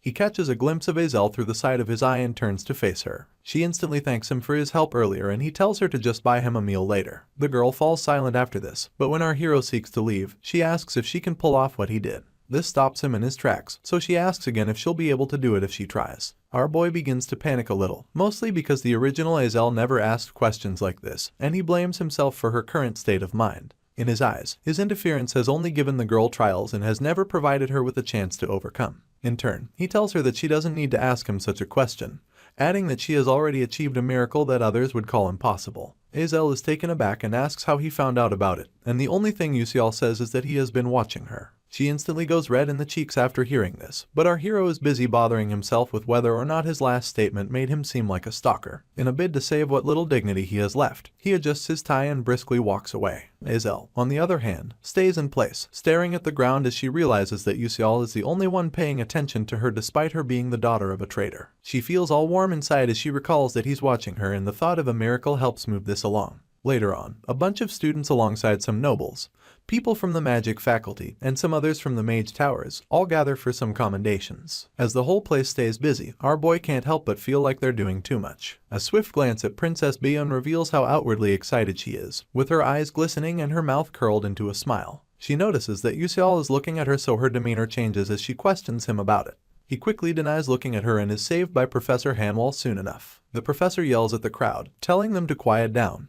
And after this, he announces that he will be handing out commendations to 12 brave students who fought against dark demonic humans. The icing on the cake is that the awards will be given by the headmaster himself. Upon hearing this, all the students including Yusial light up. His eyes follow the headmaster to the stage and he can only see him as the peak of humanity, the 9th class master mage known as Eltman Eltwim. Apparently, he's 300 years old and is known for always putting on a warm smile. This mage warrior is undoubtedly the strongest in the world and is also known to possess the destructive title of Decimator. Well, he doesn't seem like it as he taps Cholquang on the arm and tells him to work hard in the future. Up next, he comes face to face with our hero and Yusial can feel the immense pressure coming from the headmaster. It's so much that he can feel it just by locking eyes with him. This makes him understand what it's like to be in the presence of one of the 10 9th class mages in the entire world. Despite the pressure he's feeling, our hero resolves not to avert his gaze and the headmaster notices this. It pushes him to laughter and he just tells our boy that he's as hardworking as ever, just like he hoped. This only leaves Yusial with more questions and he continues to stay puzzled even after the commendation ceremony comes to an end.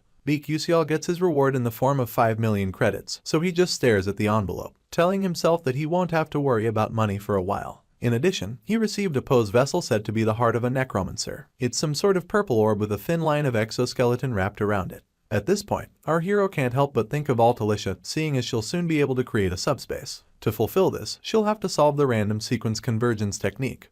But after that, carrying items around will become easy. Our MC is just glad that the other students passed on the reward to him. As though that wasn't enough, Yusial also gets system rewards for completing the necromancer's attack arc. He gets a boatload of EXP, followed by the Constellation project promising him a downgraded version of an item he used in the game, a downgraded version of a skill he obtained in the game, and finally, some more EXP. Our boy had seen this before, so seeing it again leaves him a bit torn. After taking a closer look at the situation, he announces that he would like to use the EXP to upgrade his blink skill. This is when the memory of how weak he truly was in the last battle comes flooding in, with the hole in his leg proving that he had to improve in some way. For this reason, he concludes that it's pointless to work hard like the others when he can just use his knowledge to go as far ahead as possible. Just like that, Yusial gets a notification about his blink skill reaching its EXP limit and increasing by 1 rank. It becomes a class 2 skill with a maximum charge of 3 as compared to the former max of 2 charges. A glowing golden light surrounds our hero and he can literally feel his skill getting upgraded.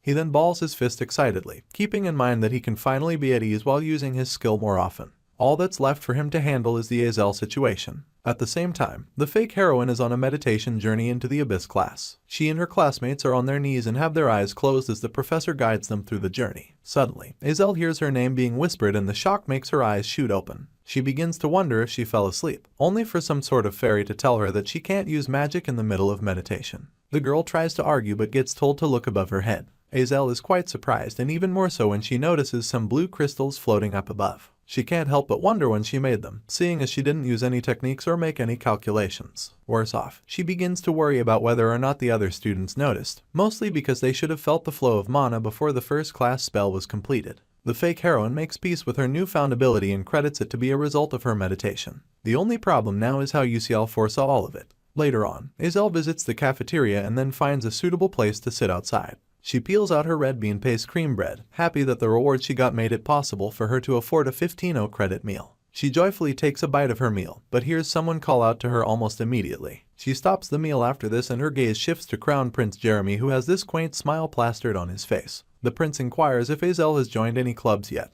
and when she claims that she hasn't, he asks her to join his club. She quickly tugs on her loaf of bread as she asks Jeremy for his conditions, but the prince claims that he doesn't have any, adding that he just likes her and wants her to join. Of course, Azel can tell that he's lying, not to mention the fact that he only wants to use her as a trophy. The moment she looks away, Jeremy curses under his breath and points out that the girl doesn't believe him. He comes closer to her just so he can reiterate that he really doesn't have any conditions, and then squats to whisper in her ear. He tells her that she needs to join his club and stay with him so that he can do all sorts of things for her. It's at this moment that he reminds her of his station, and Azel thinks to herself that she knows about it more than anyone else. As it turns out, the Scalvan Empire and the Adalbert Kingdom have quite the hostile relationship. For this reason, Azel's difficult life would end should the Crown Prince be on her side. It dawns on her that she won't have to get happiness from mere bread, nor would she have to bear the humiliation of being a trader's daughter. Despite it being a terrible idea, the girl seems to lean towards giving a positive response, but the moment the first letter of agreement escapes her lips, Flame shows up and gives her a resounding slap. This surprises both Azel and Jeremy, and they both stare at the heroine in a bid to know what's going on. Amidst heavy breaths, Flame yells at Azel, calling her a piece of trash and spewing rubbish about them agreeing to work things out. She practically plays the role of a jealous lover and blames our girl for abandoning her. The entire time, our girl just holds her face in shock but plays along when the heroine drags her by the hand and tells her that they need to talk. Jeremy just watches both ladies as they leave and a devious smile crawls onto his lips. At the same time, Flame successfully drags Azel out of the prince's range and heaves a sigh of relief. She tells the girl that she should be thankful, seeing as the prince would have chased after her until she died if she turned down his offer without a reason. She doesn't wait for Azel's reaction before apologizing for hitting her and then zooming off. The fake heroine remains dumbfounded until the last moment, leaving Flame to wonder if she made the right choice. Apparently, if Azel had joined Jeremy's club like in the original story, he would have thoroughly destroyed her. The heroine had no plans to disrupt the flow of the original story, but Yusial had set quite the example for her. She stares back at Azel one last time, hoping to God that the prince doesn't realize that she lied. After returning to his chambers, Prince Jeremy has a cup of tea. Flame comes to mind at this point and he finds it cute the way she lied to help her friend. Worse off, he now finds her much more interesting than Azel, so he smiles ear to ear and declares that Flame is the one he wants. It's a new dawn at Stella Academy and all the students of the ANS class are gathered under the guidance of Professor Hanwall. He announces that they'll spend the day carrying out preparations for a monster mock battle and points towards the projection on the wall showing the possible terrains they might be battling in. For clarity, he explains that the students won't be fighting monsters of risk levels 1 or 2 like those they've been fighting until now. The goal is to fight against mid-level monsters with a risk level of 3. As for strategy, the professor makes his students understand that they'll have to form teams, analyze the monsters, and then defeat them using standard tactics. Yusial stays undistracted as he hears that they'll be given some time to practice facing mid-level monsters should they choose to suppress one of them. Apparently, they can locate the geography they want in the Stella Dome and hunt mid-level monsters that suit their respective teams. INS class members will be carrying out the exercise together and they'll all be assessed after 4 days. With this, Professor Hanwell instructs everyone to make teams with a maximum of 6 members and to submit the list to him afterwards. Hazel stands in the corner, anxious as hell because she hates group projects. She then catches a glimpse of 2 girls trying to convince Princess Bionne to join their teams, and while they fight over her attention, the princess basks in all of it. The spotlight is obvious to an onlooking Hazel, but it only reminds her of what her life was like before the Adalbits destroyed her family. You see, both families had the same starting points, the Grand Duchy of Malf with the ice attribute, and the royal household of Adalbit with the fire attribute. During a time when both families kept each other in check and controlled the magic world, Bionne and Hazel were born as children of genius talent. Back then, Hazel thought she had been chosen, but now, she's full of doubt as to whether or not she can get revenge on Adalbit. She's still standing in the corner when our hero approaches her. He calls out to her, asking if she's alone and breaking her out of her trance while he's at it. Hazel simply stares him down, from his eyes to the smile on his lips, before asking what he wants. In turn, Uasal announces that he would like them to team up. Of course, Princess Bionne notices this and can't help but steal glances at our hero from time to time, wondering why he would choose to hang out with the traitor's daughter. Meanwhile, Hazel tries to confirm if he's certain about teaming up, but Uasal goes on to remind her that the professor never set a minimum number of members per team. For this reason, he'd like the team to comprise the 2 of them only so they can receive bonus points for being a small team. The traitor's kid instantly shuns our hero, asking him if he's crazy and wanting to know how he expects the 2 of them to defeat a mid-level monster. The fear is obvious in her eyes, but our boy remains calm as ever, shooting her a wide smile as he asks if she wants to team up or not. After a few seconds of mulling it over, Hazel exhales loudly and agrees, pointing out that she has no one to team up with anyway. Happily, Uasal excuses himself to go submit the team list. The moment he steps away, Princess Bionne steps in, crossing her arms and staring at Hazel like she's the scum of the earth. Our girl stands her ground and questions the princess's motives, only to be asked why she's spouting nonsense. Bionne then tells her to behave herself now that she's a pig wearing a pearl necklace. Her harsh words sting the poor girl's heart and her eyes widen as she watches the princess turn her back on her. She soon realizes that Bionne wasn't wary of her abilities, but of Uasal. At the same time, the princess can't stop thinking about how annoying she finds Hazel and tells herself that the girl thought she'd lose to a commoner. With this in mind, she begins to scan the area for a chance to team up with a knight who is called the best. This knight is none other than Ma Yuxiang. The princess calls out to him and he abruptly turns in her direction. He follows up by exchanging pleasantries, only for Bionne to go straight to asking if he has formed a team yet. It turns out the knight planned to do the exam alone, but the princess presses him about teaming up with her. A sly smile graces Yuxiang's chin as he wonders why he should do that, so the princess informs him about Uasal and Hazel teaming up. This comes as a surprise to him and Bionne milks it as she speculates that the opposing team won't go for a mid-level monster, but a mid-large special monster. With this new information coming to light, she repeats her proposal to Yuxiang and he finally cracks a smile as he admits that it'll be fun. Apparently, he always wanted to compete against our hero at least once in his life, so the princess declares that they should get on it. She steals more glances at their opposition, promising to defeat them properly this time. The 4 days allotted to preparations pass by in a flash and the monster mock battles finally begin. Professor Hanwell takes center stage as he announces the commencement of the INS class assessments. One group makes ample use of lightning magic while another uses fire to take out a tree monster named Mugrika. Flame is busy observing this beast and even concludes that she's capable of taking down a mid-level monster like that.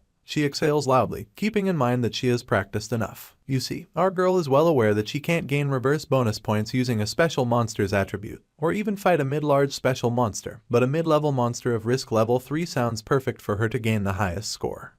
Naturally, 5 first-class mages come together to defeat a monster with risk level of 1, but if you put compatibility, experience, and environmental factors into the mix, the same group can defeat monsters a few levels higher than that. As a light class mage, Flame is unfortunate enough to not be compatible with any other classes, but she hopes everything goes well for Hazel.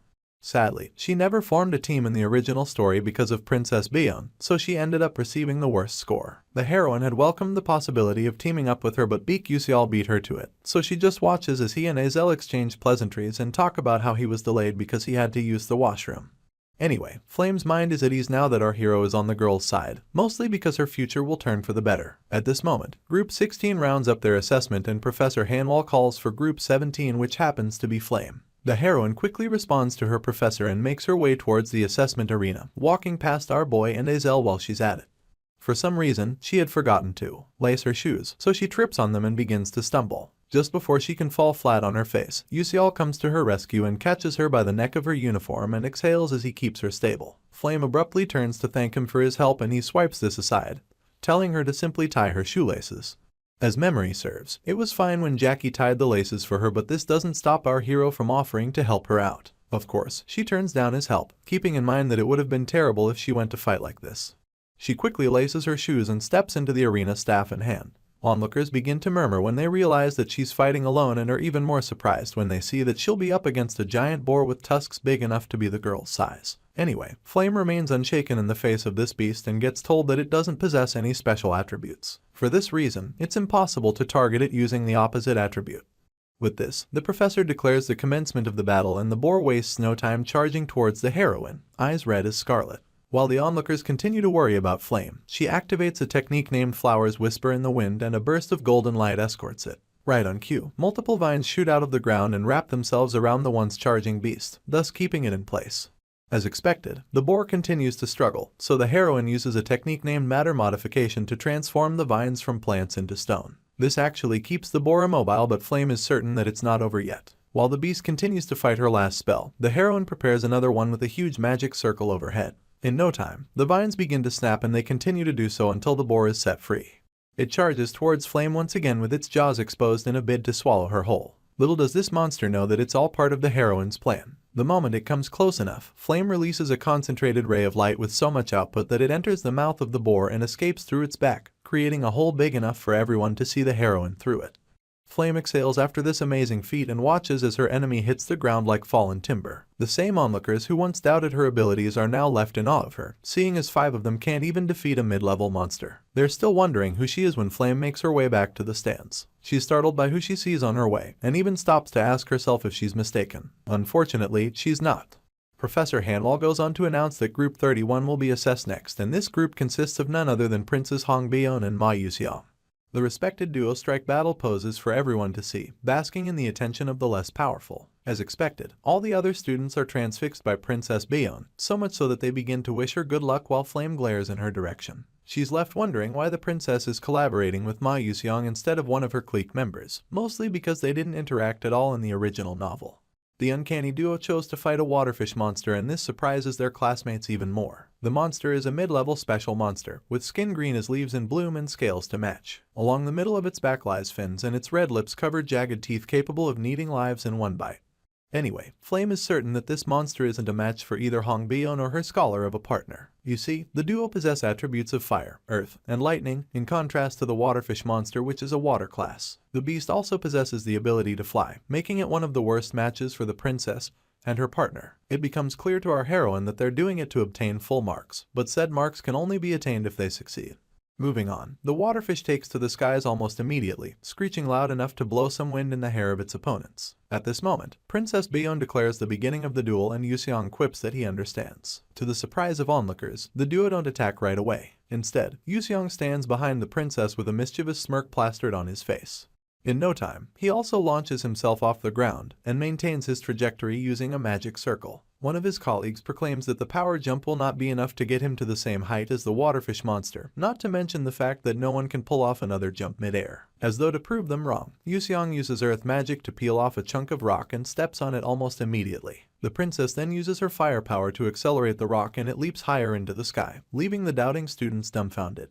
With flames still leaking out of her staff, Hong Byeon stares at her partner in the hopes that he will get the job done. In turn, Yuseong, who had elevated above his enemy, activates a giant fist spell and uses his magic to forge a literal giant fist. He then punches the waterfish out of the sky and sends it crashing into the concrete of the arena. Without wasting time, the scholar uses his earth magic to create multiple jagged rock protrusions that trap the monster in place as it screeches. The screeching doesn't stop, neither does the struggling.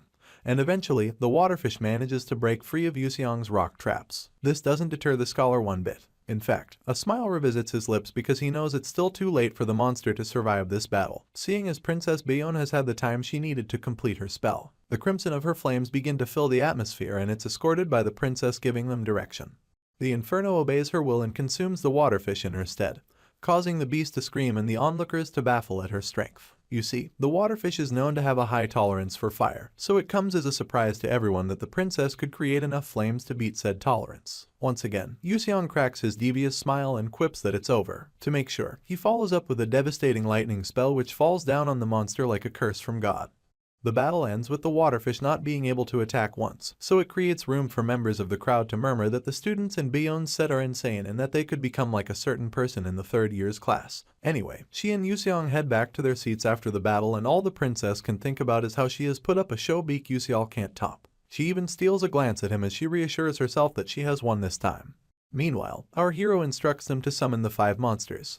Miss Beyon's face twists into confusion upon hearing our boy's request, and murmurs emanate from the crowd to match said confusion. No one could understand why Yuseol and Azel would choose to go up against 5 mid-level monsters when it's already so difficult for 5 people to defeat one. Rumors of his plan had leaked previously, but now onlookers have no choice but to conclude that he's crazy. The duo remain unshaken as the summoning process gets completed. They're now surrounded by 5 mid-level monsters towering over them like ominous skyscrapers in the big city. A monster scholar named Vichin watches them in awe, his arms folded as he names all the beasts our hero had chosen. There's a Hymeredan in the mix, and this is a frog-like monster with a white horn. There's also a sand-maned black cow, a furious beast with a giant nose ring. Then there's a chitin, which is some sort of stork monster capable of screaming ever so loudly, a Nami slime, and a sensitive bat. This last one really leaves Vichin confused. In fact, the entire combination confuses him. The princess turns to her partner, asking if he understands what's going on. Sadly, he doesn't. He just flashes his usual smile and admits that he's curious to see what Yuseol is thinking. While he can't hide his excitement, our hero and Azel await Professor Hanwell's permission to start the battle. Instead, the professor asks for the person who selected the monster combination. Yuseol wastes no time admitting that he's the one. In turn, the professor points out the fact that our boy is a knight, making it clear that he can win points in such an extreme situation, but his partner, who's a bishop, can't. He's scared that Yuseol's strategy is much too cruel on Azel, so our hero corrects him with a smile, pointing out that his strategy is created specifically for a bishop. After hearing this, Professor Hanwell swallows his words and declares the start of their battle. Azel and RMC press their backs against each other as the monsters close in, leaving Yuseol to ask his partner for the umpteenth whether or not she has this in the bag. She quips that she does, and our hero asks her to trust him, only for the fake heroine to announce that she's tired of hearing that. In response, our boy tells her that he trusts her, and this throws Azel into a bit of confusion, seeing as she can't tell what he's thinking. It was on the night of selection. Yuseol and Azel had just agreed to become partners and were walking side by side. The trader's daughter stuttered, and this led to our hero turning to face her. She then asked why he chose to work with her when a knight of his caliber could have easily chosen someone else. RMC scratched his head to buy himself time to come up with a good answer, but ultimately reminded her that she was right about many students possessing incredible talent. He even mentioned how no mage can touch Hong Beon when it came to firepower, or flame when it came to control. He mentioned Ma Yuseong and how he was the strongest of all the first years, and Shin Hyorion and Adalin, who were strong in one-on-one situations, explaining that all these people also have good compatibility with him.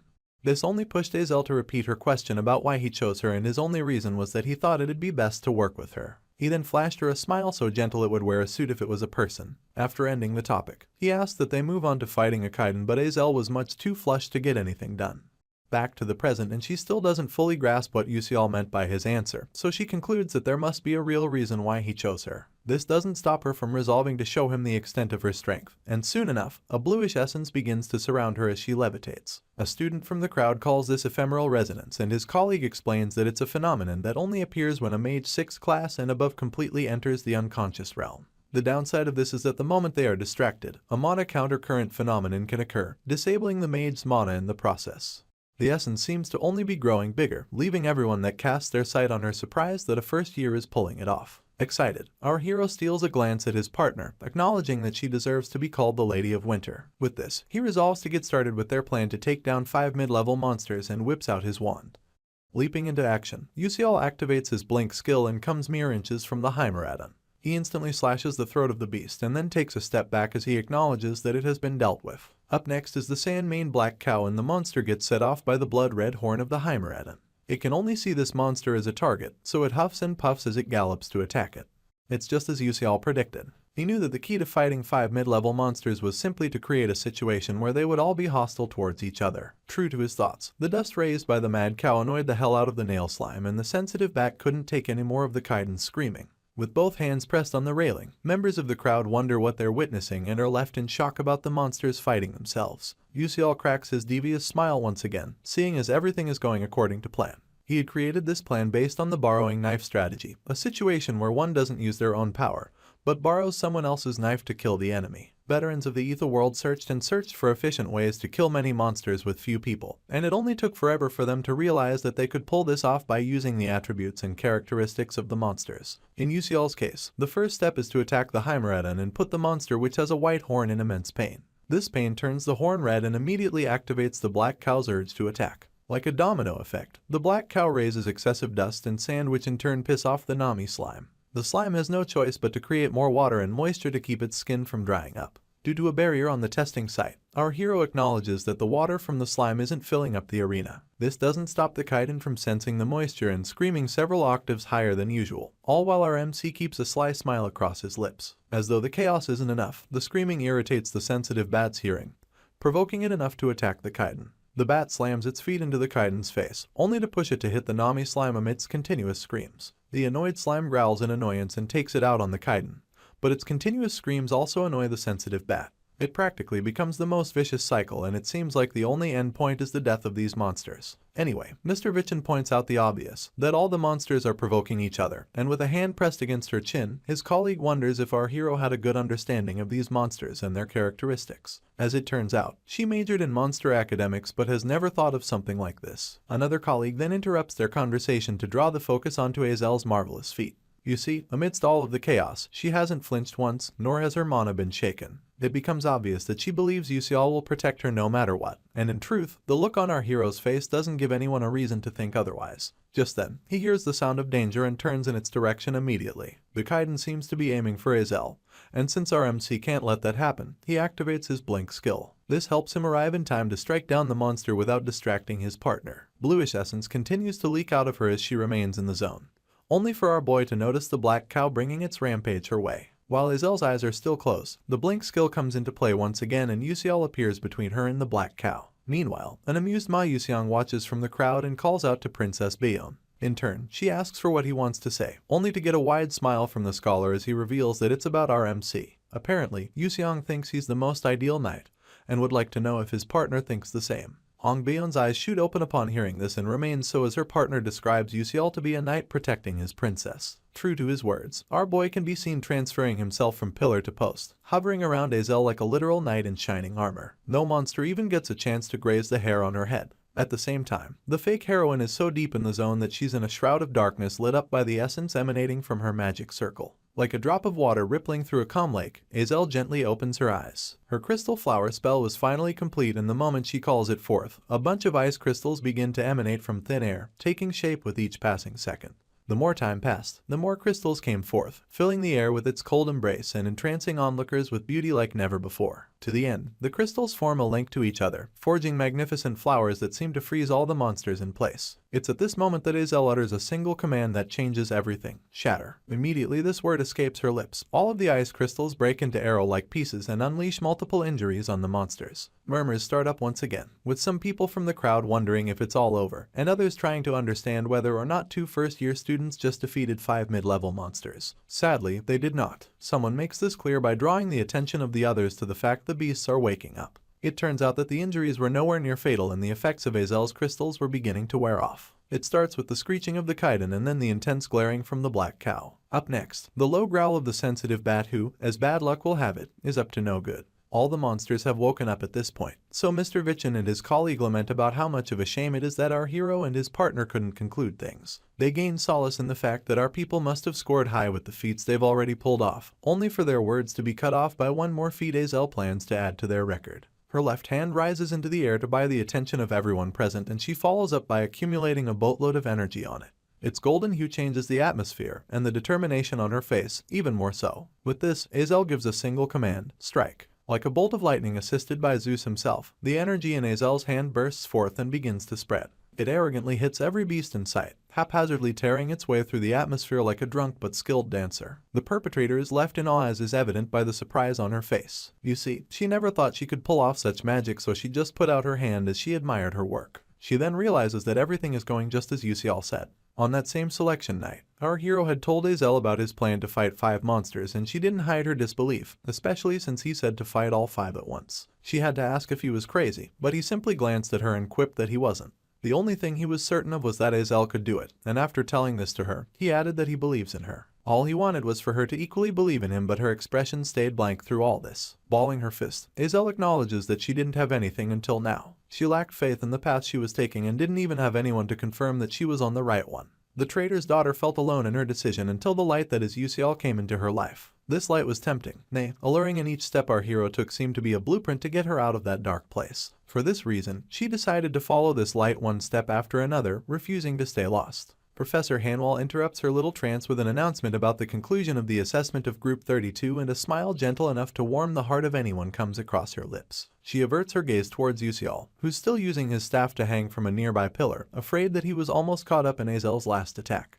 The results of the mock battle was pasted on the notice board a while later, and their group came in first place with 199 points. Bayon and Yusiang came in second place with 137 points, and both parties stare helplessly at the score. The way the princess sees it, they lost completely, so she proclaims that they have to acknowledge it, seeing as they still lost after fighting mid-level monsters of opposing attributes. The carefree Yusiang just laughs it off, admitting that Bayon came to terms with their loss faster than he expected. She tells him to shut his mouth and put up an unbothered front while she's at it. In truth, the princess just stares at him, unable to stop thinking about how things would have been if she had Yusial for her knight instead. Grabbing herself, she can't help but think that she could have put up a show as good as that of Azel. Frustrated, she results in calling our hero a commoner bastard and wonders why he's so dedicated to the fake heroine. In her opinion, she's going to be the most perfect queen of the world, and it's only fitting for her to have the most perfect knight serving her. She pictures herself on quite the regal throne, with Yusial taking a knee before her, and the fact that the possibility is slipping away leaves her biting her lip. Anger becomes evident on her face, and she admits to herself that she hasn't come to terms with the results or even how Yusial is pulling all of this off. For this reason, the princess resolves to investigate our hero some more and follows up by turning to leave. She stopped in her tracks when she notices a familiar face staring at her with dead eyes accompanied by folded arms. These eyes belong to a girl named Saren Orkin, and despite Bayon's confident exterior, she wonders if Saren came to see her because she lost to a commoner and a traitor. The princess simply walks past her though, keeping in mind that she's annoying as hell. Before she can get out of earshot, Saren quips that Bayon still has a long way to go. On the other hand, Flame is sitting by herself, scribbling vigorously into a notepad. As her hand continues to move across the paper, her mind wanders to how quickly Azel learned the crystal flower spell. In the original novel, the crystal flower is a spell that the trader's daughter demonstrates after regaining her confidence in the far future. It's practically her identity after facing multiple hardships and struggles. Flame's pencil comes to a halt as she recalls that Azel is supposed to be declining even more at this point in the story. It becomes clear that her prematurely pulling off a spell like crystal flower in front of everyone is Beak Yusial's doing. Apparently, Ma Yusiang and the trader's daughter share their feelings in the original romance fantasy, and after they do, the world comes to an end. She then welcomes the possibility that an extra story exists that she has no idea about, one where a nameless character like our hero loved Azel. She builds on this, imagining a situation where Yusial regressed in place of Yusiang when the world ended. Her hand flies to her chin and her head swivels from side to side. The possibility becomes more glaring, seeing as our boy could easily have regressed just so he could create a world where the woman he loves could live, even if he stood the risk of being completely forgotten by her. Flame wonders if our MC could truly have no regrets about such a thing, and whether or not he felt a love so strong that he turned back time at his expense. While she's busy trying to put herself in his shoes, Yusial has his arms folded in his dorm room, observing the system as it notifies him about the monster mock battle being complete. As a reward, he receives a significant amount of experience points, and the Constellation project promises him additional rewards for continuing the story in a fantastic direction. After this, our hero puts on his thinking cap, wondering what to get as a reward this time. The need to prepare for the incoming episode dawns on him, seeing as he has strengthened his skill to a certain level. With this in mind, he decides to take an item known as Ifanal's Grass Key, and the system buffers for what seems like a lifetime, leaving our boy to sweat in anticipation. After a few seconds, it announces that the search is complete and goes on to distribute the reward. Ifanal's Grass Key, with its silver demeanor, happens to not be an ancient relic. It's actually a super rare class item that only high-ranking players have access to. It's key that connects to a place where deities exist. Yusial's hand meets his chin in contemplation as he thinks of a way to get out of campus. You see, to use the key, he'll need to leave, and the conditions to do that have become harsher since the whole necromancer debacle. Suddenly, our hero's eyes widen as he births the idea to use the club as an escape route. Beak Yusial is all alone in one of the classrooms, hard at work on his assignment. After putting pencil to paper for quite some time, he finally rounds up the assignment and stretches his hands for good measure. The next thing on his list of activities is to find a suitable club, and a smile comes to his lips as he thinks about getting out of campus. Walking up to the notice board, Yusial looks it over, hand to chin, as he wonders which of the clubs best suits his purpose. His eyes scan the Rune Composition Club, the Soul Chess Club,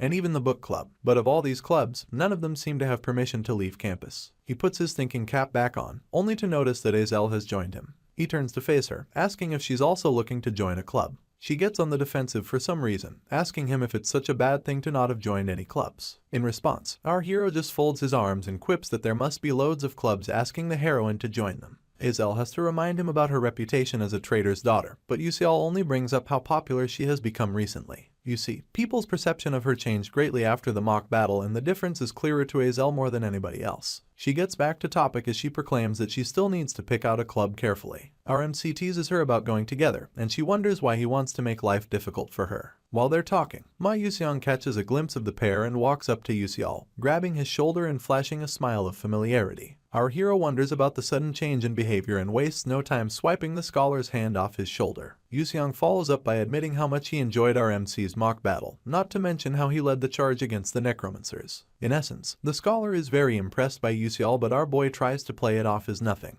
Ma Yuseong continues to stare at him though, and he does this until he proclaims that our hero thinks differently from others. His words seem to hold more weight than our MC was ready for, so he's stunned into silence for a split second. Quickly, he regains his composure, claiming that he's only a commoner and that he's always thinking of ways to do things better because of it.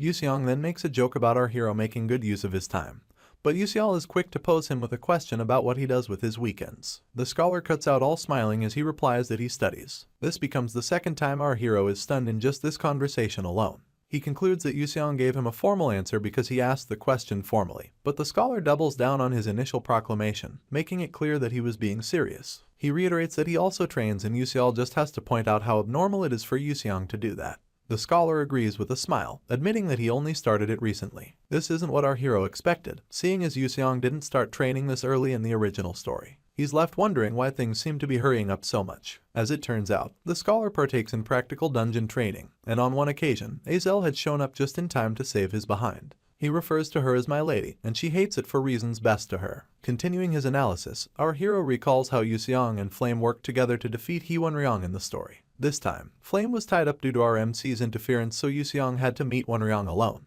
This gets him wondering if it's why Won-ryong is also in a weird state, and his signature hand on chin pose comes to play as he realizes that both boys will train more if things continue down this line. Seeing as they are both main characters in the story, their growths will have a positive influence towards the game ending happily. Interrupting our hero's train of thought, Yuseong points out that he still hasn't joined a club even after being in the academy for so long. In his defense, Yuseong claims that he has been pretty busy. For this reason, the scholar cracks a smile and offers him a chance to join his own club. Yuseong doesn't take him seriously, so he proclaims that he'll think about it if Yuseong does things that suit him. For the sake of clarity, the scholar wonders what type of club our hero would like to join, and Yuseong takes the opportunity to list his needs, realistic or not. From wanting a quiet club, to wanting it to have the 4 insurances, down to having cheese tonkatsu for lunch and being able to go out of campus. His demands take the other two a while to come to terms with, especially Azel, who questions him about the 4 insurances he mentioned. In truth, Yuseong only gave his criteria as a joke, knowing full well that no club has everything he listed. Well, no club that already existed. It's at this moment that Yuseong flashes a wide smile and asks if our hero wants him to make such a club for him. Of course, Yuseong is stumped for words and has to confirm if the scholar can really make a special outings club. Yuseong gives a positive response without thinking twice, and it dawns on our MC that the scholar possesses the necessary connections to pull it off. Paranoia creeps in at the last moment, pushing Yuseong to ask how the scholar benefits from making him a club. Staring him in the eyes, Yuseong only claims that our hero is special. Still paranoid, he wonders if the scholar knows something. Only then does he recall that in the story, Yuseong was pathologically lonely. With this in mind, our boy grants the scholar permission to make him a club, and a certain light comes into Yuseong's life as he hears this. Our hero then gives him a single condition, that he let Azel join the club too. The fake heroine is shocked by this request, as evidenced by her echoing his statement as a question. The way Yuseong sees it, Azel and Yuseong were practically inseparable in the original story, so them being in the same club will give her a chance to care for the scholar mentally. Yuseong calls her Lady Azel once again, claiming that it'd be an honor to have her on the team, and of course, it annoys the living daylight out of her. Yuseong is still wondering if he made the right choice when Yuseong asks about the kind of club they're going to create. Our hero then comes up with an ingenious idea to create a delicious restaurants club. They take up the form and fill in the details, making our hero their leader and clarifying that their goal is to explore as many delicious restaurants as possible. Azel is concerned about whether or not it'll work, seeing as they'll need a guidance professor to give them the seal for special activities, not to mention 4 club members. Almost immediately, Yuseong assures her that he'll take care of the seal and club members, but the issue of a guidance professor will be hard to solve. Our hero doesn't understand why, mostly because he knows the scholar can easily obtain permission for special outings. As it turns out, Yuseong thinks all guidance professors are trash. They brush past the issue just as quickly, with the scholar grabbing their application and announcing that he'll get on the seal. In turn, our hero quips that he'll leave it to him. In his heart, Yuseong acknowledges that only one of those obnoxious bastards could give the stamp for special activities. That evening, as the dimming sun stains the clouds, Yuseong makes his way to the first main tower, and then to the vice principal's office. The man was adjusting a vase when he laid eyes on Yuseong, and immediately he broke into a cold sweat. He refers to the scholar as young master, and Yuseong shoots him a sly smile as he refers to him as his grandfather. And with that, this last chapter finally marks the end of the first season for this incredible manhwa. Season 2 is expected to return in a few months, and I assure you that I'll be incredibly happy to cover it as soon as the chapters get released. As always, I hope you guys have enjoyed my coverage of this story so far, and look forward to more exciting uploads in the future. Until next time.